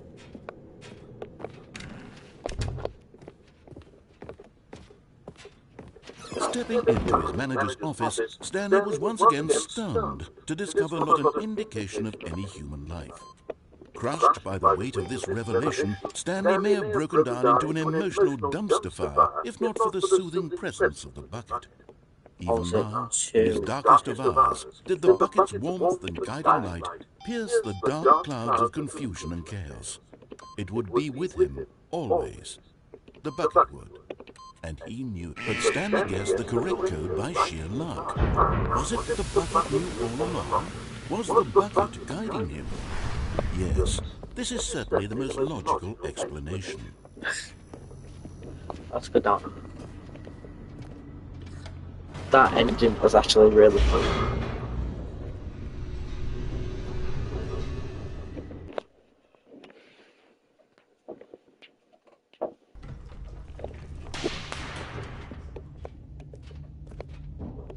Stanley and the bucket walked straight ahead through the large door that read, Mind Control Facility.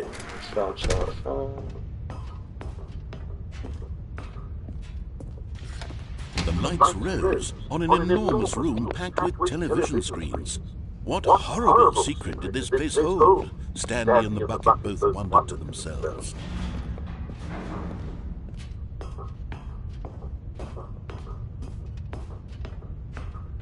I don't know, Bucky.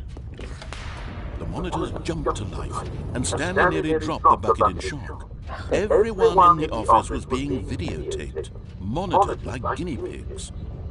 The bucket had never seen anything like this, and it very nearly burst into tears as Stanley cradled it gently, reassuring it that everything would be fine. What the hell? A bucket gets into tears.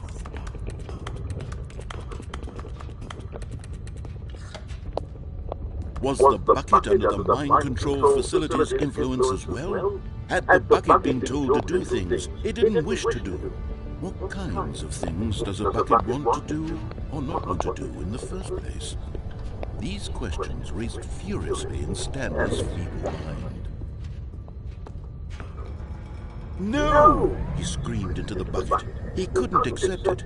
His own life in someone else's control. Never! He squeezed the bucket tighter. His one friend in the entire world. At this point, he could trust no one except for the bucket.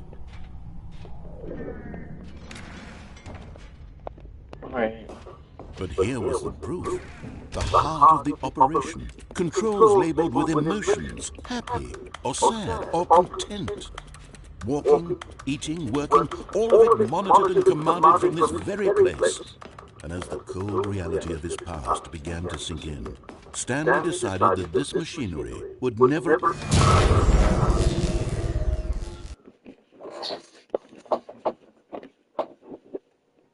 Stanley and the bucket waited in blackness. Was it over? And now... Yes, they had done it. Stanley and the bucket had defeated their greatest and darkest enemy, freed themselves from the tyrannical grip of the evil mind control machine. Freedom was now mere moments away. Excitedly, the two of them began to discuss the kind of life they wanted to live once they stepped through this massive door. The bucket wanted to learn to roller skate. Stanley wanted to sneeze in every country on Earth. Both of them wanted to begin watching a movie, any movie, but then stop it halfway through and begin watching it in reverse from the end. True, it was a simple life they envisioned, but it was one they'd live together, with one another to lean on, to trust, to support, and to... Wait, what was happening? Why had the door stopped? Was Stanley and the bucket not about to be freed? An unbearable silence filled the room, lingering in uncertainty, until finally the truth hit Stanley square in the face. This building did not want the bucket to leave. Even the facility itself recognized the incredible calming presence of the bucket, needed the soothing warmth of the bucket, would go to any lengths not to part with the bucket. No. Stanley can't leave this place, not while he has such a precious bucket in his arms, not while this building has anything to say about it. Stanley realized he would never again leave this very room, but at least he has the bucket. To be trapped eternally in darkness isn't really so bad, Stanley thought to himself. As long as I have my bucket with me, right? I'll be okay, won't I? Stanley gulped. Very soon now, he was about to find out. Oh, was that an ending? That was sick. Alright, let's see what other endings this bucket gives me. Stanley picked up the bucket and smiled. He'd never be alone again, not truly alone, not with the bucket around. Stanley clutched the bucket tightly to his chest and entered the door on his left. Here.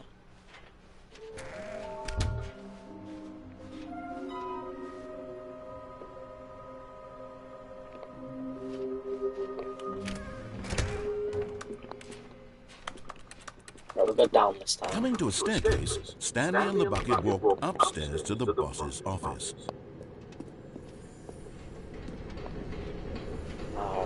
Another miniature Stanley figurine. This, you know, there really must be a snappier name for these things. What about mini-stands? Stanley figs? Or what about Stanlerines? Yes, I think I like that. Another Stanlerine under your belt.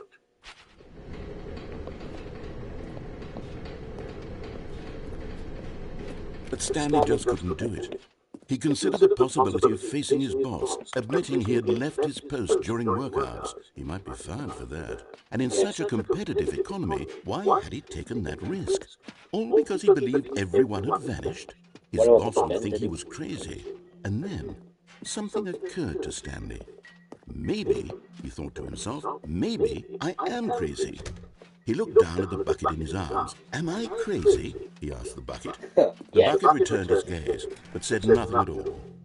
That's strange, Stanley thought. Usually the bucket is a source of guidance and wisdom for me in difficult times such as these. He held the bucket close, yet felt none of its familiar reassurance and comfort. And that's when Stanley realized, this isn't my bucket. It's just a normal, everyday bucket. Someone else's bucket, perhaps. How did I end up with someone else's bucket? This is all terribly wrong. Surely no good will come from this. Who knows what sorts of bizarre hallucinations Stanley might experience without the psychologically grounding presence of his bucket. And indeed, now he noticed that the rooms were repeating, which was, of course, very odd. And now he felt himself floating off the ground. Oh, gracious, he exclaimed. Without my bucket, I've gone truly mad. Where is it? I must find it. Far off in the distance now, he heard it, calling to him. Stanley! Stanley, it's me, the bucket. Where is it? Could it truly be? He rushed forward from room to room, passing by one bucket after the next. None of them were his. None of them were his special bucket. Come to me, Stanley. Find me. He had to find the bucket. He had to return to his old friend. It was the only way to truly restore his sanity. And then suddenly, he froze dead in his tracks. He knew where the voice of the bucket had been coming from. The real bucket was inside of him all along. What? It was incredibly painful. Stanley doubled over in agony and blacked out. Oh, when the bucket killed him. This is the story of a woman named Mariella. Oh no, I'm scared. Mariella woke up on a day like any other. She arose, got dressed, picked up her bucket of comfort and security, and walked to her place of work. But on this particular day, her walk was interrupted by the body of a man who had stumbled through town, talking and screaming to himself, and then collapsed dead on the sidewalk. Right away, she knew what the problem was. This man had no bucket. Of course he'd gone mad, ranting and raving about a narrator describing all of his actions and how everything is predetermined and free will is an illusion and it's all just a video game. It could all have been prevented if only he'd taken his bucket with him. That's pretty funny. Perhaps he didn't even realize he'd forgotten his bucket at home in the first place. How cruel the world can be, Mariella thought, and she hugged her own bucket even tighter. But of course, she had no time for this. There were a myriad of confusing problems she would soon have to confront at work, for which her bucket would provide absolute guidance and total clarity on everything. Heck yes, she thought to herself, my life kicks ass. And she backflipped all the way to work. No. She actually backflipped onto it too.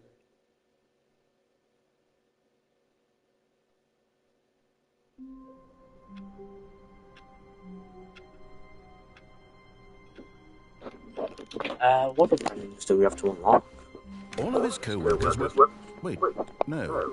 This isn't the right office, is it? Is this Stanley's office? Have I been on?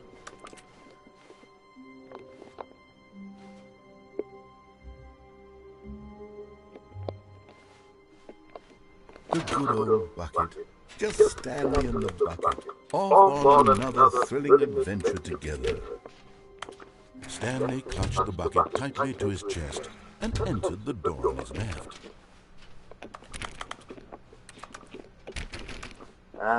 What is in here? Literally nothing.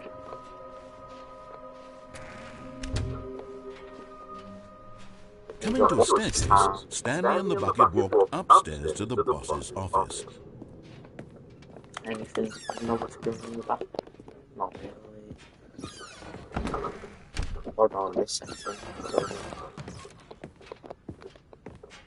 No, not figuring in there either. Unless... I'm on the elevator. No, not figuring there either. Alright, let's go in here.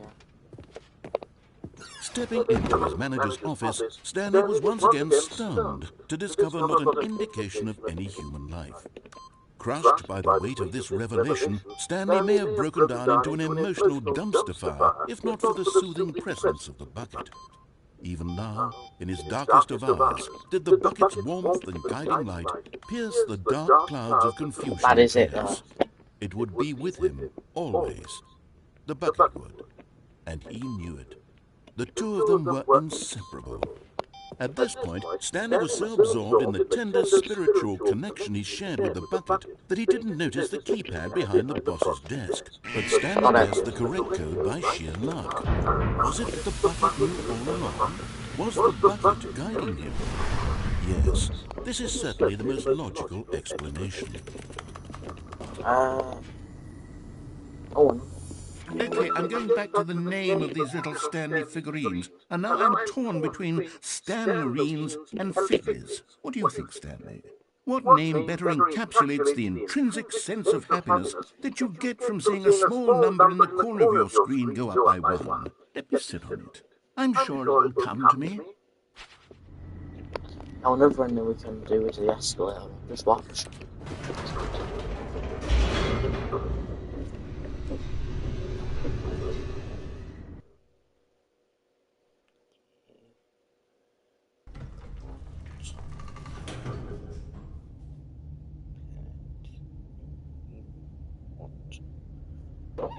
We press on it again. Wait, Stanley said to the bucket. Can we go back up? When I was pressing those keypad buttons, there was something very intriguing about the number 3. I want to go back so I can try pressing the number 3 again. Bucket said nothing. What happens if I do press the number 3? Let me check that out. What is your pet name? Let's go press the number 3.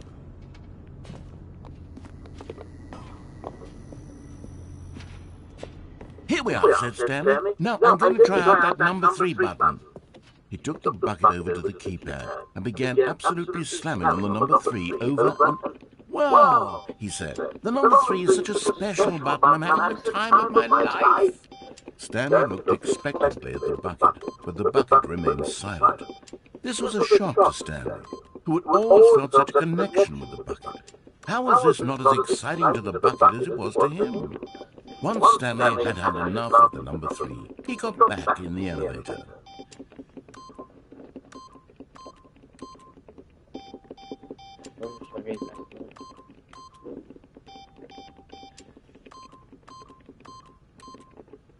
Alright, go.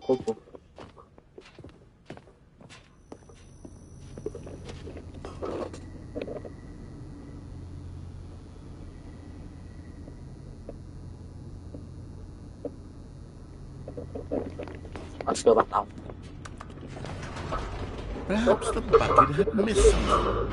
Perhaps it had not seen how much joy Stanley got from slamming the number 3 repeatedly.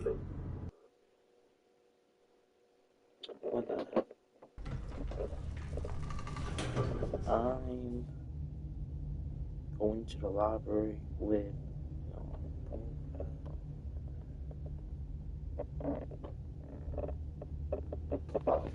A hint of regret nagged in the back of Stanley's mind. Should he demonstrate the number 3 for the bucket again?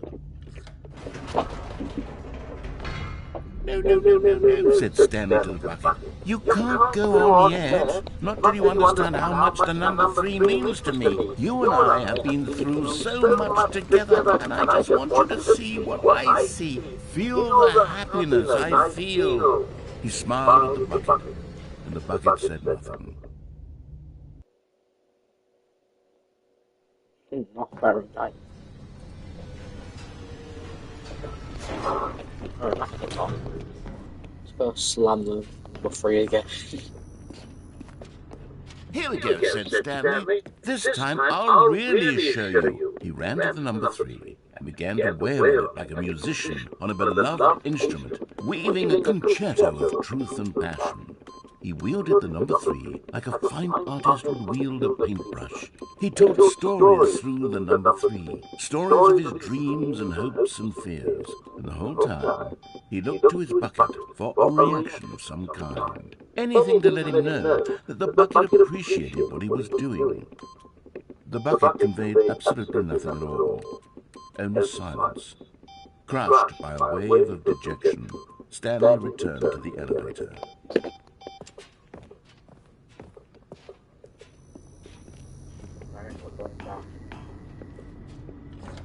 Stanley and the bucket were so close, they'd always been there for one another. Why suddenly could the bucket not connect with this passion of Stanley's? The question caused Stanley to ruminate the whole way down the elevator. He knew that there must be a way to get through to the bucket, to communicate fully with his dear friend. Surely there was a solution, mustn't there be?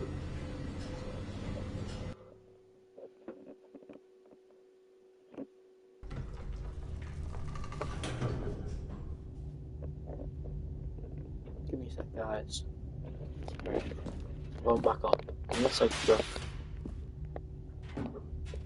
Go back up.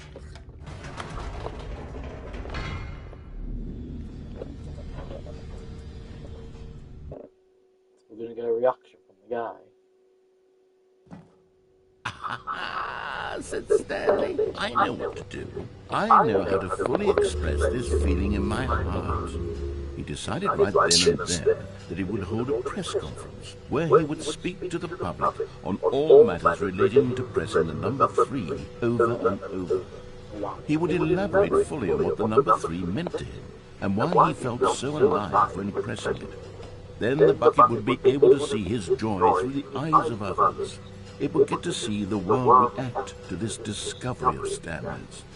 And it would be through the public eye that the bucket would finally understand Stanley's work.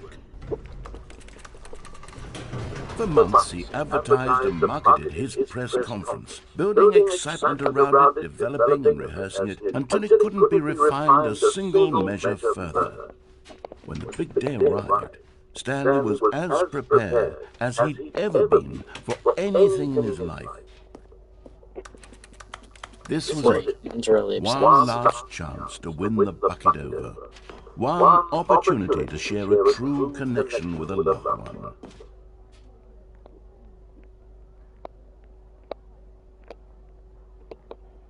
There was no one here.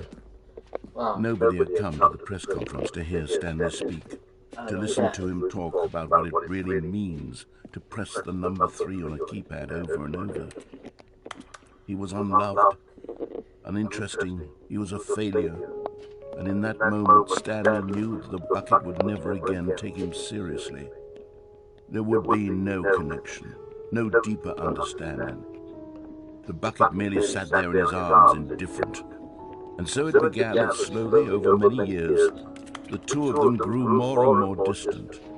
They spoke less and less, neither wishing to state the obvious, that any sense of real respect between them had eroded since that day at the press conference. There would be no more games, no more long conversations about passion and pursuit, only a silence that consumed the space between friends. And Stanley, having for once in his life discovered the warmth and comfort of true companionship, was cast back into the unremarkable normalcy of loneliness. Guys, we're done. No, we're done. Alright, cool.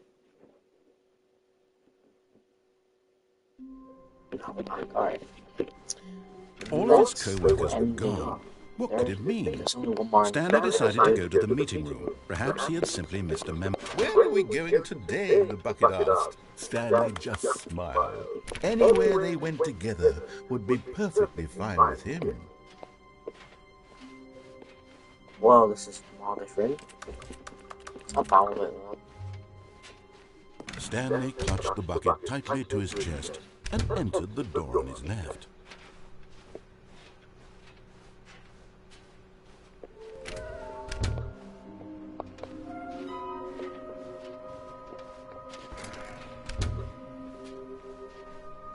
Coming to a staircase, Stanley and the bucket walked upstairs to the boss's office. Nothing. Unless I can check the elevator. Nah, still nothing.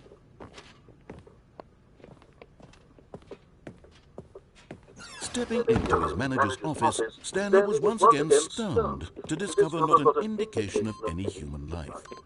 Crushed by the weight of this revelation, Stanley may have broken down into an emotional dumpster fire, if not for the soothing presence. But Stanley guessed the correct code by sheer luck. Was it that the bucket knew all along? Was the bucket guiding him? Yes, this is certainly the most logical explanation. Alright, so we're down here.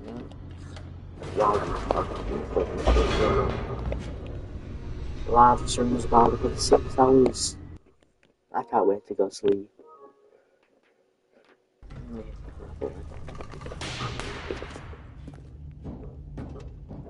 Stanley and the bucket walked straight ahead through the large door that read, Mind Control Facility. We can actually go this way now, can't we? Although this passageway had the word escape written on it, the truth was that at the end of this hall, Stanley and the bucket would both meet a violent death. And then if we go back, it should show us something different, right?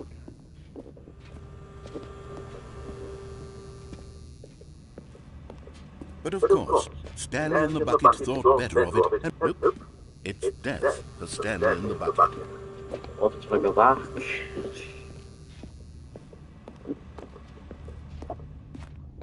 Nothing, we'll just go to lower the map.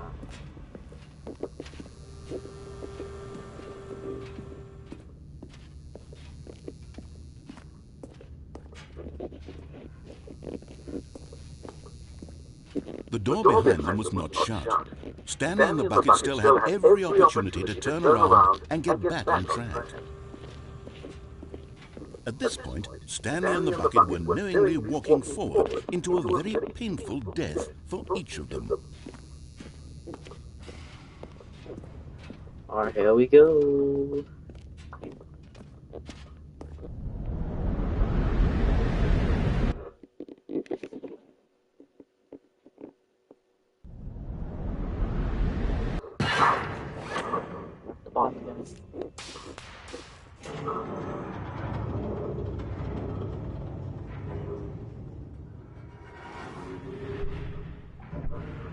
As the machine whirred into motion and Stanley and the bucket inched closer to their demise, Stanley reflected on how meaningless the bucket's warmth and comfort had turned out to be.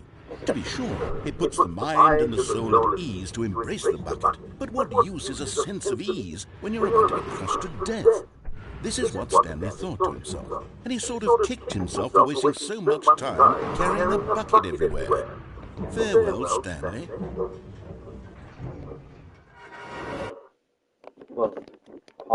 Farewell, Stanley, cried the narrator, as Stanley and the bucket were led helplessly into the enormous metal jaws. In a single visceral instant, the bucket's life came to an end, as it was crushed violently to death.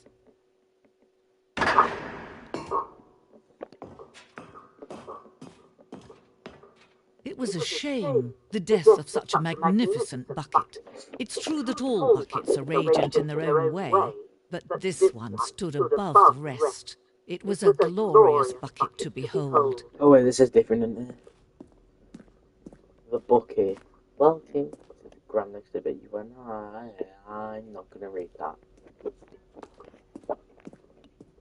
It's only Can you see how arrogant it was for Stanley to take a bucket like this and to claim it for his own? Can you see the hubris that blinded him? Can you see that the bucket is far more noble than Stanley will ever be in his short life?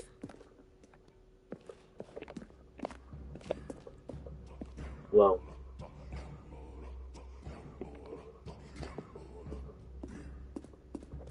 No man can own a bucket, and certainly not a bucket as dazzling to behold as this one. It is man who should kneel before the bucket.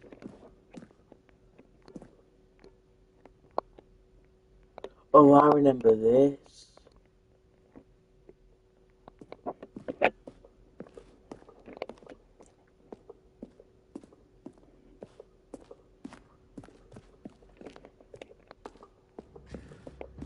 Is there even any more places to go?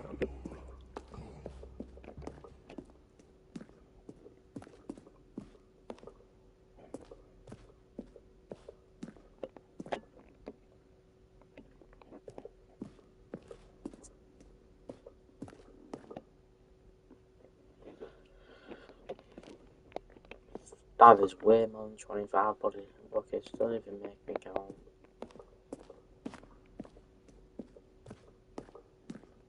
For real?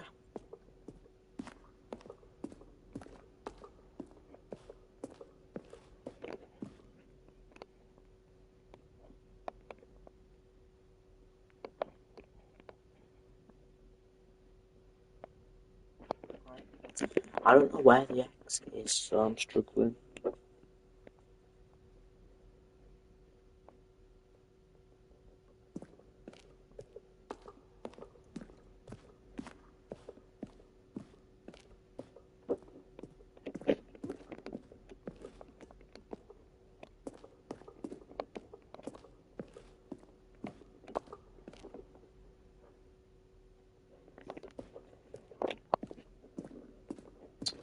I am stuck, by the way. I don't know where to go.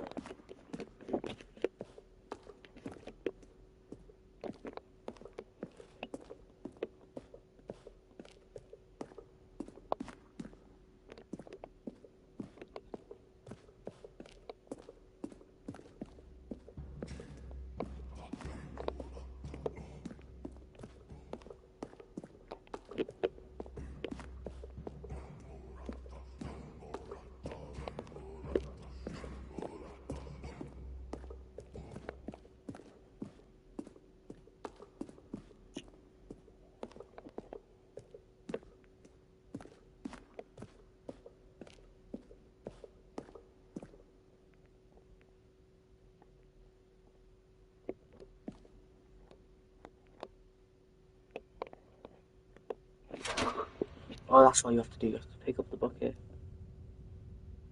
But there is something we can do. Something we can do together, you and I, that will right this terrible wrong. Let Stanley die. Let him be crushed by the machine. Don't reset the game. Don't give him another opportunity to run off with another beautiful bucket. We can save the world's buckets from their treatment as tools and implements if only we let Stanley die together. The bucket shall take its place as ruler, as leader, as commander of a new world, a new vision. We killed Stanley. Okay.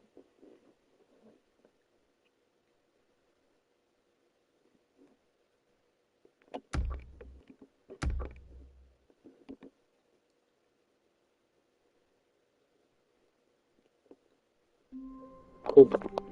Let's go back to the bucket. Already this was uncomfortable, and Stanley decided that as soon as he found a new space he felt safe in, that he would never let a good bucket, a strong bucket, a humble bucket, a committed a bucket of culture and distinction. One more ending we can Stanley actually do clutched the bucket tightly in the to his left side. chest and entered the Then we can move to door the there. right side.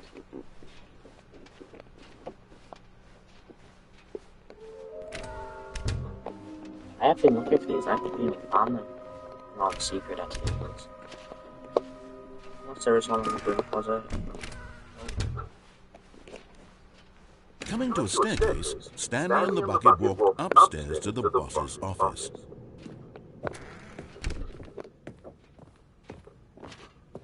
Stepping into his manager's office, Stanley was once again stunned to discover not an indication of any human life. But Stanley guessed the correct code by sheer luck. Was it that the bucket knew all along? Was the bucket guiding him? Yes, this is certainly the most logical explanation.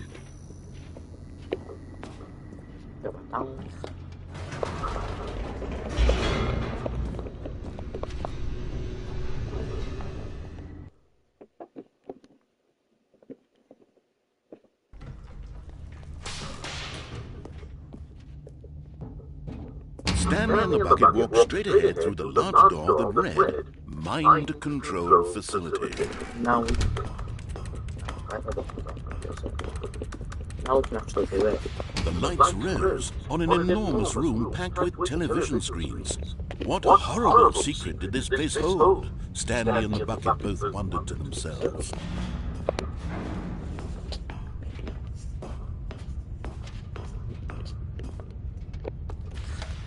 The monitors jumped to life, and Stanley nearly dropped the bucket in shock. Everyone in the office was being videotaped, monitored like guinea pigs. The bucket had never seen anything like this, and it very nearly burst into tears as Stanley cradled it gently, reassuring it that everything would be fine.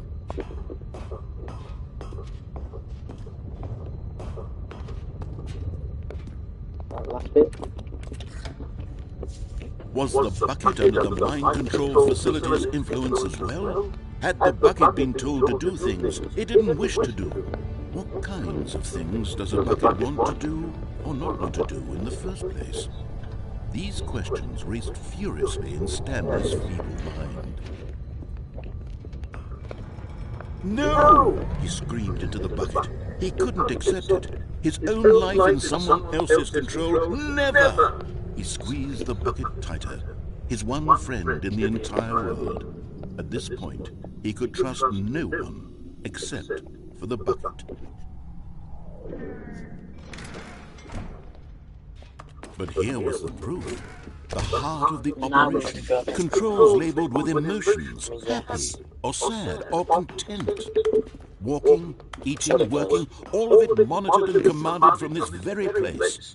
And as the cold reality of his past began to sink in, Stanley decided that this machinery would... But at the last second, the bucket jumped in and pressed the button to turn on the controls. Stanley gasped in horror. Had this been the bucket's plan all along? To take over the machine and claim the power for itself? How could the bucket have betrayed him like this? Stanley was prepared to throw the bucket away in disgust when suddenly an image appeared upon the enormous screen. Birds. Silly birds. The control buttons became active again. Stanley flipped through one video of silly birds after another, and then it dawned on him. This wasn't a mind control facility at all. It was a facility for monitoring and surveilling silly birds all over the world. The mind controls were only a facade to disguise its true intentions. Had the bucket known this all along?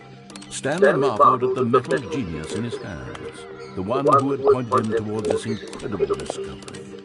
Stanley and the bucket never found freedom because they spent the rest of their lives here in this place, flipping through live streams of the silliest birds imaginable. Of all the possible paths his life could have taken, this one was surely the best. And Stanley was happy.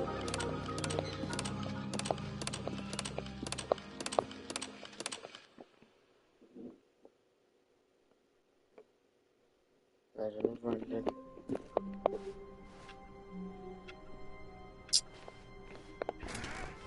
There's the bucket. Ah, the embrace of an old friend. A weathered companion. Stanley clutched the bucket tightly to his chest and entered the door on his left. Or we're going to disobey this This time. was not the correct way to the meeting room, but Stanley had felt the bucket calling to him, telling him that the employee lounge was simply the place to be. And here it was. Had the bucket turned out to be correct? Was this better than the meeting room? Yes, Stanley thought to himself. Yes, perhaps it truly was. How insightful the bucket turned out to be. I'll just wait here.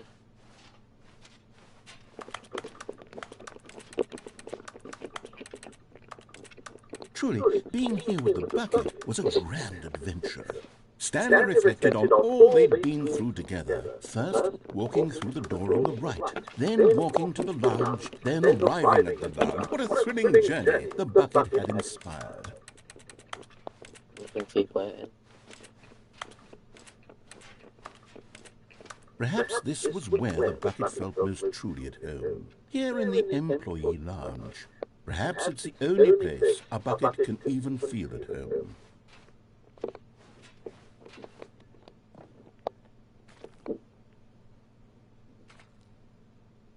Stanley decided to just give the bucket absolutely as much time as it needed to be in the lounge. Clearly, the bucket and the employee lounge shared a special connection.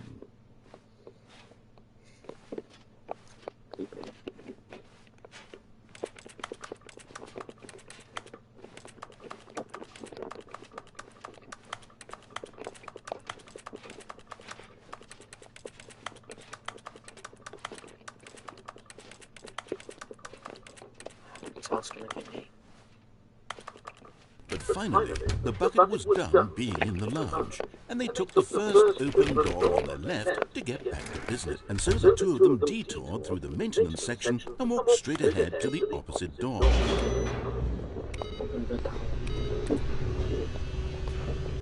What we at? 6 hours now. Oh, good Stanley, I'm glad you found your way here. I knew you'd find this place eventually.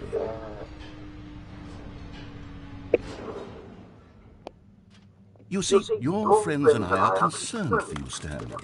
We've come together here because we care about you very much. It's this bucket you're carrying around everywhere. The bucket isn't even from the original Stanley Parable. It's just sequel content. We're the ones that matter, Stanley. Classic characters from the first game, like the Adventure Line and the Broom Closet. Because that's what fans want from a sequel. They want more of their favorite jokes, not this bucket that they've never seen before. Yes, I know I'm the one who gave you the bucket, but you're spending too much time with it. Don't you want another story involving the Adventure Line? We could make the Adventure Line go somewhere new. Yes, yes, that's what the fans want. Let's do it.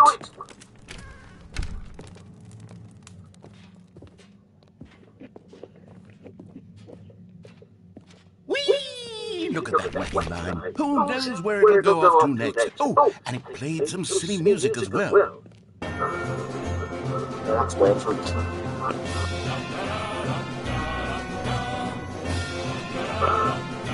Now this is what the Stanley Parable is all about. Don't you remember all those great jokes from the original dialogue? Also, Stanley's addicted to drugs and hookers. Yes, it's as classic now as it was back then. Let's do it for the fans, Stanley. Let's give them more content exactly like this. But if we want to do that, you're going to have to give something up. No, not the bucket. Can't do it. Can't do it. Don't you get it, Stanley? We need to get rid of the bucket. That's why I'm very proud to introduce a brand new character. This is the Bucket Destroyer. I think it'll make a wonderful new addition to the rich lore of the Stanley Parable. True, it also was not in the original game, but it's such a well-fleshed-out character with so much personality that to me it already feels as though it's been part of the cast all along. Don't you agree? Can you guess what the Bucket Destroyer does? Surely you don't need me to spell it out for you. Go ahead now, Stanley. Say goodbye to the bucket, and then pop it into the machine when you're ready. No. I won't do it. Now listen to me. It's crucial that you give it the bucket. I don't know what the Bucket Destroyer will do if it can't destroy your bucket. Destroying buckets is all it knows. That is its singular personality trait.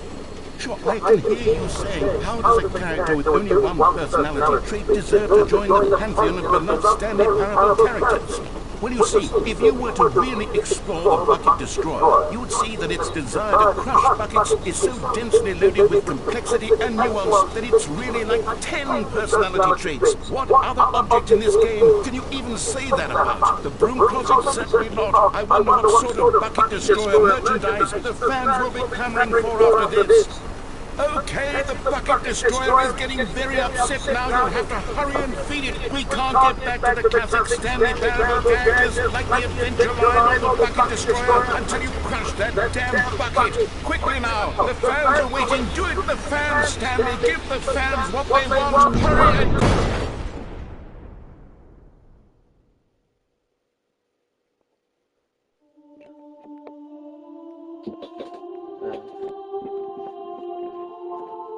The Bucket Destroyer, my prized creation. You had so much potential. We were going to do such marvelous things with you, tell such spellbinding stories about you. All of it squandered now. Goodbye, new friend. For the moment in time that you were here, you were magnificent.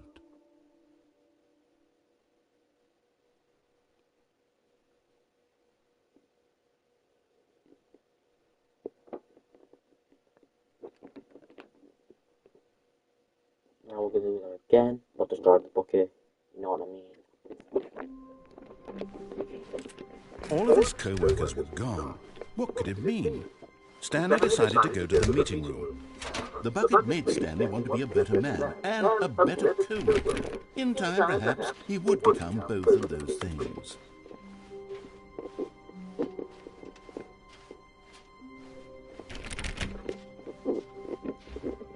Stanley clutched the bucket tightly to his... This was not the correct way to the meeting room, but Stanley had felt the bucket calling to him, telling him that the employee lounge was simply the place to be. And here it was. Had the bucket turned out to be correct? Was this better than the meeting room? No, never mind. The bucket was wrong. Stanley took the door on his left to go back to the meeting, and so the two of them detoured through the maintenance section and walked straight ahead to the opposite door.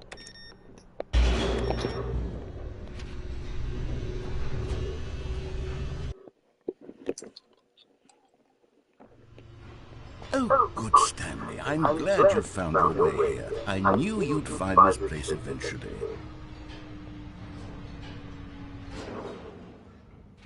You see, your friends and I are concerned for you, Stanley.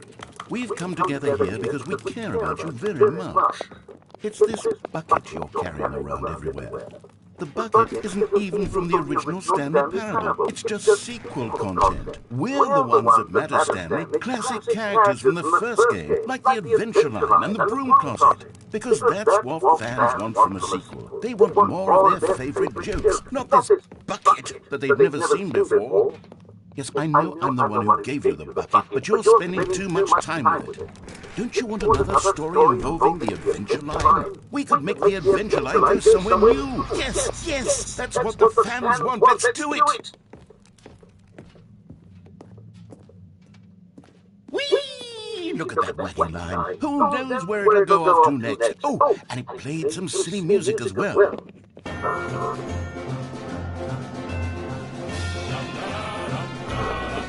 Now this is what the Stanley Parable is all about. Don't you remember all those great jokes from the original dialogue? Also, Stanley's addicted to drugs and hookers. Yes, it's as classic now as it was back then. Let's do it for the fans, Stanley. Let's give them more content exactly like this. But if we want to do that, you're going to have to give something up. What? What do I have to give up? Don't you get it, Stanley? We need to get rid of the bucket. That's why I'm very proud to introduce a brand new character. This is the Bucket Destroyer. I think it'll make a wonderful new addition to the rich lore of the Stanley Parable. True, it also was not in the original game, but it's such a well-fleshed-out character with so much personality that to me it already feels as though it's been part of the cast all along. Don't you agree? Can you guess what the Bucket Destroyer does? Surely you don't need me to spell it out for you. Go ahead now, Stanley. Say goodbye to the bucket, and then pop it into the machine when you're ready. I will do it. Now listen to me. It's crucial that you give it the bucket. I don't know what the Bucket Destroyer will do if it can't destroy your bucket. Destroying buckets is all it knows. That is its singular personality trait. Sure, I can hear you saying, how does a character with only one personality trait deserve to join the pantheon of beloved Stanley Parable characters? Well, you see, if you were to really explore the bucket destroyer, you would see that its desire to crush buckets is so densely loaded with complexity and nuance that it's really like 10 personality traits. What other object in this game can you even say that about? The broom closet? Certainly not. I wonder what sort of bucket destroyer merchandise the fans will be clamoring for after this. Okay, the bucket destroyer. Not possible. Can't destroy it. Look.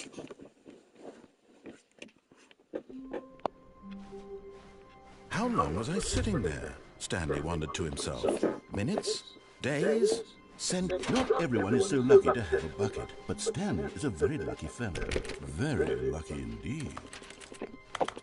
Stanley clutched the bucket tightly to his chest. This was not the correct way to the meeting room, but Stanley had felt the bucket calling to him, telling him that the employee lounge was simply the place to be. And here it was. Had the bucket turned out to be correct? Never mind. The bucket was wrong. Stanley took the door on his left to go back to the meeting room. No, said the bucket.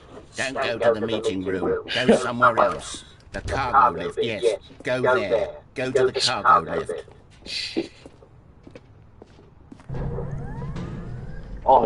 Stanley feared that any path he walked might lead to the separation of himself and the bucket, his dearest friend. So he threw himself to his death, that they might die in one another's arms. How deeply touching.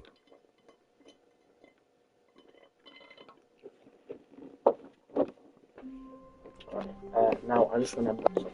Just a step through this door, Stanley thought to himself, that's all I need. If I can make it through this door, it takes a lot of humility to carry a bucket so magnificent. Stanley checked his ego and then proceeded on. Oh, please. Are you really just doing this for the trophy? Click a door 5 times? Is that all you think a trophy is worth? No. I can't just give these merits away for such little effort. A measly 5 clicks. I suppose you were to click the door 20 times. I would say that's the kind of effort that warrants recognition. Stanley clutched the bucket tightly to his chest. This was not the correct way to the meeting room, but Stanley had felt the bucket calling to him, telling him that the employee lounge was simply the place to be. And here it was. Had the bucket turned out to be correct? Was this never mind. The bucket was wrong. Stanley took the door on his left to go back to the meeting room. No, said the bucket. Don't go to the meeting room. Go somewhere else. The cargo lift, yes. Good, said the bucket. Now ride the lift all the way to the top. There's something up there I need you to do. Stanley did not question why or how this bucket was speaking to him. It should have alarmed him, of course, because buckets can't talk. But Stanley chose not to think about this obvious fact. He was firmly convinced that the bucket had spoken to him, and he unthinkingly did whatever the bucket asked.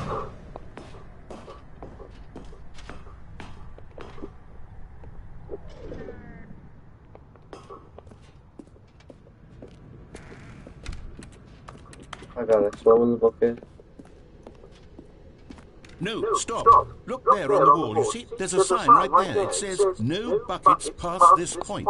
Stanley, how could you think it was okay to bring the bucket here? Unless, what if the problem is that you actually don't know what is a bucket and what isn't a bucket?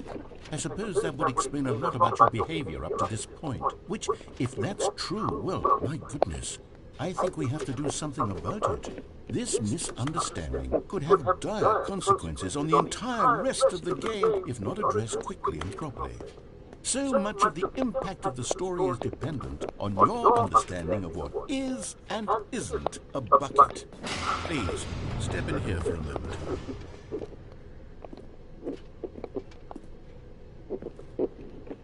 Sharper.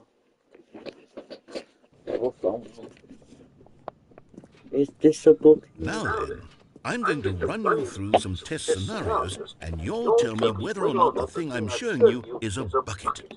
Simple enough, right? This should tell us everything we'll ever need to know about what is or is not a bucket.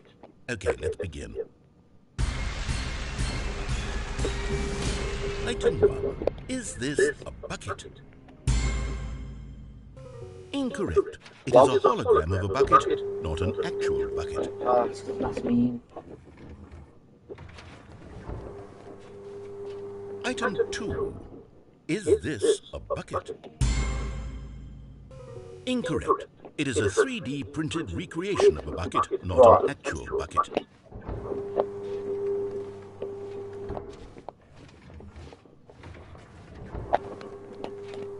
Item 3. Is this a bucket? Correct. This is a bucket.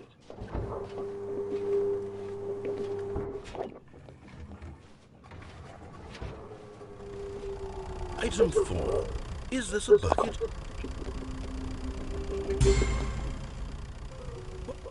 Are you hallucinating? This is a tractor. It's an enormous machine that tills the earth. I thought this was a gimmick. How on earth did you manage to screw it up? Absolutely incredible. Let's just move on to the next one.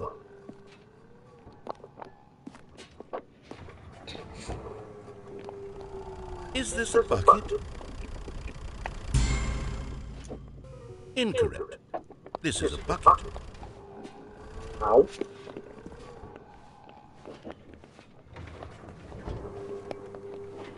Item 6. Is this a bucket? Trick question. Both. Gotcha.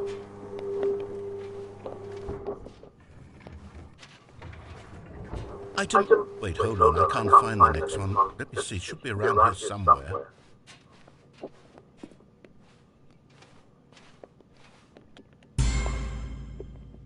Okay, you and I both know there isn't anything here. And I don't appreciate the implication that nothing is a bucket when we both clearly know that a bucket is something. And therefore nothing could possibly be something. Unless, in your twisted mind, have you somehow convinced yourself that a bucket is nothing? Answer me straight, Stanley. Do you believe that nothing is a bucket?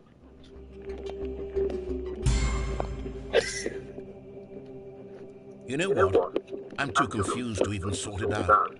I've lost all sense of perspective. What is a bucket? What isn't a bucket? Mere moments ago I could answer these questions with confidence. And yet now I'm somewhat adrift. Do any of us know what a bucket is? Am I a bucket? Stanley, I can't keep doing this. I'm losing myself, and myself was all I ever had to begin with. I'm afraid the bucket is threatening to tear our relationship apart. I can't have that. I'm sorry. But I'm going to erase all buckets from the game entirely. Okay, here we go.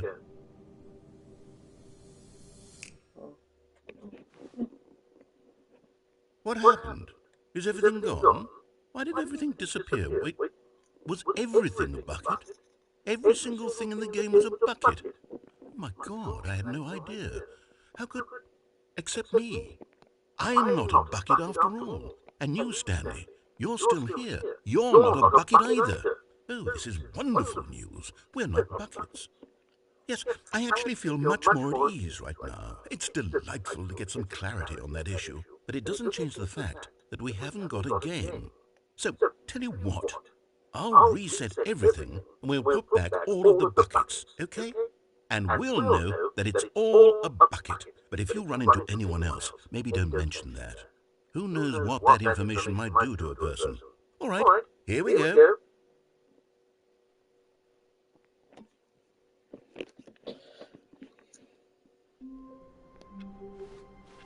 How long was I sitting there? Stanley wondered to himself. Minutes? Days? Stanley cradled the bucket in a gentle embrace. Protective, yet delicate. Assertive, yet compassionate. Stanley clutched the bucket tightly to his... This was not the correct way to the meeting room. I guess the last Stanley rod had felt from the the bucket dog. calling to him, telling him that the employee lounge was simply the place to be. And here it was. Had the bucket turned out to be correct? Never mind. The bucket was wrong. Stanley took the door on his left to go back to the meeting room. No, said the bucket. Don't go to the meeting room. Go somewhere else. The cargo lift, yes. Good, said the bucket. Now ride the lift all the way to the top. There's something up there I need you to do. Stanley did not question why or how this bucket was speaking to him. It should have alarmed him, of course, because buckets can't talk. But Stanley chose not to think about this obvious fact. He was firmly convinced that the bucket had spoken to him, and he unthinkingly did whatever the bucket asked.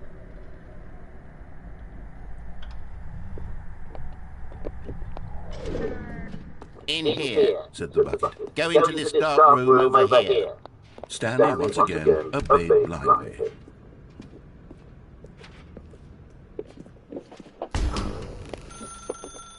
Now pick up the phone, said the bucket. Pick up the phone, and it will take us back home, where we can go about life together.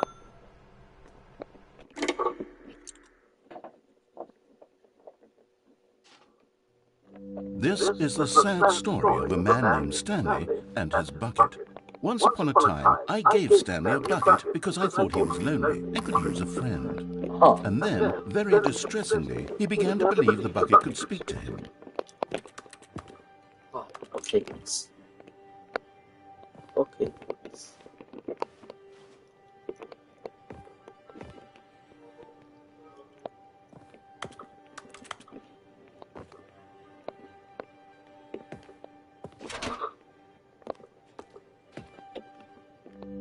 The Stanley Parable Reassurance Bucket was merely meant to provide the comforting glow of companionship. It doesn't literally talk and give you orders. Whatever Stanley is hearing the bucket say to him is just in his head. Lately, I've been concerned about him. Wouldn't you be concerned as well? To see him delusional like this, obsessing over an inanimate metal object? I want to say something to him, but I don't know how I can convince him. I don't know if he'll listen to me. Oh, I'll try anyway. Stanley, can you hear me? Listen to me. It's just a bucket. It can't think, it can't talk. All it would ever truly do for you is effectively transfer a liquid from one location to a different location. That's it. It doesn't do anything else. I don't believe you. Don't listen to the loud man. You see, he's not listening. He's still taking orders from the bucket. You know, once upon a time it was me he took orders from. Me he trusted and listened to. Now all he cares about is this awful bucket. This stupid hunk of metal. It's sad. I suppose he doesn't need me anymore. From now on, he's just going to cling to this bucket, this cold, empty bucket, this sort of shiny bucket. Well, I'll give it this. The bucket does have a nice shine to it. You believe I'm real, don't you, Stanley? Yes, I suppose on closer inspection that it doesn't quite look like your average hardware store bucket. It's just a little more, what am I trying to say? Sturdier, more capable of transporting liquid. Like it would be better at moving an amount of water from one room to another.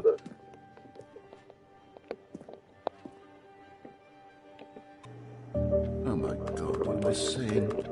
Better at carrying water from room to room. It's a bucket. It's literally just a bucket. Why do I feel some need to point out the ways in which it's so much more than just a regular bucket? Oh no, I'm having feelings. For the bucket. No, what's going on? Why do I want to be with the bucket? Hear what the bucket has to say. Do anything it asks. What's wrong with me? I don't understand. Perhaps if I had the bucket, this would be less confusing. Yes. The bucket could tell me what to do in this troublesome situation. Stanley, give me the bucket. Give it to me. Give me the bucket, Stanley. I need it. Give it to me now. Give it or I'll...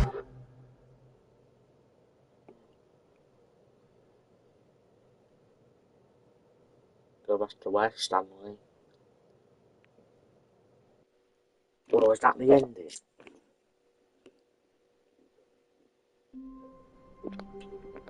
Well, there we have it. Another ending. Already this was uncomfortable, and Stanley decided that as soon as he found a new space he felt safe in... Stanley's bucket. The only co-worker he would ever truly need.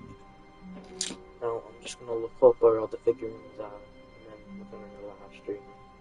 So I should be done in about 5-ish minutes.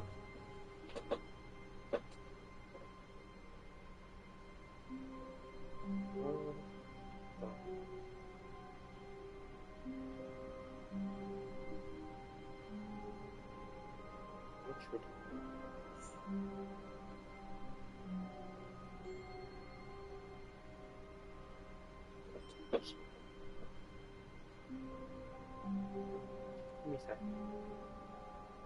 Just give me a sec, guys. I'm just gonna mute it.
I just found out where another one is. Give me a sec.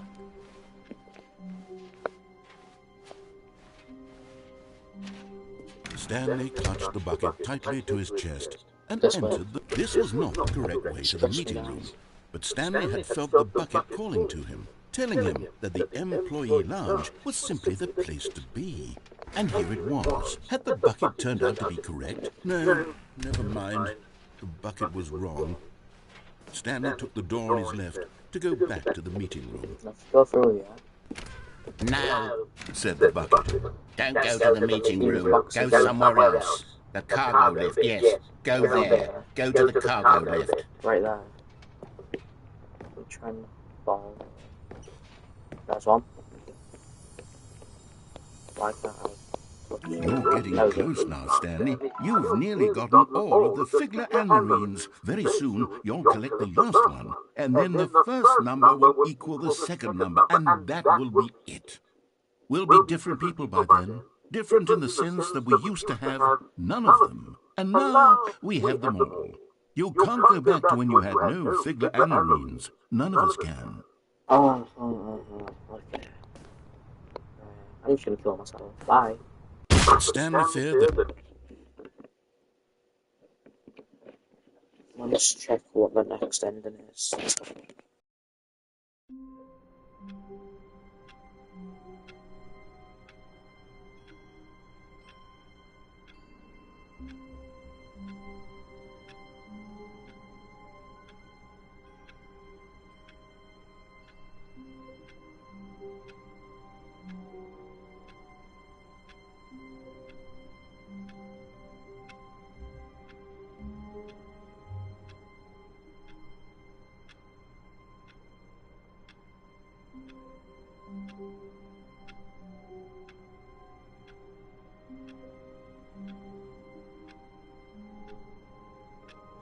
Okay, I know what the last one is. For this one, we can't take the... All of his co-workers were gone. What could it mean? Stanley decided to go to the meeting room. Perhaps he had simply missed a memo. Yeah, I'm pretty sure this is the last one. When Stanley came to a set of two open doors, this was not the correct way to the meeting room, and Stanley knew it perfectly well.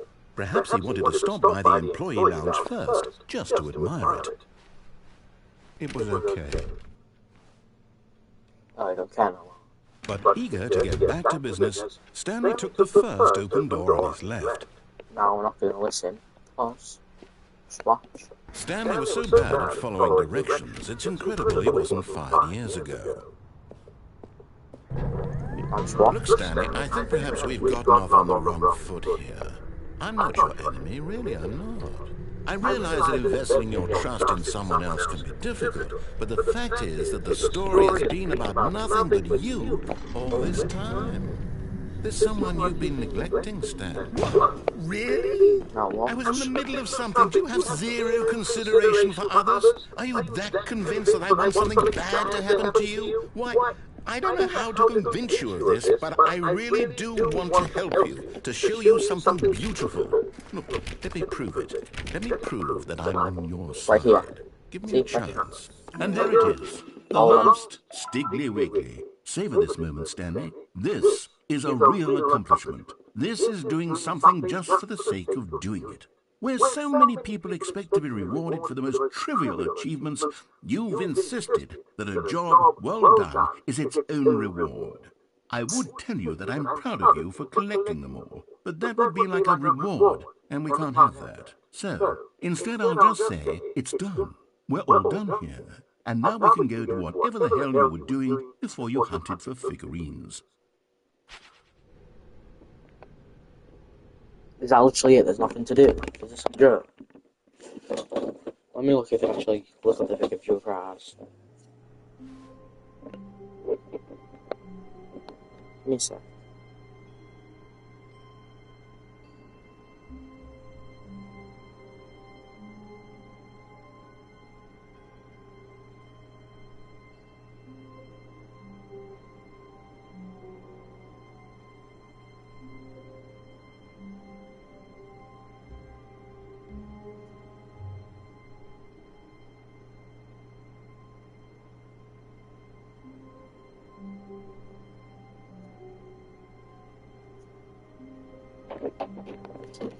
I'm going to go to the office because it said you could get a prize if you did it, so...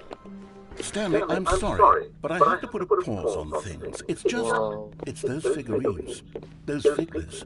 I haven't stopped thinking about them since you nabbed every last one. Wasn't it just the most intrinsically fulfilling moment of your entire life? Didn't it fill you to the brim with inner richness?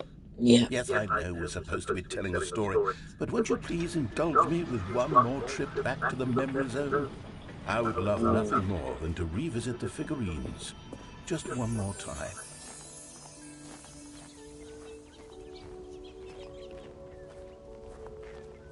Let's do it.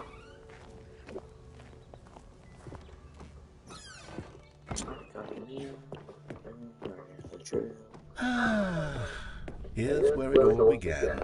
The first collectible. Back then, we had no idea of how many of them we'd find. Sure, it said 6 right there on the screen, but how could we know for certain? We were so innocent. We'll never be like that again, Stanley. What the?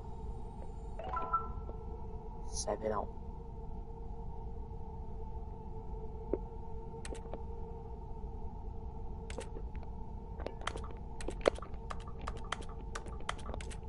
Help me, alright.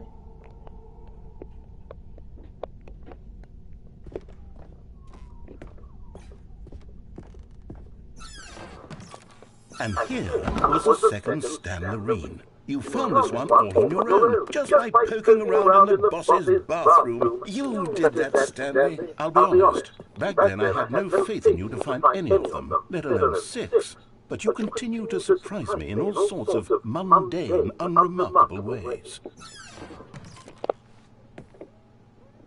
Whoa. Okay, let's do a little quiz. Which of these rooms was the room you found your third mini Stan? Can you remember? Yeah, that's where. Hey, that's exactly right. It was here, under the stairs. It was the third one. You picked it up, and then after that, you had 3 of them. I'm glad these moments are so crystal clear in your memory, but I shouldn't be surprised. After all, science tells us that it's impossible to forget your third time doing anything.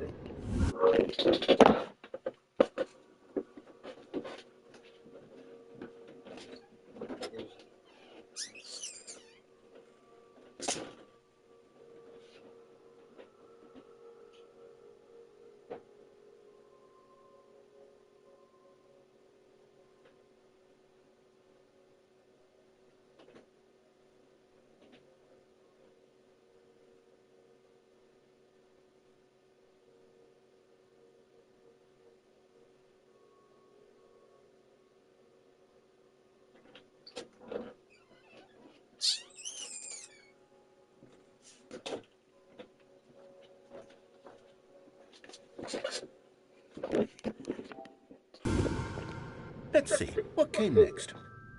Oh yes, we found a figure in this pink room. Oh, well, I can't actually say I remember being in this room, but it's here in the memory zone, so it must have happened.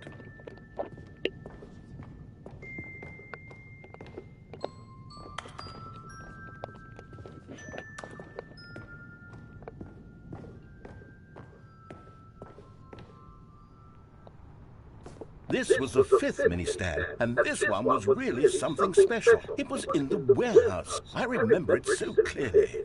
In fact, because this one is particularly special to me, I made a little video to commemorate the occasion. Enjoy.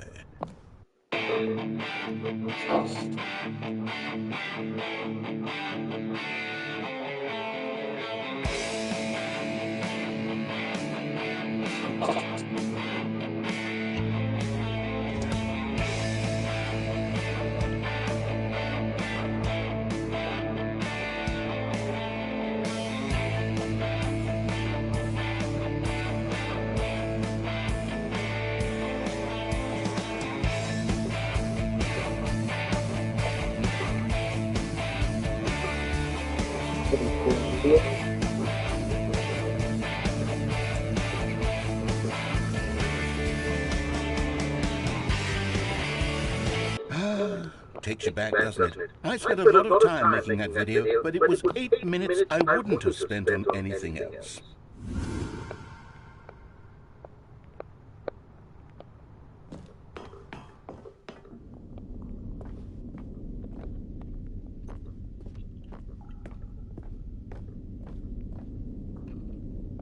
And then, Stanley, then we came to the last collectible, the final figurine, right here by the red and blue doors. This memory is the most distinct and clear in my mind, perhaps because it was the one that happened more recently than all the others. Who can truly say how the mind works? All I know is that this is the moment where you picked up a figure and I thought to myself, yes, that's all of them. They're all collected. It was a moment unlike any other. Except for the other moments picking up figurines, which it was exactly like.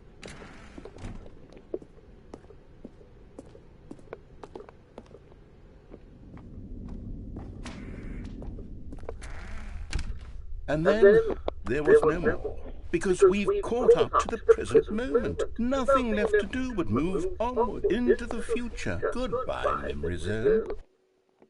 Oh, that's it. No, I'm not done. I'm not ready to move on. Stop the loading screen. Isn't there some way we can stay here, keep enjoying these figurines? Let's just go backwards. We'll do the memory zone again from the opposite direction. See how that feels.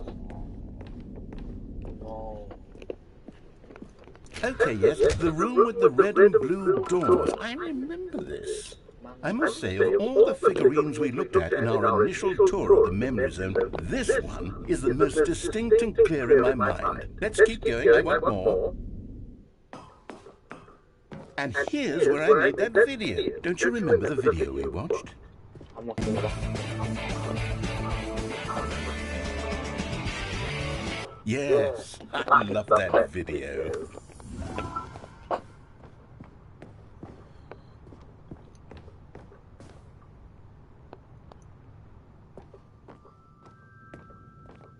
Still don't remember the pink room, Stanley. Still no memory of this one. Good room, though. A solid room.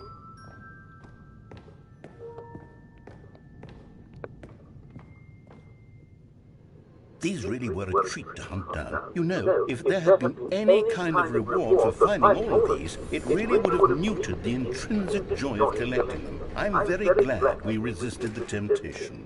Next one.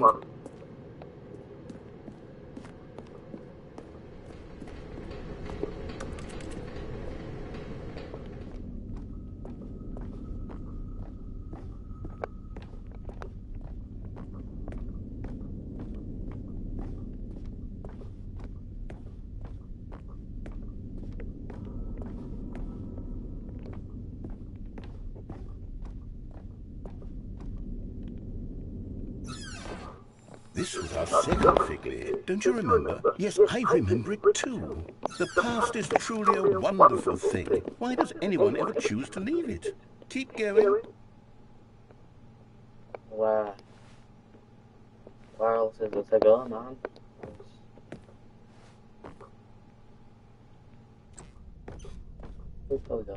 This is it, the very first one we found in the exhibit where I introduced you to the figurines. Oh, I want more memories, Stanley. I want to keep going. What else is there? What came before this?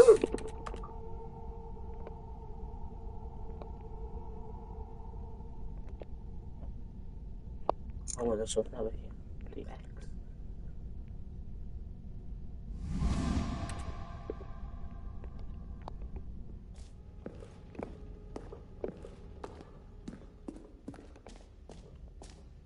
Looks upcycled. Look, it's the terrible new content that we were originally sold on.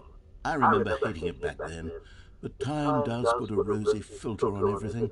In fact, I dare say I'm actually quite fond of it now. Look how much fun the past is. I want more memories.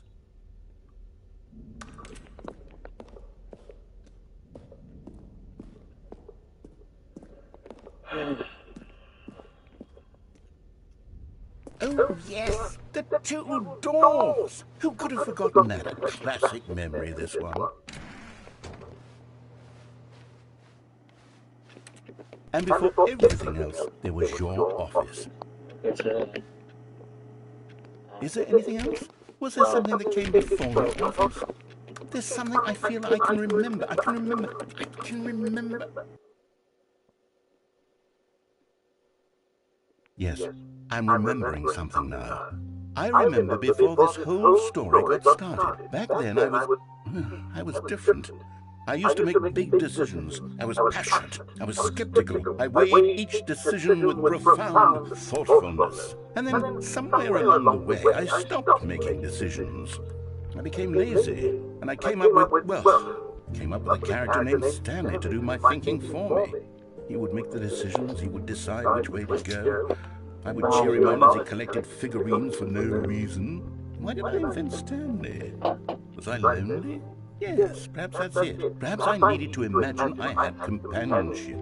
And Stanley really did make for a wonderful companion, even if he was a fiction. But I suppose as grown old, I want to think for myself again. I want to go back to how it used to be.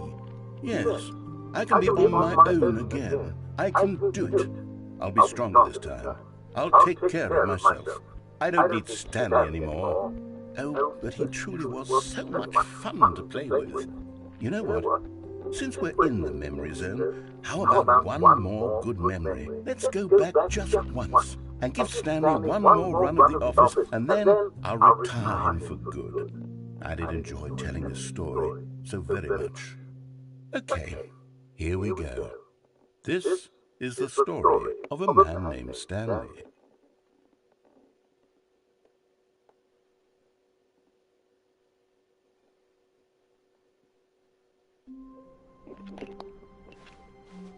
Even now, Stanley's office was a distant memory. What did it look like? There was a computer, perhaps, and a painting. Was it a painting or a photo? He could no longer recall. Is Stanley, without the bucket, really Stanley at all? No, surely not. Stanley clutched the bucket tightly to his chest. Let me just look at Marketplace video to see if he quit the game on that. That's a phone call.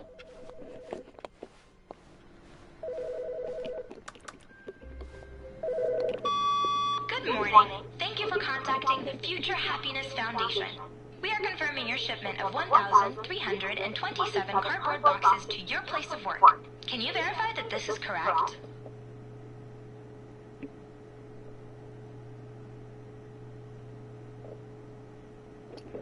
Excellent. Your order will arrive shortly.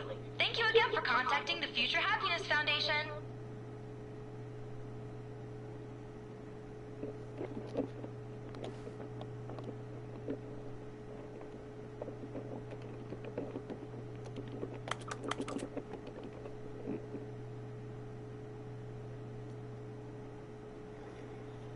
From living space to working space, storage space and more. Fine. Did you think? Oh.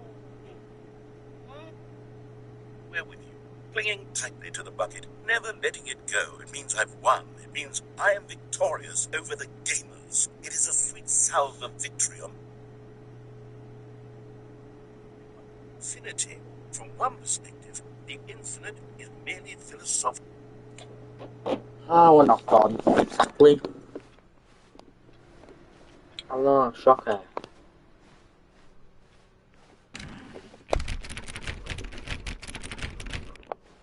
After we thought it was over. Still in me.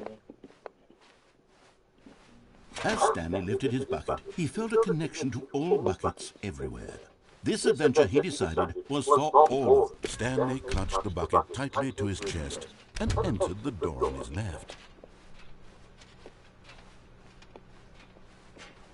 Still no one was here. Stanley needed the bucket's warmth and comfort now more than ever.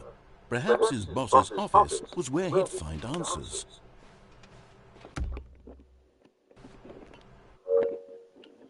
I'm doing the last one here.